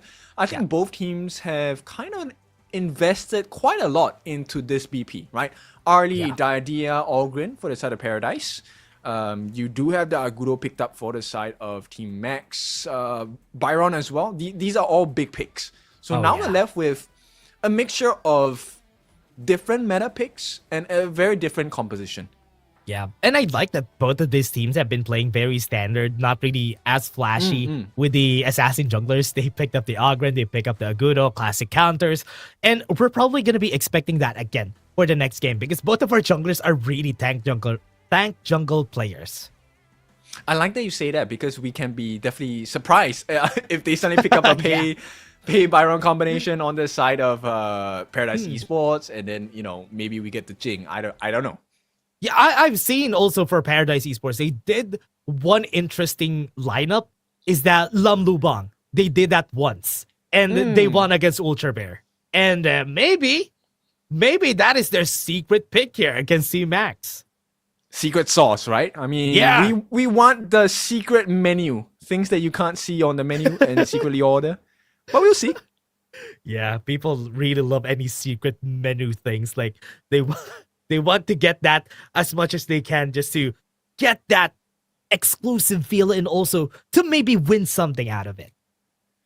Okay, so Paradise, I think, yes, it's a good idea to take away this combination. So Dia along with the Arlie. Insta-ban. Max, though, they ban out the Agudo. My Shiranui is open. Belby could pick that up for their side, or they have been preferring that Zhang Fei on Team Max, so that's something that I'm kind of expecting that they're going to be picking, because most of the games they played, they picked up the Zhang Fei, so Team Max could prioritize that. Okay, like you said, Zhang Fei and Dharma. And you know what? The fact that Team Max is laughing as they picked up the Mai on the side of Paradise Esports, that to me is kind of like, hold on, Paradise Esports fans, you have to be worried. You shouldn't be happy that they got the Mai Shiranui though, because these two are a staple on what Team Max has been doing a lot. But Menki getting picked here for the second pick. They might be banning a lot of the tank junglers on the second phase of the picks unless Team Max picks up one themselves. But Lady Sun against the long hair for Team Max. Expensive lineup so far. I mean, okay, farm lane obviously is called farm lane for a reason. You need the gold, but the Mai is an expensive pick. You need her to have items. You need her to have the growth. So the laning phase is super important for Paradise Esports. And once again, they ban away the Luna. Not gonna see the light of day here. Yeah, they're just respecting that. And even with the pay open, both of our teams didn't even prefer or even try to touch the idea of a pay getting picked. So they are really playing it as safe as they can here. But Team Max, at least a little bit, has a lot more risk on what they have. Because they're smiling. Look at them. They're happy about this ban pick that we're having. I think they will do well to get rid of a Clash laner now. But, Paradise Esports, they don't have the Byron pick anymore. Yeah. Oh, the Which is- Zhuangzi. What? That's a great ban. That's a great ban, right? I think against the Dharma, you want to maximize the potential, right? And Zhuangzi destroys that with the ultimate, the butterfly effect. So That is I think interesting. it's a Okay. good idea. Yeah, that's honestly not something that I had in mind, but seeing that getting banned also, they actually know what Paradise Esports might be pulling out here, and having that against a team that has a lot of crowd control could be good. Is this gonna be Adolia Elaine? Yeah, there it's we gonna go. be Adolia Elaine, and Lady Sun is gonna be the target, so they're not gonna have fun. I So think Paradise Shigiri already Esports- understands. Yeah, Paradise Esports, I think they need to be hyper aggressive this game. So not only do they need Belby to have a good lane, they need Yusong to be extremely aggressive. And Team Max here, I think they need a tank jungler. Oh yeah, Team Max needs something that will be in front here for Bins. Think the Ogren? Yeah, the Ogren is gonna be there, so that is good. At least they have an Ogren on their side. It's not gonna be as easy as we will expect here for Team Max because they have a Dharma. They don't really have an aggressive Clash laner to pair up with the Ogren, so they could get aggressed a lot more on the side of Paradise Esports. While that is true, I don't know if it's actually to the deficit of Paradise Esports because it's going to be a very split fight. And Long is a very independent hero. Yeah. So I think Tom is going to have a fine time. And in fact, the moment it reaches the mid stages of the game, that is where I think Team Max is going to start to have a little bit of trouble. Oh yeah, that's true. Especially if the lane gets more items, it's gonna be really tough for Chigiri. I think that's one of the biggest problems that they have in this game is how they're gonna be saving Chigiri on most of our fights because he's gonna be the prime target of everybody here from Paradise. Which is why Max, they start off with 3 members in the mid. They want to make sure that Belby doesn't have a good laning phase. They cannot allow this Mai to snowball. Yeah, if the Mai snowballs and even once we go to the mid game, we're gonna be having Yu Song too. I like this first start here coming from Bins. They already took out a bit of the jungle camps and get the level advantage. That is kind of smart. So from what I've been told, right, a lane wins in lane against a Dharma. In my experience, doesn't work like that because I'm a lousy, a lane. But in any case, Yeah, and I think that's the only reason why is because most of the time a lane will be building Blazing Cave, so you have the advantage when it comes to the armor, right? Which is what Kashimo is going to be the physical damage that he has. true. I mean, okay, formlessness, you get the lifesteal from it. It's not a lot, but it's sufficient. So having the Blazing Cave actually hurts you.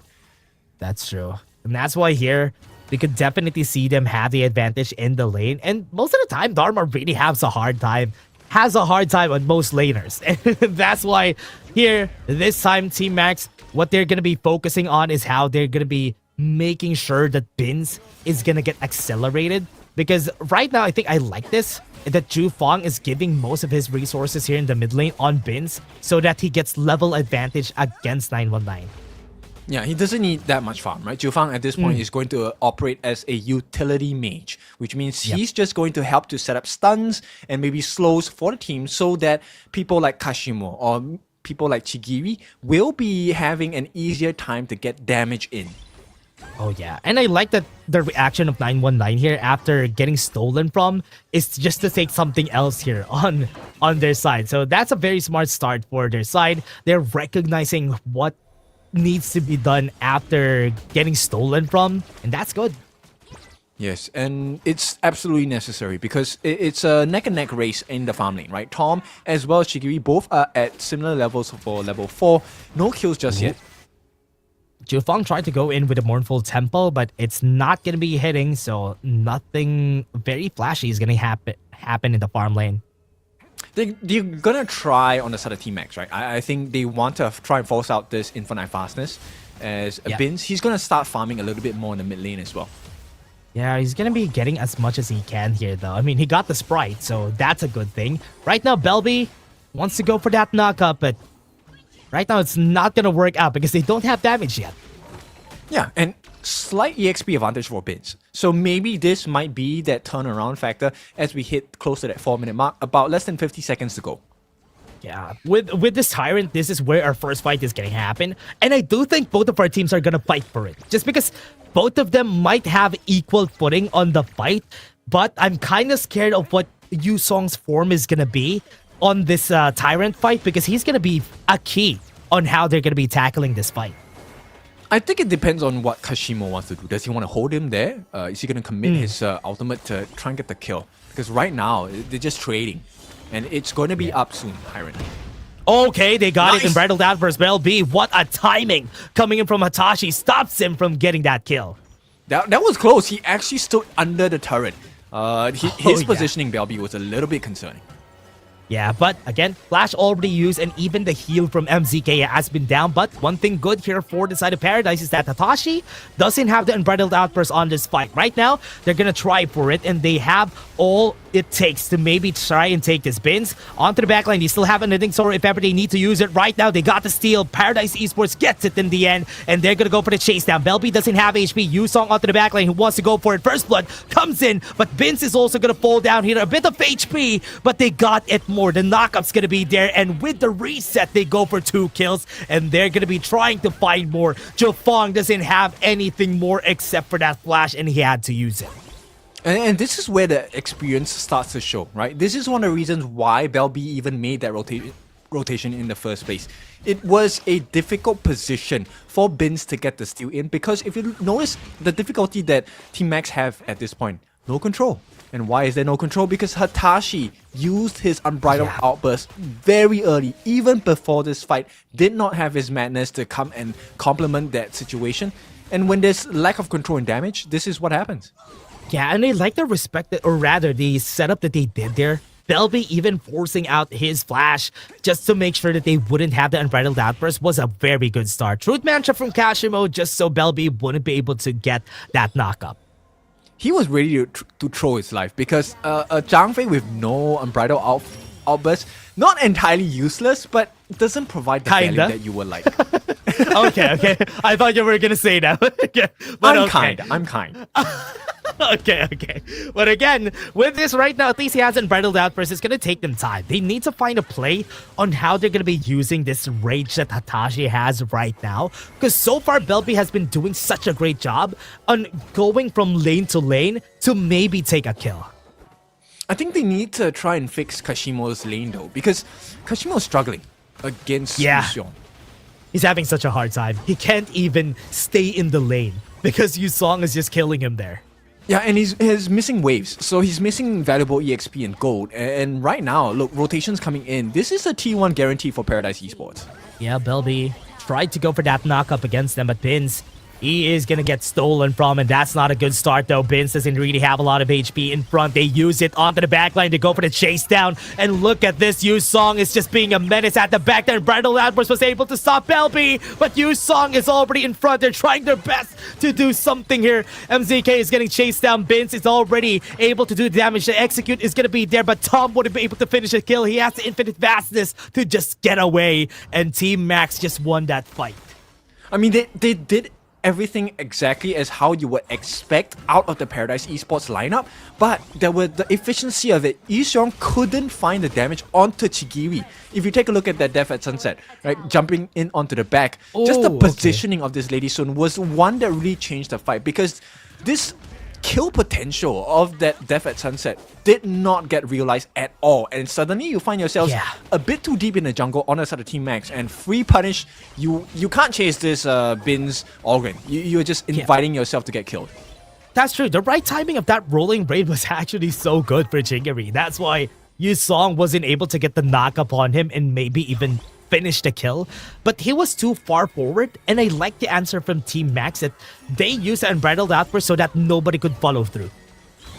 And Jufang, he's providing so much value, right? So the ultimates, Unending Sorrow, along with that Mournful Tempo, the stuns coming in. It's so valuable so far. Yeah, A lot of people onto the mid lane. Forced an unending sorrow right there. And Battle Outburst was able to hit 2 onto the backline. Belby nice tried to go in, but he was able to flash away. Shigiri is here to finish the job on the back. But right now in front, 919 has been pushed in. Jofang doesn't have the unending sorrow or any flashes for that matter. He's going to be dead. But that is still a 1-for-1 for the mid laners. I mean, it's a great play by the side of Team Max, right? So the fact that they're baiting members in, Yishong, he's lucky to escape with his life. Yeah, that's true. Right now, Hatashi doesn't have anything on his hands, but the damage from Tom, it's slowly getting there, so he's gonna be scary at that point. I think actually Paradise Esports, they can hurt them by stealing away the Azure Golem, but I think Tyrant is more important at this point.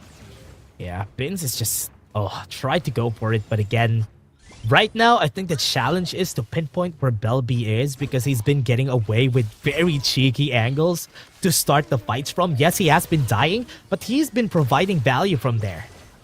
Oh, I think what's interesting is the fact that there is a slight goal lead in the mid lanes. As Jufang, he doesn't need the farm, but he's getting it. That's true. And he hasn't been dying as much too, which is why he can cover the lanes. Right now, they're taking the Overlord just so Bins would be able to get something out of this. And I think that's good. At least having that extra pushing power is something that they might need. Yes, and this is going to create a very uncomfortable situation for the side of Paradise Esports because if they take the fights for the Shadow versions, they risk losing a T2 on the top or the bottom. Yeah, right now they're going to go for the bottom. As you were saying, T2 will be taken down here just because the minions have been pushed pretty far away. They got one Truth Mantra and they weren't able to get the kill anyway. Infinite Vastness out of Tom. Nice try from Team Max. Good effort. They have to push them out. They have lost the T2. This is not a good situation for Team Max.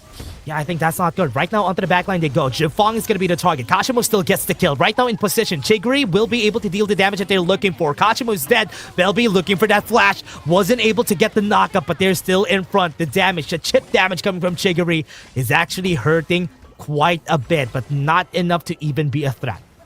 Okay, so they both lose one, but right now, because Tom is down, this Shadow variant of the Tyrant, I think it's better positioned for the side of Max. Oh, goes in. Death by Sunset. Right now, Yusong doesn't have any getaway cars except for that flash. That's good. Right now, they're going for this Tyrant, but it's going to be reset. So this positioning from 919 is still good. They're trying their best to get something here, but so far, it has been stopped time and time again, and Tom is back alive, though. Yep, and NZK already has the Celestial Melody. Not ideal. This might be a risk for the side of Team Max. They need to get this now. This is not good. Yusong doesn't have the ult yet, but Celestial Melody is already up. Right now, they can go to the backline. Shigiri needs to be careful in this positioning. Yusong is in front, goes with the Death by Sunset.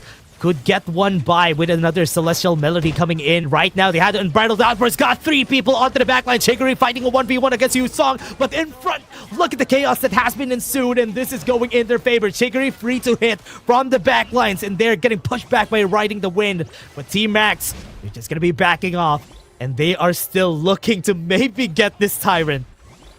Very patient gameplay. They can't afford to overstep. And you can see the shield values. So both teams, they have save conditions. Now, Kashimo does have that Truth Mantra. Where will he put it?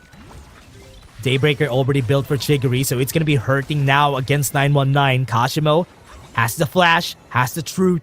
So he's going to be looking for that fight. But Belby, as you said, is in position, hiding in the brush. But they're not going to be starting this time. Hatashi is just going to be getting rage here. Yeah, Chigiri actually goes to take that Crimson buff first. This might be something that changes the fight. Oh no, they need to know where Belby is. Belby is in position right here at the bottom. Right now, Binz is in front. Jufang is trying to take space, but the damage from Tom is actually hurting. They need to be careful about this. Unbridled Outburst already is there. Belby looking for that position. Binz gonna be the target. In front, Yusong is already there. But right now, as you said, Kashimo didn't find the right target. Belby was pushed back. They had to flash away. Right now in front, Yusong had to use the Death by Sunset, but a chase down from 919 gets the kill on 2. Kashimo and Binz are dead, and that's not good. Okay, so Shadow Tyrant should be going into the hands of Paradise Esports. Team Max, they kind of overplayed their hand there. Positioning by Kashimo, I think it was good, but the fact that they were just a little bit too far away from the wall. That's why Kashimo's Truth Mantra did not have the effect that it was intended for. Yeah, and that was good positioning coming in from Paradise. Look at this. The aggression from 919, nobody is able to answer, even try to fight back there. They had to use that unending sorrow there. Okay, they did lose the T2 on the bottom side, so there is a small win for the side of Team Max. But as with the power standings right now, I think Paradise Esports, they're well in control to be able to swing this game in their favor. Yeah, Paradise Esports, they are on advantage. And right now, they already know that this is happening. MZK already found out that they're trying to go for this Overlord, but Paradise Esports still has the Tyrant on their hands. With that buff on their hands, this might be a tough battle that they are trying to take. I think at this point, it's kind of like 50-50, but I also think the timing of ultimates, maybe the Zhang Fei needs to be a little bit more stingy with that Unbridled Outburst. I think that that previous catch was one of the reasons why they lost that fight in the first place. Yeah, I think it was a bit too early. They used it a while ago and nobody was on the same page of just going.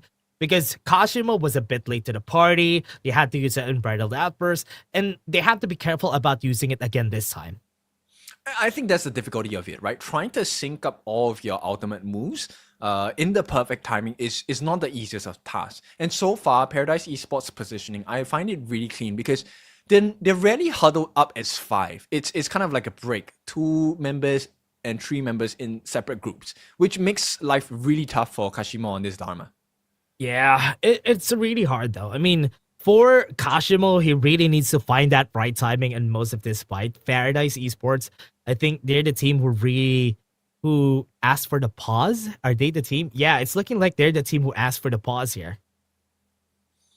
Oh well, small issues here. I mean, it's a good chance for both teams to kind of take a breather and really reassess, right? What needs to happen right now. So I think Paradise Esports has been great in finding moments where they're actually now successfully forcing out the unending sorrow from the Yuan, right? So that's a good situation. You want to get rid of the heals early. Yeah, and they had a lot. Every time there's a fight, there's a lot of things that they need answers for a side of Team Max here. Because whenever a fight happens, they had to think about Yusong on that lane. They had to think about Belby. So they need to have their checklists filled before they can get that ideal fight. And also, they need Kashimo to get a good ultimate. So that is also one of their checklists. But it's so difficult because I think the farm lanes on both sides, they're playing really well. Like, if you take a look at Chigiri's positioning, it's really clean. He's actually baiting Yusong out deep into the woods of their base, right? For the side of Team Max. Likewise, Tom, he's doing a great job of getting free hits onto specifically the Yuan. He's the one responsible for forcing out those very early unending sorrows. Yeah, and especially that the Yu1 doesn't really have a lot of HP. It's really tough for them to even try to get something out of it, because after using the unending sorrow pretty early, you're pretty much vulnerable and you won't be able to get like aggressive, mournful tempos like you kind of expect from them. Yeah, it then suddenly becomes a huge risk, right? Then you're kind of like, should I go in? And then you have to be really careful because the Menki on the side of Paradise Esports then is able to just use the Dream Roam and suddenly cut your escape path. Yeah, and that is kind of what we're expecting here. But again, for this one, we're still waiting for the players to resolve their issues here before we start the game. So we're kind of waiting on what they're going to be doing so far in our tournament. So I do expect that in a few minutes, our players are going to be ready. Yeah, not an issue for sure. Right now, the state of the map, based on my memory, is that there is a open T3 to take on the bottom side of the map for both teams, right? T2s have been taken on that side. Right now, it really then depends on the map rotations. I think level advantage is now in the hands of Paradise Esports. The Menki is 15 already. Last memory, Bins just hit 14. So there is a level deficit. Yeah, the level advantage is going to be tough here. And how they're going to be tackling that will be really something that they have to think about here for the team. Right now, we're taking a look at what Paradise Esports is going to be doing just to finish the game. Because so far, they have a lot more advantage here as a team. And they have a lot more chances to win compared to the other team. So that is what we're kind of looking at here for them.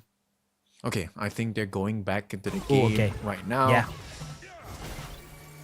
Yeah, right now they're already ready. And we have the Overlord in front of them, and Team Max already tackling a fight this early after that. So it's actually a better situation for the side of Team Max here.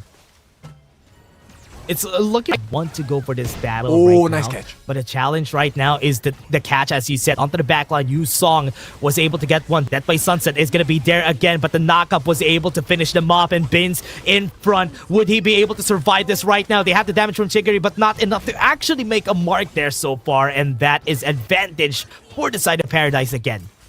It's crazy how much space they bought for Tom and Belby as well. Yeah, they're just taking damage on the backline every time, and it's so hard. There's no answer here from Team Max.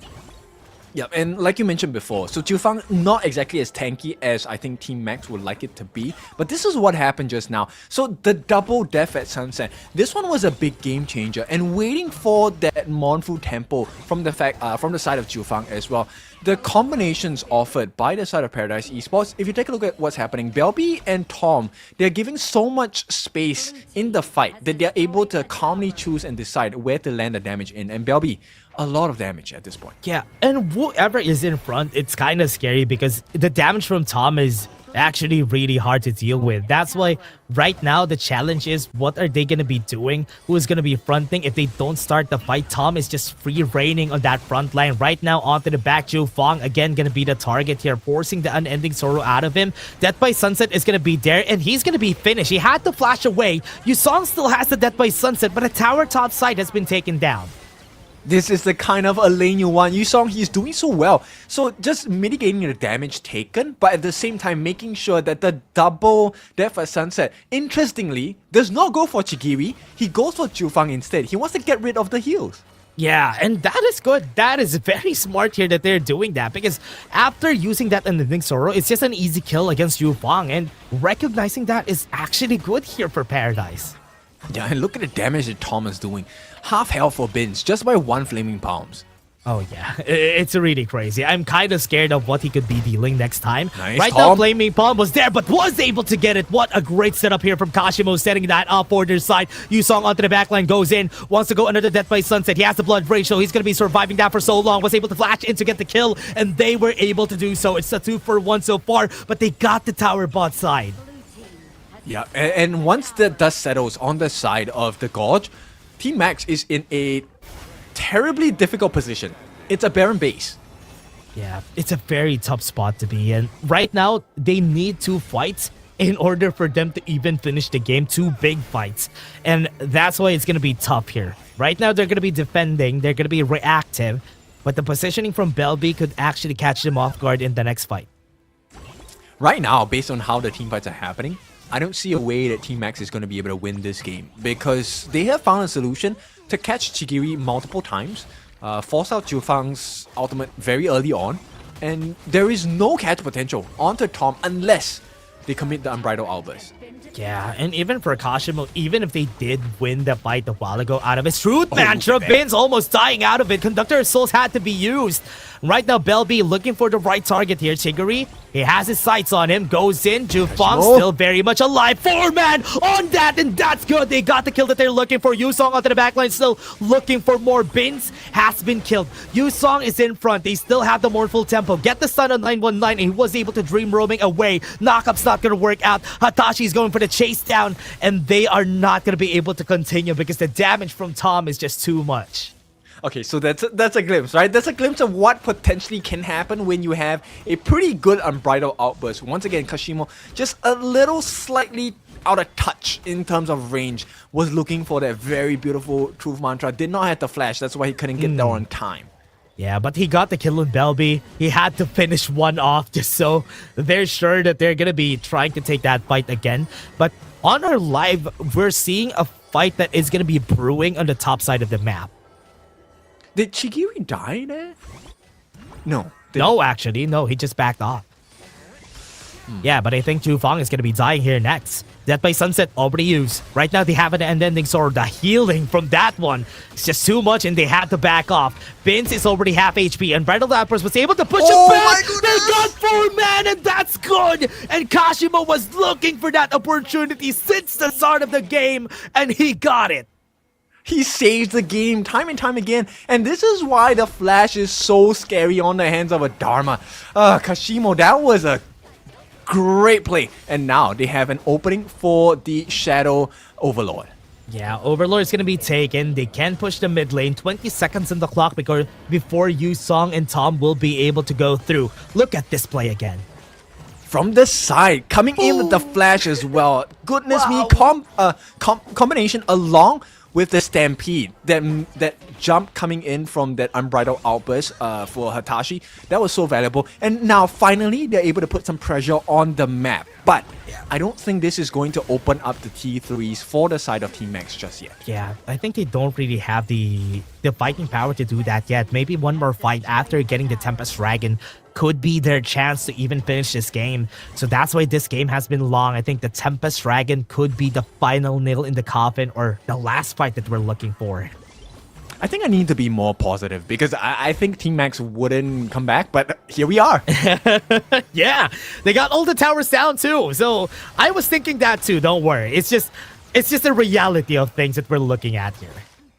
Yeah, but this Tempest fight, it's once again, it's not ideal for Team Max because, you know, as long as Paradise Esports gain control of the area around that Tempest pit, yeah, if they just keep resetting, then Team Max is going to suffer. Just naturally, the gods works in the favor of Paradise Esports. That's true. They need to do a lot of housekeeping before even thinking about committing for this. Ju Fong very early had to use out his unending sword. Chigiri went in the wrong turf. That's not the right place to rolling raid in. Belby got Kashimo in half HP, so that's good. He needed to back away. Tempest Dragon could be started anytime soon. Kashimo had to walk towards it. Right now, it's being started. Binz has to look at it first before it's going to be challenged. Right now, they had to force Tom out of place. They have half HP. Hitachi needs to move forward. He has some shielding on his place. Kashimo's in front. He might be able to get it. Yu Song, Death by Sunset is going to get used. They're going to be stopping at that Tempest Dragon. They're looking for the fights. The minions are pushing, and this is going to be scary.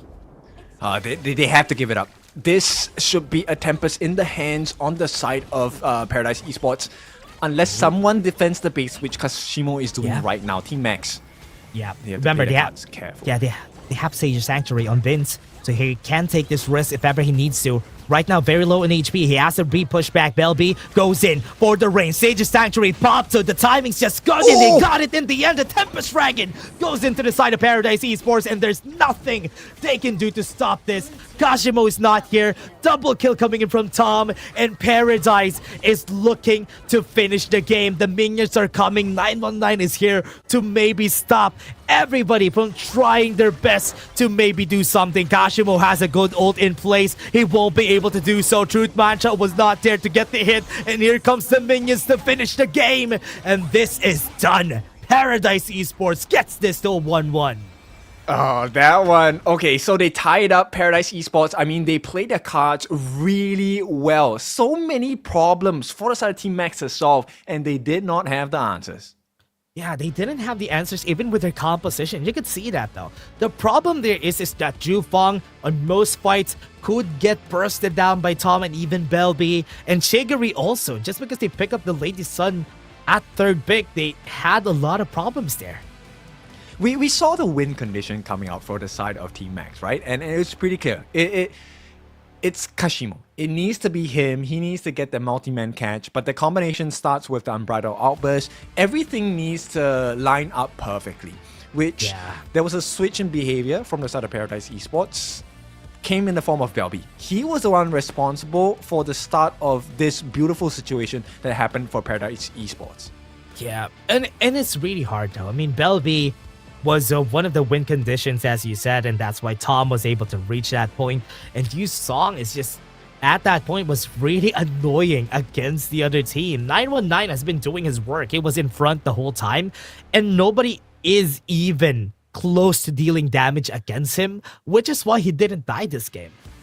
Yes, 3-0-10. Impressive scoreline. I mean, he was the main tank for the team, allowed so much space for Belby, for Tom, and Yisong as well to really just get the damage in, right? Find those gaps on the side of Max, Team Max's lineup, and boy, did they find the gaps, right? Tom forcing out those damages, flaming palms onto Jiufang, and then Belby is just making life difficult for Kashimo or just anyone in general. Yeah, and we talked about how Belby has been dying a lot this game, right? But it didn't really matter at that point. He was dying a lot this game, but he was doing his job. He was doing a really good job at stopping them from getting any position for Jupong and Chigiri. Yes, and the last part, he was responsible for pushing Kashimo back into the base on the side of Team Max, because he almost got rid of him right before the Tempest Dragon fight. And because of Kashimo's low health, he was forced to go back even when there were situations presented where the 5 of them grouped up on the side of Paradise Esports. There was no Kashimo there to take advantage of that situation. Yeah, and it was also because they already had that security that they will be because of the third tier towers getting taken down. So that's already good. But again, right now we can see that Team Max did their job. Look at their scores. Their scores are actually very decent for a losing game. Yeah, they try to fulfill that win condition. And look, the graph up and down, seesaw ride, really like the ocean at this point. Yeah, 2.5k gold lead. It's not really... Whenever somebody gets a lead in this game, it's not really that big. And that's why it has been really good the whole game, that the things were really close. Yeah, they were. Closer than I think either team would like, for sure. True.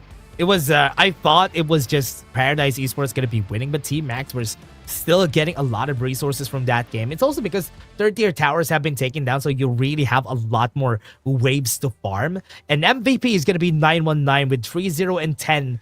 Damage taken at 35%, 27% damage, and a total gold of 21%. Crazy. 35% of the damage taken is insane. he was just a sponge. He was soaking it up for the team. And like I said, the benefits of having a tank jungle is the fact that the rest of your team members have now so much freedom. And when you have such an aggressive lineup with your double Death at Sunsets, this one was quite hard to play against. Yeah, it was taking up a lot of that damage. And it was, even if Yusong also was taking up a lot of the damage, and just muting your Lady Sun is something that they have been doing a lot of times, 919 together with Yusong, which is actually a good thing because there's nobody else who could really tear down both of these tanks from their side. Yeah, and it started pretty well for the side of Paradise Esports, getting the first timer of the game as well. And this is where, Kashimo was showing his signs of brilliance. But the fact is, I think this game, I need to mention Yisong. Like, this game, he really had so much value. He helped his team so much. Yeah, he did so much in this game, except for this one time that Chigiri was able to dodge him out. But he had the right idea this whole game on what he needed to do, though, which is he wanted to go to the backline, make sure that Chigiri and Zhu Fang wouldn't be able to have a good game, and add that to the fact that Belby is also chipping in. Yeah, this was early parts of the game where, farm wasn't that high for Tom and Belby at this point yet. So the damage potential wasn't realized. But as the game goes later and later, you start to realize that, hey, actually there is a lot of space for Tom. There is a lot of space for Belby. Yeah, and that's why they're allowed to do this, which is why Belby is allowed to even go to the backline and even find some kills onto Zhu Fang here, which is really good. Right now, I think that is something that Team Max needs to think about on our next game, because Binz, the Ogren wasn't even able to do anything much. He wasn't able to snowball. 919 had the advantage the whole time, and it was a really hard game to play. Yeah, I think this one is a lesson, but a very exciting game nonetheless, because for a good moment, a good portion of the game as well, it really felt like a true 50-50. Yeah, it was really close. A lot of times, because even at this point, 11 minutes in the game, we're getting a lot of really good picks, but we're still seeing both of our teams have equal amounts of gold. It's not really that big of a gold lead. Maybe at 1k to 2k is the maximum, and that is good to see because the game was equal almost the whole time. Yeah, this one was the one I think Kashimo was trying to find room for his team to get that truth mantra, committed it, but then positioning was just not ideal because both Bins and Kashimo died, and then they really found the opening. This one, this catch, this double death at sunset, so good in providing room for Tom and Belby to get damage in. Yeah, and that's why Belby was just able to flash knock up, and he was able to do so. 919. Look at this. Even with, at this point, Chigiri already had Daybreaker, but he can't deal damage against 919 the whole game, which is why they can't even breach the front line. Yeah, and I like the decision making on the side of Yisong because he understood his role. His role was inter-switching between trying to get the kills, but more importantly, pushing the members of Team Max back, right? Because they wanted access for the Shadow Vanguards and the Shadow Overlords to be able to touch that T3. And once the base was barren, the game immediately became so much harder for the side of Team Max. Even when they came up with situations like these, where they actually, were very rebellious against the lineup of Team Paradise Esports. Yeah, and at this point, we were saying that it's a bit too late, right? And they have to win like 2 major clashes in maybe ace everybody in order for it to work. They did so. They really made it hard because most of the fights, especially this one, the truth mantra was actually good. But after every fight that happened here, they had to do housekeeping. They have to clear up the wave, sweep it out, and they can't even get a tower in after that. Yeah, it feels so tiring, right? Household chores, you have to come back home, you have to watch this, you have to watch that, and then you still have to do your work. So it's a crazy game, but of course, with that being said, we will take a short break. When we're back, we bring you the final game of the final series for today. We'll see you soon.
Excuse me.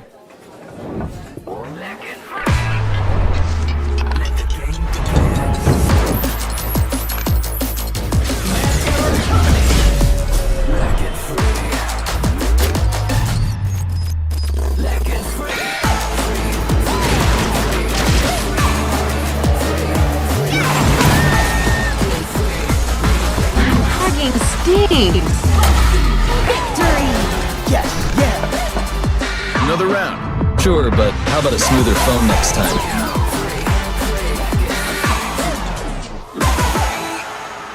Realme 14, performance beyond limits.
The unfaithful must be executed.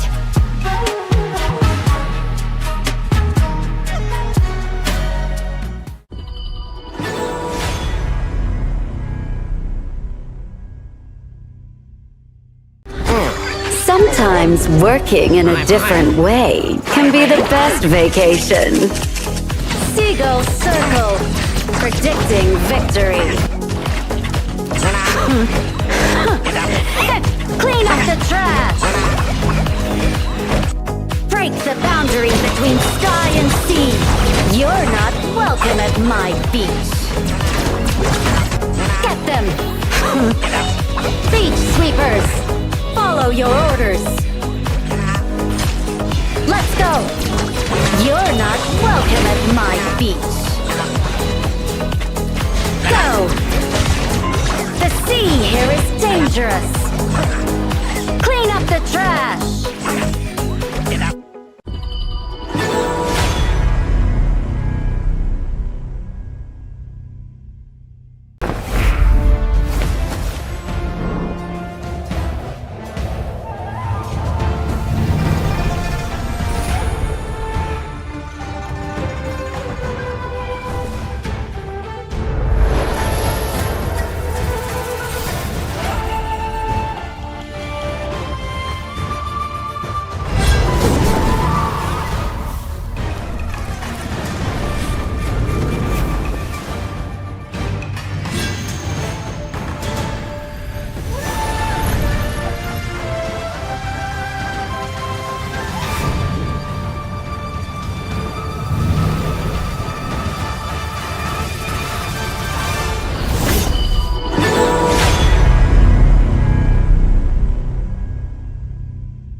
Welcome back. Last series, last game of the day. We are looking at the potential winners. Either Team Max or Team Paradise Esports is going to take this win away. It's your favorite kind of tofu, kindofu. And with me, the man with the games that end fast. It is going to be Dash. Yeah, this is going to be the game that will be ending for today. Let's see if that's going to be coming out here for their side. Because so far, we have seen a 1-1, and it's really long games for both of our teams, right? Because they have been pretty much equal the whole time. Okay, but based on stats, I think Paradise, they have an advantage, right? Going long series, Paradise manages to always take it with a W. So we'll see. They still have some pretty decent picks. They have the Dharma available on the side of Paradise Esports. They also have... What do they have? Agudo? Yeah, they have the Agudo as well. Yeah. And what I like about what they did a while ago, though, for Paradise Esports is they won the BP just out of that last pick, the Elaine and Doya. That's a very tried and tested combo, especially if you have a very immobile a marksman, even in the mid laner, which is what happened during the last game. And to add on to that, while they have the soft supports in game 1 and game 2, now if you take a look at it, the option is very much open. They can take a Changfei or a Lianpo. Yeah, there's no way you ban these two. You will be wasting bans on the side of Team Max. That's true. Or the other side of things, they could go for soft supports here on the other side, and they might be able to have success with it. The Dolia Elaine could actually be coming out here for the next game. Could be a possibility too. But there's a possibility that a pay could also get picked up by both of our teams, because I remember Paradise Esports know how to play a pay. So that could also be something that they could utilize in this next game. Yeah, and both teams have not used a Byron yet. If my eyes are not lying to me. So there is a very high potential for pay Byron combination coming out. This also opens up the doors for the Jing or the Luna. I think we will get a sensing of it once we go into the BP. BO3s, you kind of have a decent hero pool open still in the third game of the series. Yeah. And right now on the drafting for our teams, we're already there, and we're already on the drafting. And this is going to be the last one that we're going to be having for today. And Team Max is going to be in the blue side and Paradise on the red side. Oh no, they don't want the pay. And you can see Paradise Esports, they know what's going on. Yeah, they already know that it probably is going to be coming out this game. But there's still the Lubang Lam that Paradise Esports sometimes pull out. And I think, look at them. I think MZK is hyped. He knows that he can pick that up, the Lubang Lam combo that they do. Okay, so Max, maybe they want to go for the Dolia Dune combination, right? I think that is something that's available for them. They ban out the Agudo. Agudo works really well against a Dune. Yeah. They could work that out in their draft. What else? Yeah, as you were saying, they don't really need to prioritize the Dolia because it has been picked on the other side already, so they could go for the Dolia Dun. So that's a very safe one on their side. But what are they going to pick here for Paradise Esports? They prioritize the Chano, the marksman on their side with the Zia? What are they going to pair up with the Zia? I mean, you're looking at playing the late game, right? So definitely someone who is able to tank for you in the front lines. They have already used Menki. So I'm thinking, okay, never mind. Let's talk about Max first, right? It's a Dolia, but is it going to be an Elaine? I'm not sure whether that is going to be the combination. You know what? They could actually go for that. They go for the Lung. That's also okay for Team Max and the Dolia. So with that, they have some good ults to reset. Paradise Esports just needs to ban the Elaine the next one around so that they don't really have any other option here. If they want Tom to play this game, they have to ban the Elaine. That's true. I mean, the chase down by the Elaine, is it dangerous enough against the likes of Paradise Esports? No. They're going to go for that. No, not right now. They could have picked that on the first rotation, though. Now the Lubang is going to get banned. Yeah. They open up. I think they will ban the Elaine. I would ban the Elaine. Yeah, honestly. for sure. For sure. If you have a Zia and a Chano, I think they have to really ban the Elaine because those are easy targets for the Elaine. There's also the consideration that you might have to take away the Charlotte. Charlotte is also very adept at going into the backlines as well. If the Elaine is taken out. But okay, they pick up the Yixing. I think Yixing is a great ban. While Lam can escape from the board, his teammates can't. Oh man, there you go. The Lubang has been banned already. And as we were expecting, this is most likely, if they didn't prioritize the Zia and picked up the Lubang instead, that could have been a better route here for the team. But maybe they have something else in mind. Maybe they have another combo that they could pick here. Because Team Max has already sniffed that Lubang out. They also ban out the Shi. I like it a lot, right? Shi has a lot of control. And they ban out the Zhang Fei. Oh, yeah, okay. They still have a Lian Po Po. for Paradise Esports. Yeah, they could also use that because they haven't picked up any engaged roamers just yet. So they could use that on the first pick and use the last pick as a counter here for the Clash lane. I wouldn't pick a Lian Po though. I think it's too slow. You want to be able to get the big burst onto the Lung, right? Chikiri needs to be taken down in an instant. So Lian Po doesn't fit that pacing. Yeah, and the idea is also not here already. So it's going to be really hard to use that. So, they went in for the Matsu. I think that's good, yeah. Buys a lot of time, can potentially kind of force out that infinite fastness if it's played correctly. But I don't see how they're supposed to be able to deal with Bins on this tune. Yeah, you know what? Good question. Because it's looking really scattered because Team Max, this comp is good. Their composition is good already. If they want to invade this LOM in the early game, they could do so because they have the Mai Yin also helping them out. They can buy one here. You know what? It's a risk. it's still a decent risk. But let's take a look at it. Oh my goodness, Nua coming in. Okay. Oh, that's tough. Man, this is a tough draft. This is a tough BP. Yeah. They even have the Dharma in the end here for Paradise Esports. It's looking really scattered just looking at the composition here. They do have the range from the Zia and the Matsu, so that could be good. But they also have like a reverse card of a Dharma on that last pick, which is why I'm kind of surprised. I think it's down to the pacing. Okay, so if you take a look at what's going to happen here, Chu Fang now, he needs farm. Okay, Chigiri on this Lung also needs farm, so that's two very expensive picks. Now, Kashimo, no, it is Bins. Bins on this Dun doesn't need to have like a very heavy hold on a gold, so that's okay. They can funnel the farm. They just need an EXP onto Bins. But I don't think they can match the pace of the level lead, because Belby, the reason why they take up this Tsuya is because he's going to be able to offer that sanctification. The faster he reaches 15, the better. Yeah, and giving advantage to a lamb, right, is good. Giving any advantage to a lamb is good. He wants to snowball the game. He wants to take over with his damage as fast as he could. And having a Zia on your comp is actually really accelerating that to your favor. Yeah, and the damage potential is pretty high. Oh man, that's really scary. Jufang already knocked up, almost getting killed there, but because they didn't really have another cannon blast to go with that, they're not going to be able to do so. What a great take on that sprite too.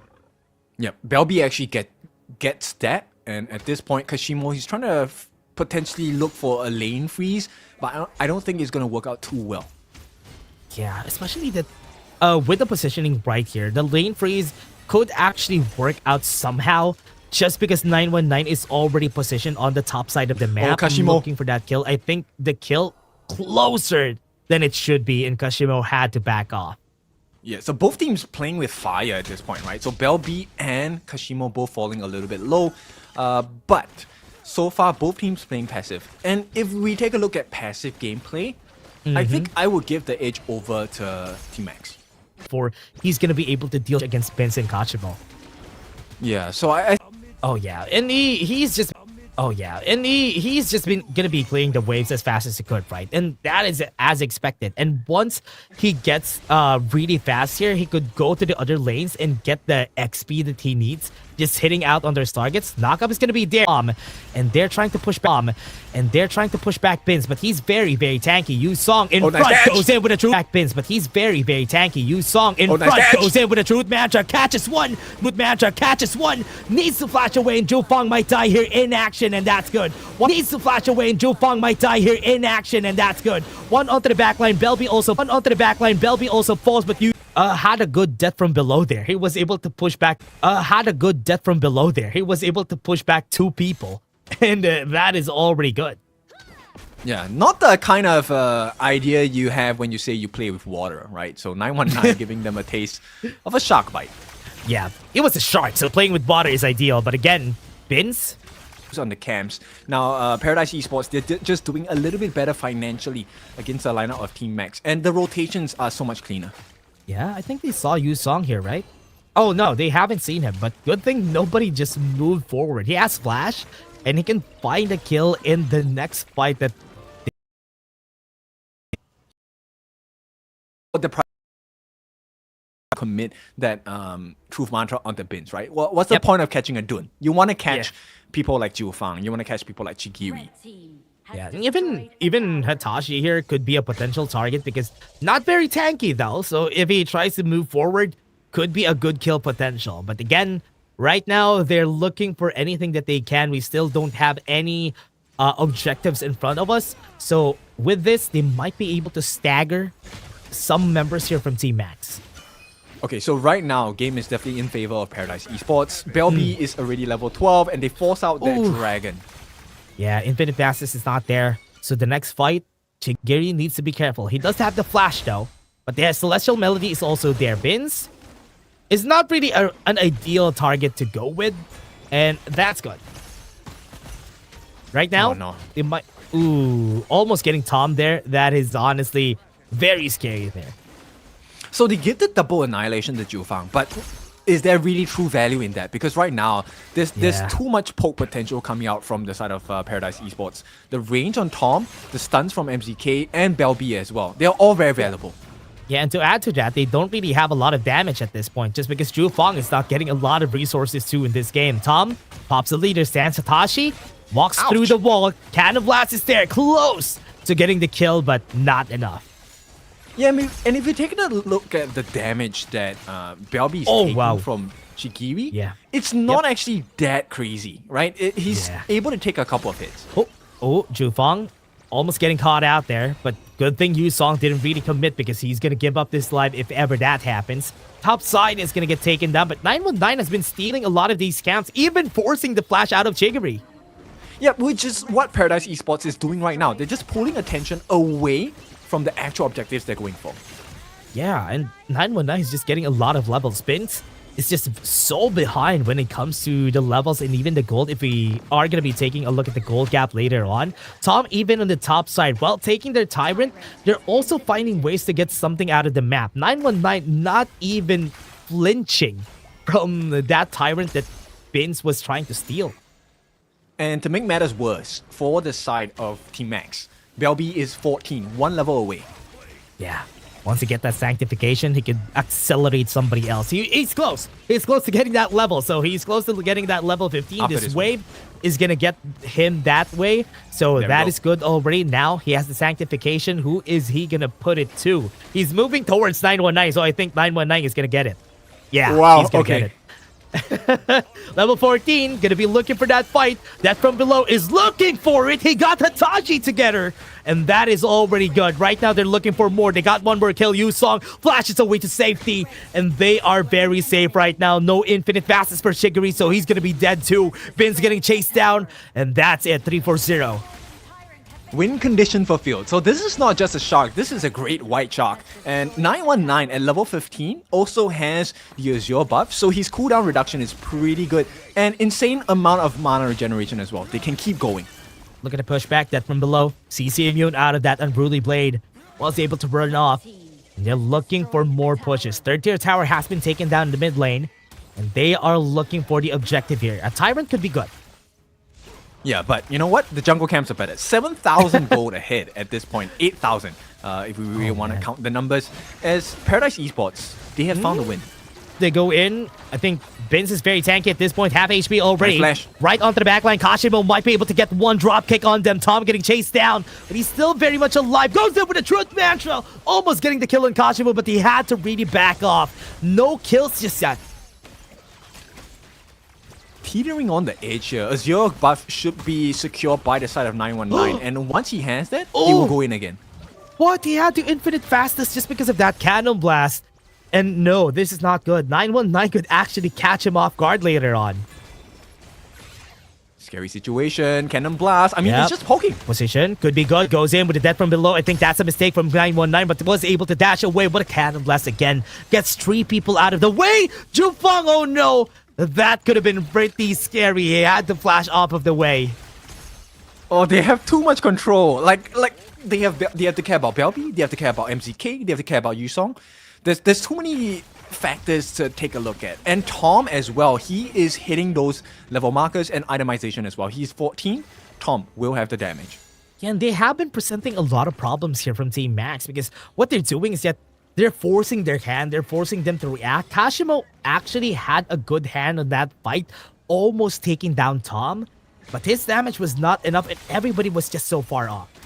And it's not going to get any easier, right? That's the whole issue here. And now you have an over-level 919. Yeah, 919, yeah. He's level 17, got 2 out of the way.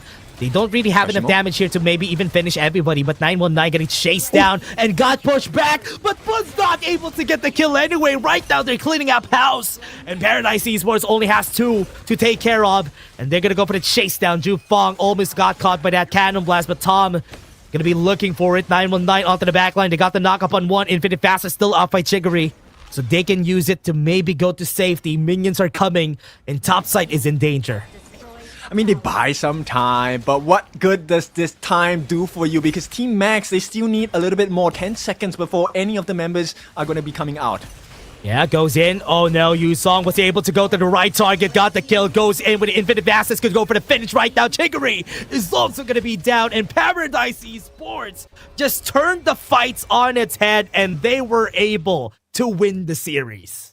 We were worried about the alarm. You were talking about it since the start of the series, and now we know why this lamb is such a beast. Yeah, I was surprised about the lamb pick on that timing because I thought they were not cooking. I thought they were not cooking because they picked it 3rd. And I was surprised about that because they can get away with picking it last. But on that last one, 919 really performed so well that all my doubts has been casted out. Yes, and this is something, I'm really curious to learn as well. So the fact that they're maximizing the function of the sanctification, right? So the level cap break, it's so useful as alarm because you have more HP, you have more damage as well. And he's so mobile. He's one of the actually pretty hard to deal junglers once he gets his skills down. Because how do you aim against a shark that's underwater? Oh yeah, it's so hard. I mean, this game, look at this. Chigiri, Jufong, they got advantage a while ago, but I thought it's not gonna be that long. I thought also that Chigiri would have an easier time of scaling up, especially he doesn't really need that Daybreaker this early in the game. But looking at it, the game stalled for so long that Belby got to level 15, and that's why 919 got over leveled. So there was a lot of focus going into Belby actually, right? Because it takes quite a bit of time for Noah to come online. And they made sure that situation was not realized as quickly as they would have hoped on the side of Team Max. So not only did they use the losing condition of Team Max for Jiufang in the mid lane, but it also is a coincidentally big win condition for Belby. So not only was he winning the lane, he was getting that level 15 really fast. He was 4 levels ahead of Jiufang. Oh yeah, and look at the gold though. The advantage of Bins to 919, that's 11k to 6.5k. That is like 4.5k gold lead. And that is actually crazy. He was so ahead that Bins wasn't even able to take anything. Because remember, he was taking almost all of the jungle camps of Bins. So that's why he has no camps to farm. And it's important to also note that the reason why they had this gold lead was not because 919 was just, having the free time, Team Max allowed him to farm the jungle. The rest of the members on the side of Paradise Esports, they were forcing engagements on the other sides of the map so that 919 was placed in a 1v1 situation against Chigiri, who at that point, he had a level advantage, gold advantage, item advantage. Yeah, he's forced to use the infinite assets every time he sees 919 on the map. I mean, even close to him, which is why it's really, really hard here to even find anything else for them. It was tough. It was a really hard game even for Chigiri here. So with this, Paradise Esports, even without Yu Song getting a lot of great truth matches, I mean, he was able to get some truth matches in, but even without that, Paradise Esports was so ahead. But also, the MVP is MCK. The Cannon Blasts were really good. He was very disruptive. I think there were a couple of moments which you called out as well, right? He managed to get the stuns in, force out a couple of infinite vastness coming out from the Long as well. And these are all important markers because his successes in landing those skill shots not only allowed his jungler to go in, but it also set up situations where Belby was able to continue that crowd control and get his ultimate down. The universal law was actually quite painful. Yeah, and also there were a lot of situations too in it. He was able to stop everybody from going in. He was getting like 2-man, 3-man cannon blast so that a fight could not happen. And that is the value of Amotsu on their side. I mean, even without the tank inside the box that game, he used it once and it was so effective. That was enough. The whole game, he didn't even need to use it any other time. Yeah, he's just buying time, right? Because their true win condition was for 919, get your cooldowns off and then come and bite them. Yeah, exactly. And it was, look at this game. It was just the whole game for Paradise Esports. It was just going in their favor. And just one fight per one fight, it all came down to that 11.6k gold lead in the end. Such a great one. And MVP is going to be MZK. 009, 20% damage, 25% damage taken, and a total gold of 14%. Not a lot of gold, which is great, right? So taking up Amorza and not having it as a expensive pick provided so much value because they were hoping to be able to put all of their resources into 919, and they successfully did. Yeah, that's true. And I really love this types of composition that I'm not expecting for Paradise Esports, and pulling it out here this time is actually really good. Even without the Lubong, 919 performed really well on that Lamb. That's good to see for Paradise Esports. That's something that is still working for them. The Lamb has been winning a lot for their side. Yes, I think it's a good combination to keep. And for the only team that comes out of Laos, I mean, Once again, this is a very impressive performance. We'll take a look at the highlights after this, and I think this gives a lot of room for the play-ins and the playoffs to be really exciting, because there is, to me, a dark horse, and it has to be Paradise Esports. Yeah, and there's a lot of confidence that I'm seeing here for Paradise Esports. Going into the play-ins, they might be able to edge it out against the other teams, and I'm kind of looking forward to how they are gonna be dealing with the other teams here, especially with Ultra Rare Esports. They might be able to slip in the play-ins if they fight against Ultra Rare Esports, because this form is kind of what I'm looking for from them. Yes, we're just a couple of days away, right? I mean, grand finals are also around the corner. Look, everything is setting up for the big boy league. We're talking about the Kings World Cup as well. This is where you need to make sure you play your cards to the best. And I think for this particular game itself, really, everyone was on their best form. Yeah, everybody, they're really doing well. MVP gonna be MZK here, but everybody did their jobs well here. But as you said, this is going to be coming down to how they grow out of this, and maybe with the small amount of break that we have. We don't really have a break, but the weekday that we're going to be having after this is going to be the time for Paradise Esports to accelerate this version of them so that they're ready for the playoffs, or rather the play-ins. Yeah, a small little breather, right? It's also time for them to do a review and take a look at what they can do better in this game. Of course, every game there is a small marker for improvement. I think so far, just based on the draft, I think this is something that they can explore more of. Not having to rely on the standard combinations that we have seen, because teams know about it. They will ban out the Pei, they will ban out the Luna. You need something else. And I think this strategy is pretty sick. Yeah, having a LOM is not something that you expect a lot. I mean, having a LOM and winning is actually something that is good to have at their backs, or at least at their arsenal, if ever we go to longer games. And I like that from Paradise Esports, being very, very experimental with it. All right, so we are waiting for the standings on the table. We will let you know who is at the top, who is in the middle, who is at the bottom. I mean, at the top is pretty straightforward, right? I think it was Fearless all the way at the top. Yeah, and Paws Gaming on the second. And this too, once we see the table, they're already in the playoffs, and nobody's going to stop them from taking that, because the amount of games that they're going to play are not going to be enough for the other teams to chase that. So these two are already qualified, and Pro Esports and Team Max, who are at the bottom, would still have a chance, actually, of getting there. But what I want to see on the standing table is seeing Ultra Rare Esports being on top of Impunity. That's what I'm excited for. Yes.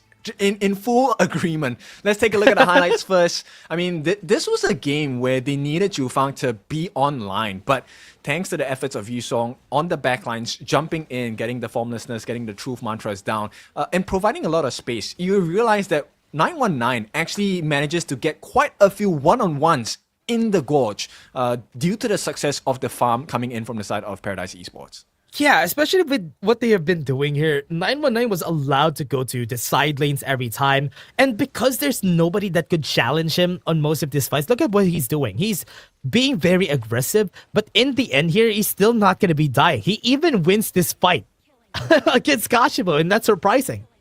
Yeah, because here's the thing, like Lam's kit is just making sure that the lower your health is, the more advantage you have. He deals more damage the lower health you have, so it's really crazy.